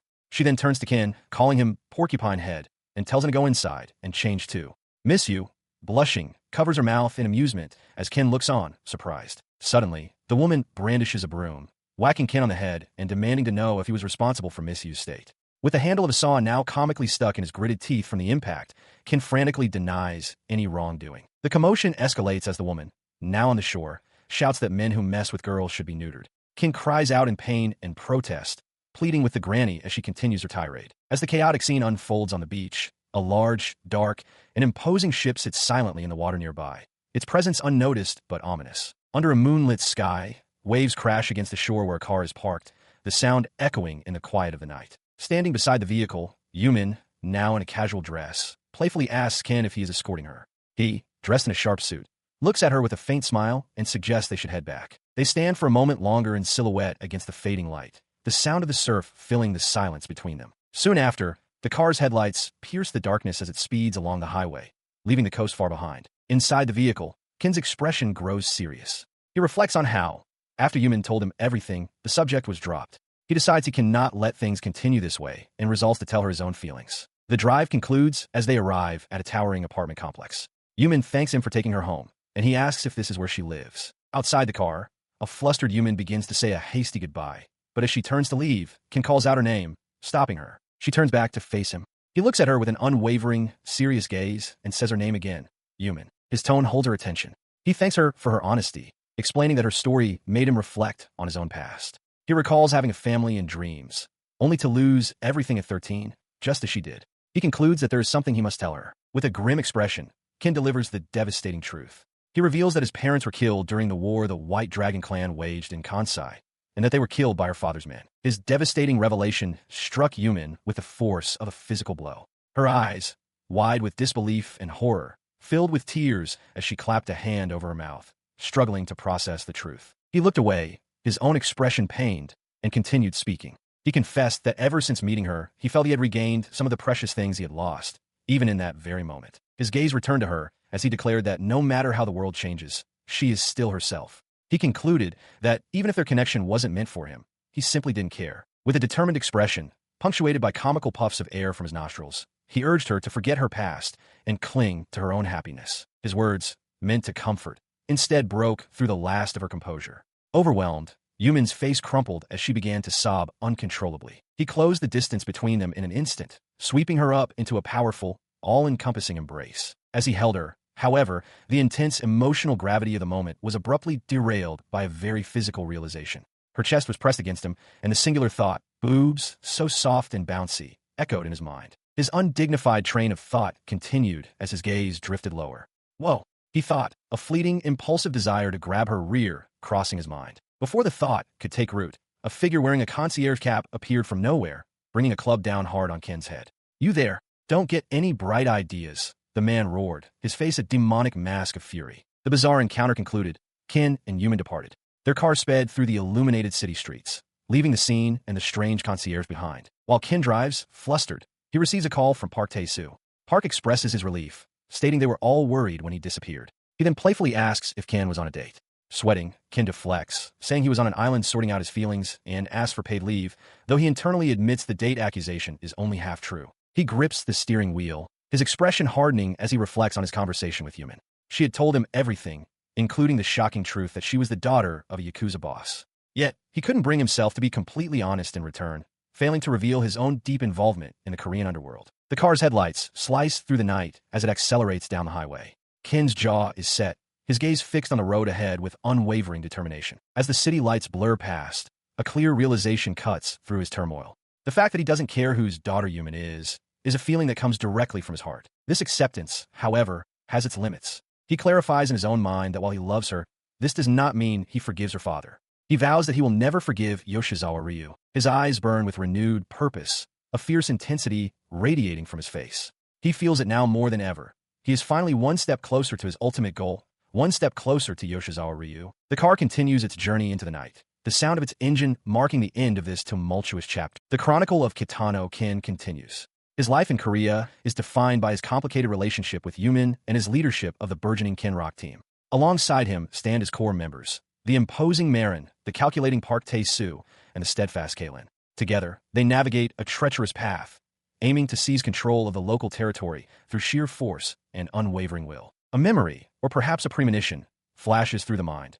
A hand, slick with blood, slams down amidst a scene of violent chaos. The hand belongs to a blood-streaked Marin, his face a mask of desperation as he screams at his comrades, urging them to escape immediately. The vision shatters, replaced by a single, wide eye, reflecting an unseen horror as a tormented cry echoes from the depths of a nightmare. Father, awakened by the cry, Park Tae-soo sits hunched on the edge of his bed, a solitary silhouette against the glittering expanse of the city at night. He gasps for air, sweat clinging to his skin as the lingering terror of the dream holds him in its grip. To steady his frayed nerves, he retrieves a cigarette from its pack. The familiar click of his lighter a small, sharp sound in the quiet room. He exhales a slow plume of smoke, his back revealing a massive, intricate dragon tattoo. He thinks to himself that it has been some time since that particular nightmare last visited him. Elsewhere, the battle rages. Ken, his suit jacket torn away and his body splattered with blood, lunges forward with ferocious intensity, his expression a mask of pure, unadulterated fury. The scene shifts abruptly to a moment of absurd agony. A man in a white collared shirt and tie convulses as if struck by lightning, his body rigid and his tongue lolling out, all because a small dog-like creature has latched onto his crotch. His pain scream echoes from a large office building, a stark contrast to the mundane urban environment. Inside, the man with slick-back hair holds the small dog, proudly explaining to the victim, Marin, that this is his secret weapon. He boasts that it took 2 months of intensive training to develop this death hound from one of Marin's old boxers. Marin, writhing on the floor, demands to know where the mutt came from, while the slick-haired man coos over how cute the dog is when it faces him. He then turns the creature forward, its mouth gaping open to a monstrous size, revealing rows of sharp teeth as he laughs maniacally. Suddenly, Ken intervenes, silencing the chaos with a powerful kick that sends the small creature flying. Shut up, Poochie, he roars. The dog, however, has already found a new person of interest. It sniffs intently at Miss Ryu, who blushes and provocatively suggests that the dog's incredible nose must have smelled that she spent a very hot night with Ken. As it continues to investigate her, she adds explicit, fabricated details about her supposed encounter with Ken. In the background, Ken's frustration boils over, and he is now seen kicking Marin. The force of the kick sends Marin spinning through the air. "Stop lying," Ken bellows, revealing Marin was part of the crude joke. After the commotion, Park Tae-soo calmly addresses Ken, who is still visibly annoyed. He tells Ken to get dressed, as they're going to meet someone important. When Ken asks for a few more minutes, Park dismisses the group's antics, stating that there may be good business to attend to. Following his orders, the group departs. From within their car moving through the city, a thought arises, questioning their destination. The Fine Corporation? He continues his briefing in the car, explaining that the Fine Corporation is one of the 10 biggest industrial companies in Korea. With factories in 5 countries, its sectors of activity range from construction and finance to distribution, heavy industry, and even weapons. As their car pulls up to the destination, he announces their next move, a visit with the company's CEO, Mr. Oh Dal-soo. The news catches Ken by surprise. Their destination is a towering, modern skyscraper, an imposing monument to corporate power. Inside, Park Tae-soo and Ken ascend in a silent elevator, the quiet hum of the lift marking their journey into the heart of the corporation. They arrive at a spacious office where an aide announces their presence to the man behind the desk. He introduces Mr. Park from the Trader Association of Yongdongpo, and the chairman coolly permits them to enter. Park Tae-soo steps forward, greeting Mr. Oh and stating that it is an honor to see him again. Ken follows, his shock palpable as he takes in the opulent surroundings. The chairman, Mr. Oh, simply gestures for them to take a seat, his face a mask of stern professionalism. Once they are seated, Mr. Oh expresses his pleasure that Tae-soo is finally following in his father's footsteps. He then turns his attention to Ken, acknowledging that while Tae-soo shows concern, Ken is the true boss. With a mocking laugh, he asks if Ken's ambition is to internationalize. Ken internally grapples with the absurdity of the situation. He reflects on how he and Tae-soo, who are essentially gang members, are now making a courtesy call to the CEO of one of Korea's greatest companies. The idea of his small group trying to work closely with a massive international entity like the Fine Group, much like in his father's time, strikes him as surreal. He leans over to Park Tae-soo, his expression serious. Looking out over the sprawling city from their high-rise vantage point, Ken quietly asks if it is just him or if something about the situation stinks. He stands in stunned silence as Chairman Oh dismisses him as an impertinent, uneducated boy. The insult is direct, cutting through Park Tae-soo's attempts at diplomacy. As Tae-soo continues to bow, Ken shouts for him to stop, questioning why they should offer the chairman anything. Chairman Oh expresses his own confusion, berating Tae-soo for coming to ask for work without bringing a proper gift, questioning if he has forgotten basic manners. The chairman's tone shifts to open mockery. He scoffs at the idea of his first-class company collaborating with a little district gang, calling the notion absurd. He lectures that a leader must first be able to grasp the power of the person before him, then dismisses Ken as nothing more than a foolish child. He points to Ken's barely contained rage as proof of his ignorance of business fundamentals. As Ken's knuckles whiten and he begins to rise, the chairman's voice booms, roaring that he has not given him permission to stand. The chairman's eyes narrow, his gaze piercing. He challenges Ken, asking if he truly wants to discover which is more powerful, a gang with knives and bats, or a great corporation. He concludes that Ken is, and always will be, a poor fool. Leaning back into the shadows of his chair, the chairman acknowledges that their group has a boss, a real one. With that final pronouncement, he orders them to get out. In response, Park Tae-soo bows deeply, his face unreadable. He assures the chairman that they will come at once to help should even the slightest problem arise. As they leave, Chairman Oh watches them go, a look of contempt on his face. He mutters to himself, dismissing them as a presumptuous young bunch. Once in the car, Park Tae-soo's demeanor shifts entirely. He casually suggests they have a break feast, or brunch, much to Ken's confusion. Tae-soo then instructs their driver, Marin, to take them to the Jomol Junction. The car pulls up to their destination, a restaurant building with a large sign that reads Samaru. He has brought his men to a restaurant, presenting them with a large, steaming pot of gamjadang. He explains that it's a stew with pork loin, potatoes, and sesame leaves, good and cheap. As the group eats, Ken confronts him, stating he sensed Tae-soo's unease at Chairman Oh's office and telling him to stop pretending he didn't know what would happen. In response, Tae-soo calmly offers to share a secret instead of an apology. He begins his story, revealing that his father was the boss of a very large organization. Ken, annoyed, tells him to spare the details, saying he's heard enough stories of mafia families being decimated. Tae-soo confirms that is exactly what happened to him, adding that his father was murdered by one of his own subordinates. He looks at Ken with piercing intensity, explaining that for people like them to cross paths is not a simple hazard of the road. As smoke curls from his cigarette, he declares that it is fate. Meanwhile, as the sun sets over the city skyline, events elsewhere are already in motion. In a corporate office, Chairman Oh laughs boisterously with his aides. An aide reminds him that his son is returning from the United States today. The chairman confirms this, stating they'll have a celebratory barbecue for his son, who just earned his degree and took a 6-month holiday. His good mood is interrupted when an aide brings him a phone, announcing his son is on the line. The chairman takes the call, cheerfully asking his son, Sanmin, if he has arrived at the airport and met the manager sent to greet him. But as he listens to the voice on the other end, the chairman's smile vanishes, replaced by a grim, focused intensity. The lines on his face harden as he processes the words. The source of his alarm is revealed at an airport entrance. His son, Sanmin, stands battered and bloodied, weeping as he confesses into the phone, "I betrayed your trust. I'm sorry." 6 months later, autumn has arrived. The wind has cooled considerably. Inside a room, Chairman O sits by a large window, gazing outside with a pensive expression. He is now confined to a hospital bed, looking frail but with sharp eyes. He addresses someone off-panel, identified as Mr. Kitano, making a solemn promise. He declares he is ready to give his full support if Kitano will take over his casino. The history of such enterprises is complex. In Nevada, the state started by legalizing gambling. The mafia then established casinos in Las Vegas, but the state eventually ousted them for fiscal fraud. Today, the big groups who succeeded the mafia continue to pay their taxes. Elsewhere, Park Tae-soo explains this very history to Ken. He notes that in other places known for gambling, like Monaco, the casinos have always been state-owned. He points out that an estimated 750 billion yen is lost by people in Vegas each year.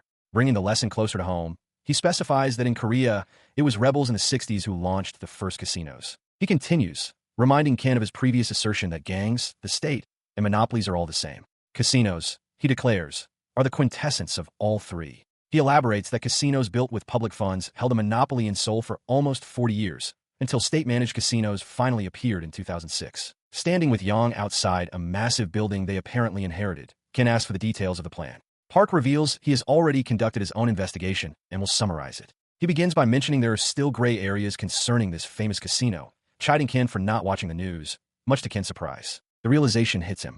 Park's words echo in his mind. The casinos are run by the state. The lecture continues with the origin story of Las Vegas. It all started with the mafioso Bugsy Siegel, who constructed the Flamingo Casino Hotel in 1946. His actions transformed the city into the world's gambling capital. These dens were a means to raise colossal sums for the state. As he speaks, Park's hand releases a pair of dice. He concludes that owning a casino is the key to getting closer to that ultimate quintessence of power. Ken listens, his face a mask of intense concentration.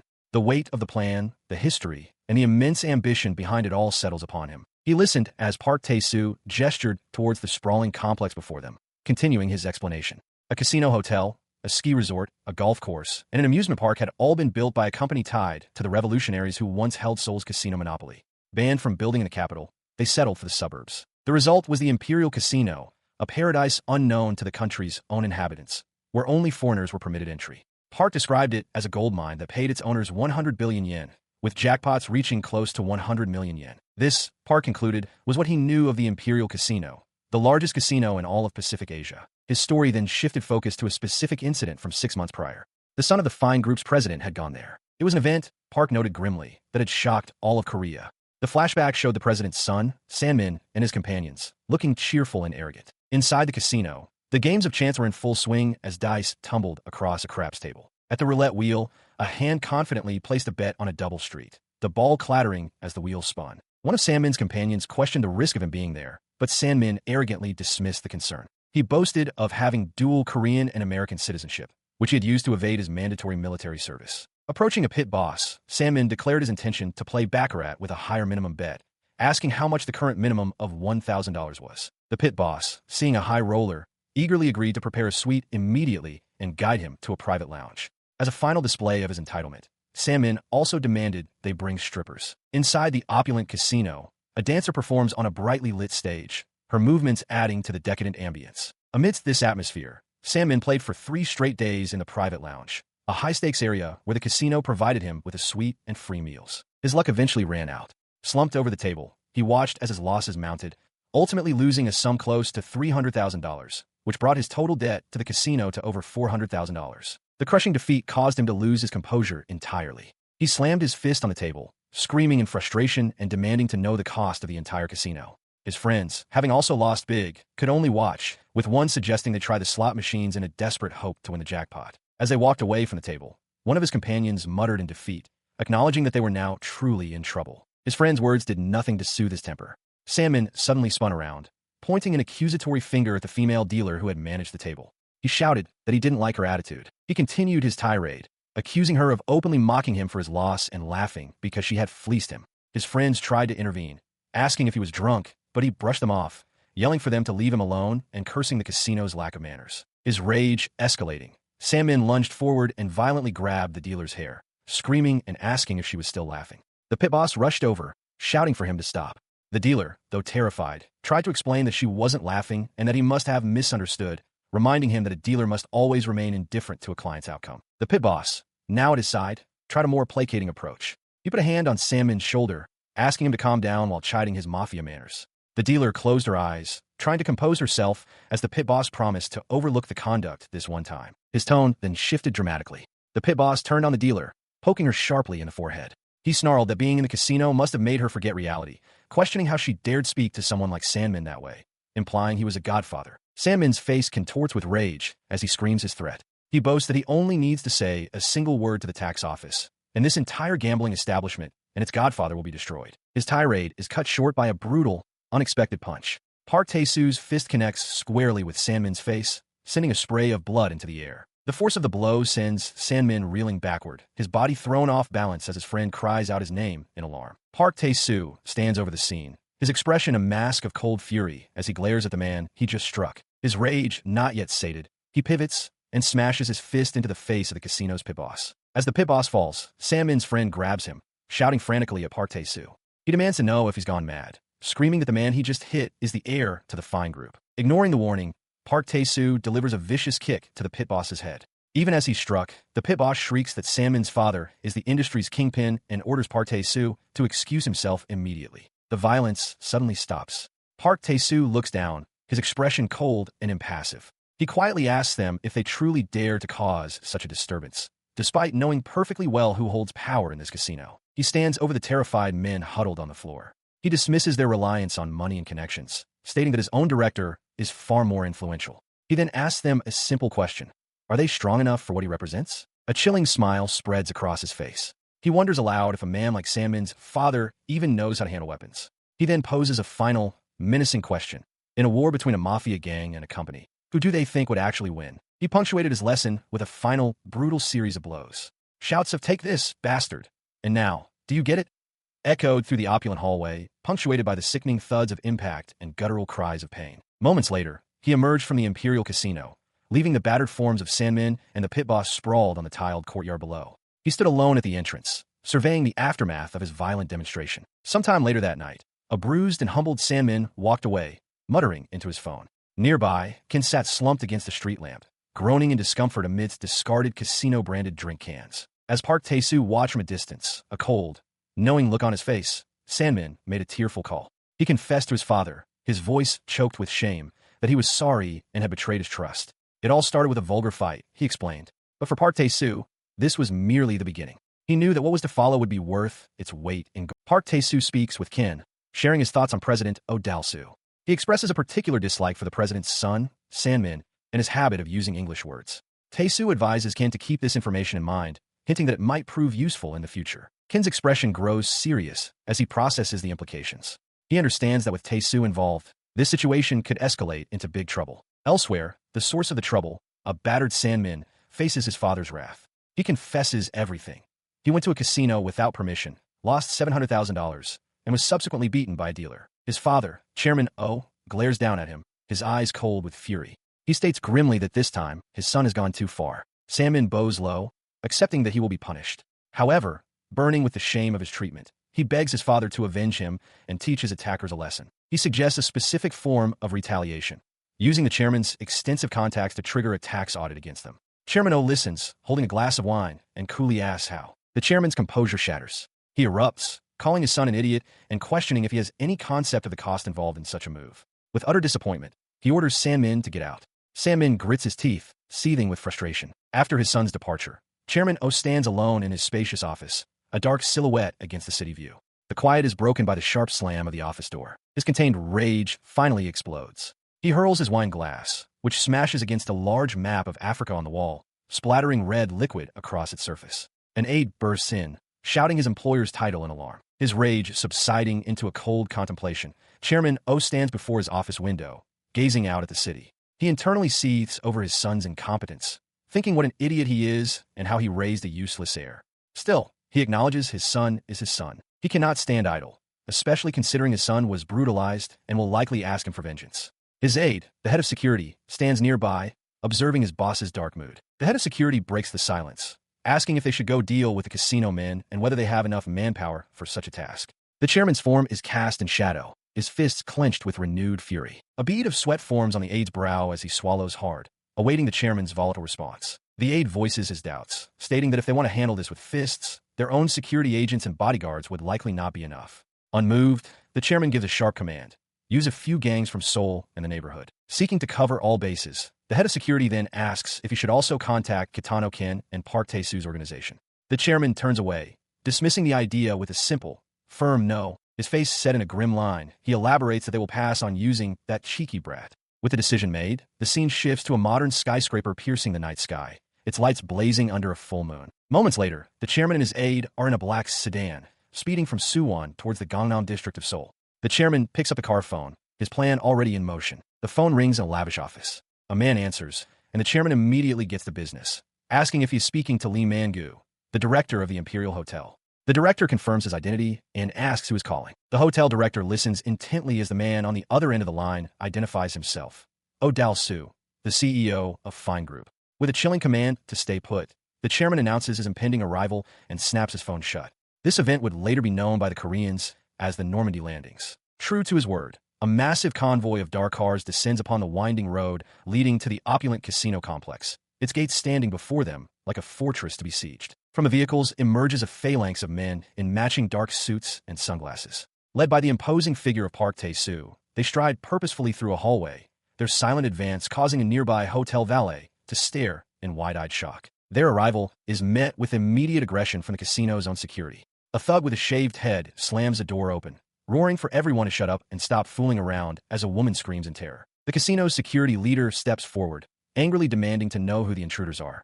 He furiously accuses them of coming to rob the casino. His question is answered not with words, but with a swift, brutal punch to the jaw from one of Park Tae-soo's men, sending the security leader reeling. Following the opening blow, Park Tae-soo himself launches into action, delivering a devastating high kick that connects with sickening force. The brief confrontation ends decisively. The casino security forces are left groaning and defeated on the polished floor. Standing over them, Park Tae-soo bellows his true intentions. He clarifies that they are not common hooligans and that if everyone stays calm, no one will get hurt. He then roars a command, bring the dealers to him now. In his office, the hotel director slams his fist on the desk, demanding to know which gang sent the attackers. A terrified aide stammers that it's not a gang. It's Dal-soo, the CEO of Fine Group, who is attacking them. The director's face contorts in disbelief and horror. At the local commissariat, a young police officer bursts through a door in a panic. He shouts frantically to his superior that the Imperial Casino is under attack. He reports the terrible news to the commissioner, who sits calmly at his desk. The commissioner dismisses the report out of hand, telling the officer to forget about it and leave his office. He continues, his voice low and firm, ordering the subordinate to wipe out all traces of the call immediately. He makes it clear, officially, they never received it. The officer is stunned. The young officer stands frozen, his face a mask of disbelief at the command to ignore a major incident. Outside, the police station appears quiet, betraying the turmoil within. Meanwhile, at the casino, the raid's objective is complete. Park Tae-soo stands before the captured dealers, who are huddled together in terror. The pit boss and Miss Yu are among them, pleading not to be hurt. Their pleas are met by the arrival of Chairman Dal-soo. He looms over them, cracking his knuckles, his expression one of cold impatience as he remarks that he was starting to grow tired of waiting. With a sudden, violent motion, he swings a golf club, bringing it down hard on a female dealer's head. The impact is brutal, and she screams in agony. His face contorts with rage. He bellows, demanding to know how they dared to lay a hand on his son, his own flesh and blood. He then turns to his son, Sanmin, whose head is wrapped in bandages. With grim satisfaction, he tells Sanmin to give them a taste of their own medicine, offering him the pleasure of revenge. Sanmin accepts the golf club. A cruel smile spreads across his face as he addresses the terrified dealers, telling them he's glad to see them again before raising the club to strike. A loud slam echoes as an aide desperately implores Chairman to stop. The chairman stands silently, his expression grim, flanked by his subordinates. As he walks with the casino director, Lee Man-gu, the director points out one of the men, calling him a cute one, and noting he was apparently a sumo wrestler in his youth. Unimpressed, Chairman simply asks who the man is. Lee Man-gu breaks into a cold sweat, his face contorted with stress as he internally questions how any man could possibly act with such audacity. He turns to Chairman O, desperately asking why the chairman didn't just order him to punish the offender. Chairman O states plainly that since one of Lee's employees dared to hit his son, he came personally to teach the man some manners, admitting he had briefly considered letting Lee handle it. The brutal result of this lesson is a man's face beaten into a bloody pulp. Chairman O looks on with a cruel smile, remarking that the cheeky bastard had dared to claim that he was no match for him. A terrified Lee Mangu stammers, asking if this means Chairman O will operate like the mafia. The chairman pats him on the shoulder, explaining that he decided he should come and handle it personally. His eyes narrow behind his sunglasses, his resolve hardening as he concludes his thought. If that is the case, he turns on Lee Mangu, his aura radiating pure menace. He demands to know what the director is waiting for. A convoy of black luxury cars speeds down a highway, their purpose clear. The destination is a massive, modern hotel complex nestled in the mountains, the Imperial Hotel. In a large, disheveled office, Park Tae-soo sits alone, slumped in a chair with his head in his hand. The room is a mess of scattered papers, mirroring a sense of exhaustion and frustration. His solitude is shattered by an urgent report from one of his men, whose face is bruised and swollen. The subordinate explains that the Fine Group's CEO attacked a casino the previous day, bringing in gangs from Seoul and Gyeonggi-do. As Tae-soo listens, a cigarette dangling from his lips, Yang Sandae stands beside him, face contorted in rage. Yang sees that their rival acted as if they didn't exist, despite their recent attempt to pay respects. From outside the building, a voice urgently calls out for Kim and Tae-soo. Inside the office, Tae-soo turns his head toward the sound, his expression unchanged. Across the table, Kim sits silently in an armchair, his presence a pillar of focused intensity amidst the rising tension. Kim remains perfectly still, his hands coming up to steeple before his face. His gaze is fixed downward, his features shadowed, as he sinks into a state of deep, heavy contemplation, the weight of their next move settling upon. Within the Kinrock team's headquarters, the mood is tense. Yang Sandae recounts recent events, explaining that Chairman O personally went to the casino to redecorate after his son was beaten by a dealer. He reveals he learned this from a gang-affiliated friend who called for help. Park Tae-soo listens, his face contorting with rage, declaring that after all they've been through together, this public slight is an open mockery. As Yang continues his story, Park Tae-soo explodes, shouting that they have no interest in his tales. He is consumed by the disrespect shown to them. Kin, however, quietly considers the situation, intrigued by the developing conflict while mentally cautioning himself against rash decisions. A brief memory surfaces of a simpler time, when they were just kids floating on the water. The discussion immediately pivots to vengeance. Kim Hye-rin, dressed in her distinctive suit jacket and bow tie, passionately argues that being snubbed is the ultimate humiliation for any gang and that they must act to cleanse the outrage. Kim quietly contemplates the idea of retaliation, while Yang Sandae grimly agrees, insisting they cannot let this insult stand. Their talk of revenge is abruptly halted by a harsh reality. Miss Yu mentions that she has yet to receive her paycheck, prompting the sudden, collective realization that the group is broke. Kin is visibly stunned, exclaiming that not being paid is a far more pressing concern than being snubbed. Park Tae-soo calmly elaborates on their financial state. He reminds everyone that despite their takeover of the district, their income is limited to the bare minimum from local restaurants and the red light district. This meager cash flow severely restricts their lifestyle, leaving them without enough money to even buy gas for a car to enact any sort of revenge. His words cast a pall over the room. One member laments that he would rather die than suffer the indignity of taking the subway to avenge them. At that moment, an idea strikes Ken, who brightly suggests they simply steal a car. He follows up his suggestion with a smug, taunting look directed at Park Tae-soo. With biting sarcasm, Ken calls him a true daddy's boy, implying that Park has never known true poverty. The scene changes abruptly. A stern man in a dark blazer introduces himself as Kim Yong-bae, the manager of the Imperial Hotel. Beside him stands the casino pit boss, looking beaten and dejected. Later, the pit boss, Kim Yong-bae, explains his predicament to his own men. He tells them their hands are tied by the influence of a massive industrial conglomerate that controls the stock exchange, media, and politics. Everyone fears its strength. He adds, however, that his director has not yet conceded defeat. He then makes a direct appeal to Ken. Acknowledging the impressive speed with which Ken's crew conquered the district, he sees their potential. He opens a briefcase, revealing 100 million won in cash. He offers it as a small advance, proposing a partnership. If Ken's team helps them, the casino will give them a percentage of its earnings. Ken stares at the money, his expression unreadable. In a separate meeting, Park Tae-soo calmly makes his own proposition to the casino manager, Kim Yong-bae, expressing hope for a favorable response. The manager reacts with wide-eyed shock to the audacious demand, a percentage of the casino's earnings. As Park Tae-soo turns to leave with Miss Yu, Kim Yong-bae trembles with fury, muttering scoundrel under his breath. His composure shattered, the manager lunges forward and grabs Park Tae-soo by the suit jacket, aggressively demanding to know what he just said. Unfazed, Park Tae-soo coolly claims he said nothing at all. With a chillingly calm expression, he tells the men he will see them soon and departs. Meanwhile, back at their headquarters, the Kinrock team debates their strategy. They question how to proceed, dismissing a direct assault as foolish given their opponent's power. With politics and media unavailable to them, one member turns to Ken, asking if he has a brilliant idea. Ken, looking exhausted, is reminded that they're supposed to be a computer business. This triggers a realization. He declares they will attack via the internet, creating a buzz on the web. He explains that his past, as a recluse, made him an expert on the subject. Miss Yu immediately questions his plan, reminding him that the powerful Fine Group has the media at their beck and call. Ken counters confidently, stating that they have more computers in their office than they know what to do with. His declaration captures the attention of the entire team. Park Tae-soo, Young, and the others all turn to listen as Ken outlines his digital assault. The view reveals their base of operations, an office for Sun Entertainment, filled with rows upon rows of computer workstations. One of the members expresses his admiration for the plan. The operation commences. Keyboards clatter as the team begins to flood the internet with rumors, specifically targeting the heir of a major industrial magnate, alleging he regularly visits a casino reserved for foreigners. In his office, Chairman Oh listens as his aide suggests a diversion.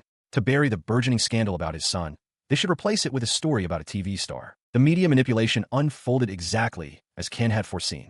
The press seized upon the manufactured TV star scandal, pushing the story of the son of a big boss out of the headlines and giving the public a new, less dangerous topic of interest. But this was only the first phase. As interest in the TV star began to wane, Ken and his team launched their true assault, working furiously to push the original story back into the spotlight. Fueled by adrenaline and instant noodles, Ken declared he had no regrets about the year he spent absorbed by the internet, as it gave him the power to do this. Their relentless, round-the-clock effort paid off. Once the mainstream media was forced to address the scandal, the role of the Sun Ken team was complete. The operation was given a name, the Normandy Landings. Exhausted, the team finally collapsed into a deep sleep. From that moment, the truth took on a life of its own, spreading like wildfire across the nation. It became a force that no one could prevent from coming to light, not even the CEO of a powerful industrial conglomerate. The story echoed through the canyons of the city's financial district, becoming undeniable. And finally, the public outcry forced the authorities to act. A convoy of police vehicles sped through the streets, their destination clear.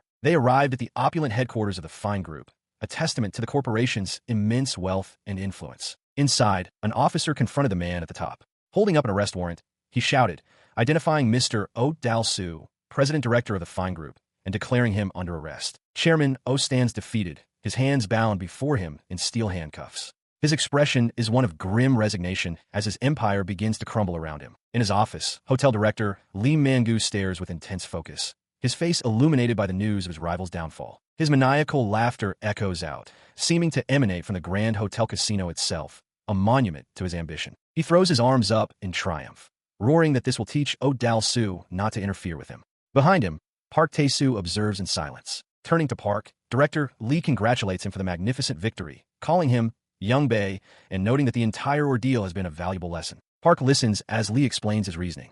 Lee laments that his dream of becoming a legitimate businessman made him seem vulnerable, forgetting the blood and tears he shed to acquire the hotel. He seethes, admitting he never imagined anyone would dare attack someone with his reputation. He reflects on how the media destroyed Oh Dal-soo without a second thought. A cold resolve forms as he declares that this building will now become his untouchable fortress. His figure descends into menacing shadow as he reveals his next move. He has already recalled the lieutenants he had previously dispatched to the provinces. Park Tae-soo questions him about the reward for Ken's pathetic little gang.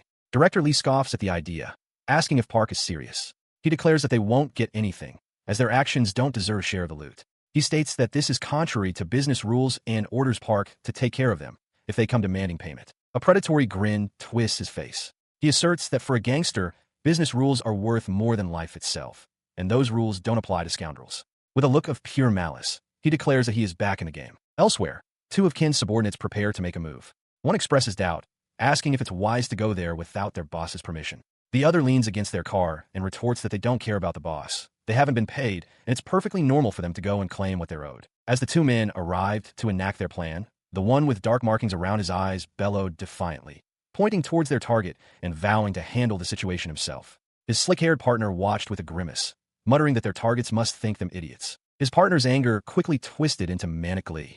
He clenched his fists, a wide, unsettling grin spreading across his face as he fantasized about depositing the money he believed they were owed. He questioned aloud if he was stupid, already certain of the fortune he would claim. As he reveled in this fantasy, his slick-haired companion turned and walked away. The man with the eye markings continued his delusion, picturing how he would bring back a fortune from the casino's earnings, flabbergasting their boss. He laughed maniacally, declaring that he, BB, would become the new boss. Nearby, Yang Sande watched the spectacle with disdain, thinking to himself that this level of crookedness usually ends in death. Meanwhile, in a darkened control room, Park Tae-soo watched the events unfold on a bank of security monitors.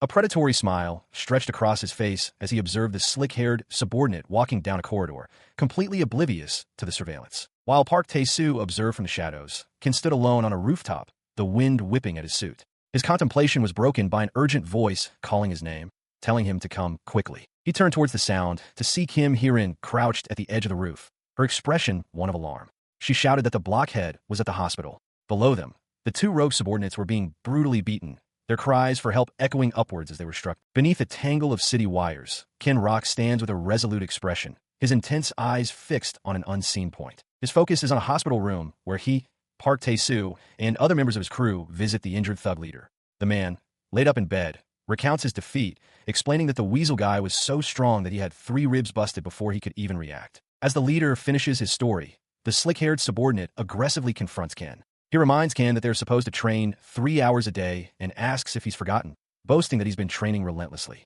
Ken's composure shatters. He lunges, grabbing the subordinate's face and screaming at him, demanding to know why he's constantly on his case. The injured leader watches, his initial confusion turning to rage at the subordinate's nerve. The subordinate, however, yells back at Ken, calling him selfish and questioning how he could be so ungrateful after he went to recover their stolen money for him. Abruptly, Ken releases the man and drops to the floor in a full, formal bow before the injured leader. He begged for his sincere apology to be accepted, stating he is sorry the man was hurt because of him. The leader is left utterly flustered. He looks up, his expression calm, and tells the leader that he took the risk upon himself and has no intention of claiming the recovered cash. Ken states that his salary of 20 million won a year is more than enough. Overwhelmed by the gesture, the thug leader begins to weep. As they leave the hospital room, Park Tae-soo turns to Ken. He admits that, to be frank, if the thugs had kept their word, he would have given everything to them, not to Ken. Walking down the corridor beside Yang, Ken reflects on the fight. He realizes that one against all, he didn't stand a chance. Getting Yang out of there was the only thing he could do. He can only watch as Yang Sande delivers brutal, on-the-spot discipline to the slick-haired subordinate. A heavy blow lands, and Yang demands to know what the man was thinking. Ken realizes with a start that he is just one piece of this complex machine. The subordinate's disciplinarian, Yang, grits his teeth in lingering fury before turning his attention to Ken. He begins a stern lecture, warning, "But next time you act that reckless." His words are cut short as Ken's own rage erupts. His face twists into a mask of fury as he screams that he will never forgive such a sentiment, even if it means he would have to mourn over Yang's grave. The sheer force of Ken's fury stuns Yang. Without a moment's hesitation, the imposing man drops to his knees, pressing his forehead to the ground and begging forgiveness for his own reckless actions. From a short distance away, Park Tae-soo observes the entire exchange, a cigarette held loosely between his lips. In a waiting area, the rest of the crew follows Yang's lead, bowing low and shouting apologies to their boss. Elsewhere, a news report flashes across a display of televisions. It details that despite significant public anger, the CEO of Fine Corporation, Oh Dal-soo, who had been arrested, was transferred out of prison due to purported unusual health reasons. The news report pinpoints the location of this transfer, one of the many sprawling university hospitals in Seoul, its modern facade looming under an overcast sky. Inside a private room within the hospital, Chairman Oh Dal-soo sits in bed, looking hale. His aide stands by, asking if the casino issue is still bothering him. The chairman expresses his fear that he no longer holds the trump cards he once did. His aide suggests a counter-move, setting the tax department on their enemies. The chairman dismisses the suggestion outright. He needs something far stronger than that. He gives a new command, his voice low and decisive. He instructs his aide to call a certain Japanese associate for him, one located in Yongdongpo. He sits within a spacious, well-appointed hospital suite. The room, more akin to a luxury apartment than a medical facility, serves as the command center for his resurgent ambitions. From his seat by the window, Chairman Oh gazes outside, remarking to himself that the autumn wind has grown chilly. Elsewhere, Ken sits in a large, ornate chair, his hands steepled before his face. He exhales slowly, his expression unreadable and lost in thought. His contemplation is interrupted by Park Tae-soo, who addresses Chairman Oh directly. He states that his boss is listening and that he expects the chairman has something important to say. In response, Chairman Oh's gaze sharpens. He addresses Ken, stating that he is prepared to offer his full support. His proposal is blunt. Strip the casino from that man's hand. He remains perfectly still, absorbing the gravity of the proposition. Seeing Ken's silent consideration, Chairman Oh elaborates. He explains that this is the biggest casino in Central Asia, one of the largest financial institutions in the country. He declares it an extraordinary opportunity for Kin's gang, and that he wants Kin as its new owner. He then lays out the plan. He will handle all the preparations. Kin and his men will have the easiest, yet most important task, crushing their opposition with the strength of their fists. He stares intently, asking if Kin feels up to it. Before Kin can answer, Park Tae-soo interjects, his voice cold. He questions the old man's words and commands him to listen. His face half shrouded in shadow, Park Tae-soo reminds the chairman that he is the one asking for a favor. He asks if the old man truly realizes the position he's in, facing his boss. A bead of sweat rolls down the chairman's shocked face as Park's lips curl into a menacing smile. His forceful display leaves Chairman O reeling, the older man forced to admit to himself that he had totally underestimated the young gang leader. As the chairman grapples with this new reality, Kin remains perfectly composed, his hands steepled before him in silent, imposing judgment. The power dynamic now completely reversed. The humbled chairman O bows his head low. He addresses Kin formally as Boss Kin and begs him to accept his humble request. Sometime later, the focus shifts to a towering, modern skyscraper of glass and steel that reflects the clouds in the city sky. Inside a spacious, unfinished room, Kin stands with his crew. He addresses them, stating that he already told them that casinos and money hold no interest for him. This prompts one of his men to ask what their next move is. Kin continues, clarifying that taking revenge on the casino or the man in charge of it is also not his concern. His subordinate reacts with a start, surprised by the declaration. His expression then hardens, his voice ringing with authority. He declares that, nevertheless, they will seize control. His crew shouts his name in unified acknowledgement of their orders. With his decision made, Kin's eyes narrow with grim resolve as he gives the final command. Let the war begin. Chief Lee Jong-do sits with his hands clasped, his expression grim as he receives the news. The shareholders have decided to revoke his position as director. He looks to the side, incredulous, and challenges the decision. How can you force me to leave? He asks. Across the table, the new leadership informs him that if he refuses to resign, they will find another way to evict him. The man leading the takeover, Lee Man-gu, leans forward, his face a mask of contempt. He reminds Chief Lee that he owns 50% of the casino's shares and asks if he truly dares to pick a fight, adding a chilling thought that he'd hoped Chief Lee would simply die peacefully in his bed. Chief Lee's face contorts with rage, reminding them of what happened to the president and declaring that it's out of the question for them to touch his casino. As Lee Man-gu walks away with Miss Yu, he dismisses the threat, shouting about who is behind this. He vows that once a certain loser gets his due, they will deal with the old farts and Oh Dal-soo, cleaning everything up. His expression hardens as he looks back, a sinister resolve in his eyes. He thinks to himself about this casino. The Imperial Casino, a massive establishment that preys on the human love for gambling. In Japan, pachinko parlors have nearly 7 million enthusiasts, robbing the public of trillions of yen. In Korea, 3 million people are addicted to gambling. The income from casinos for national players in Korea is substantial, but pales in comparison to Las Vegas. All the money earned at tables like this one ultimately ends up in the pockets of the owners. For the state, gambling is a simple and incredible revenue stream. But inside the Imperial, an announcement suddenly cuts through the noise. A voice over the intercom informs all patrons and dealers that the casino will close for the rest of the day for scheduled electrical maintenance.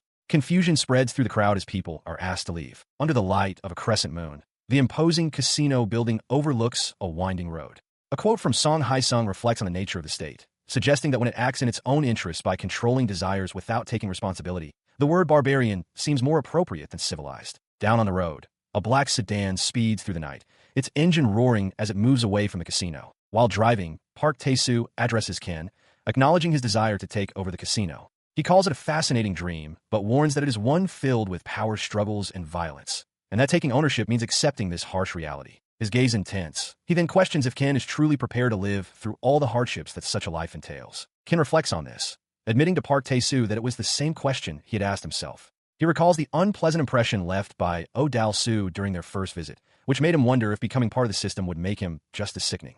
He states his determination to find the answer, but at a later time. For now, his expression hardens with resolve. His mind is focused on a single, immediate goal, taking down that casino. Hearing this, Park Tae-soo takes a quiet, thoughtful drag from his cigarette. As the car speeds through the night, he flicks the cigarette but out of the window and remarks to his dear Ken that this path is what they call destiny. Their journey concludes as they arrive. Park Tae-soo steps out of the car before the illuminated Imperial Casino, his trench coat billowing around him. Following him, Ken emerges from the vehicle, his face set in a grim expression as he firmly grips a metal baseball bat. He slams the end of the bat onto the pavement with a sharp crack, punctuating his arrival. The scene abruptly shifts. Ken, now with his hair styled like a high school student, is confronted by Kim Hee-rin. She asks why he changed his look, and as he reels in shock, she coolly reminds him that she is only 18 years old. His allies stand ready for the assault. Yang Sandae, armed with a pickaxe handle, is joined by another powerfully built man wielding a thick wooden plank, both exuding an aura of grim determination. From behind them, Kin voices his concern to Park Tae-soo, questioning why there are only 6 of them for such a monumental task. He wonders aloud if they wouldn't be better off with greater numbers. In response, Park Tae-soo, his back still turned, dismisses the worry with cold confidence. He states that their current force is more than enough to deal with the rotten bastards inside. He glances back, his eyes sharp and unwavering, adding a final, resolute thought. They are not weaklings. With their resolve solidified, the small group arrives at the entrance of the Imperial Casino. A lone doorman in a suit greets them, politely requesting they enter quietly. They stride past him into the main hall. The casino is enormous and teeming with people, a stark contrast to their small, determined party. Their entrance does not go unnoticed. A man in a suit, likely a manager, begins to shout at them, mocking their small number. He laughs, calling them arrogant, and vowing he'll never hand over the casino. Beside him, Park Tae-soo and Yang watch, unfazed. Before the manager can continue his tirade, Kin explodes into action. He smashes a bottle into the man's open mouth while simultaneously driving a powerful fist into his stomach. The brutal, two-pronged attack sends the man reeling backward, gagging as liquid erupts from his mouth. Kin's arm blurs as he completes the devastating punch. Without pausing, Kin launches himself into the air, delivering a flying kick that slams into another casino guard, signaling the violent start of their takeover. The guard he struck lies twitching on the casino floor, a pool of liquid spreading from his head as he convulses. The legs of stunned onlookers surround his defeated form. As Kin glares down at the man, Park Tae-soo places a hand on his shoulder, advising him to calm down. He explains that the down man is just an overzealous simpleton, not their true target, Lee Man-gu. Kin, however, ignores him completely, his eyes wide with fury as he bellows Lee Man-gu's name. His voice echoes through the opulent hall, a furious roar demanding if Lee is listening. He screams for Lee to come out and surrender, warning that he and all his men will end up just like the man on the floor if he refuses. The direct threat sends a wave of panic and stress through the casino's security staff. They break out in a cold sweat, groaning in disbelief at the sudden, violent declaration of war. Their fear quickly turns to rage. A security leader rallies his men, shouting for them not to back down. He points out that there are only 6 intruders against their 300 and roars for his men to slaughter them. In response, Park Tae-soo shouts orders to his own team. He acknowledges the enemy's overwhelming advantage in numbers, but commands his comrades to stay vigilant and focused. Kin's small team stands their ground, weapons ready. Before them, a massive, dark wave of 300 security guards charges forward, a thunderous roar accompanying their advance. As the two forces are about to collide, Kin's resolve hardens into a battle cry. He embraces the overwhelming odds, his thoughts clear. This is a fight he chose.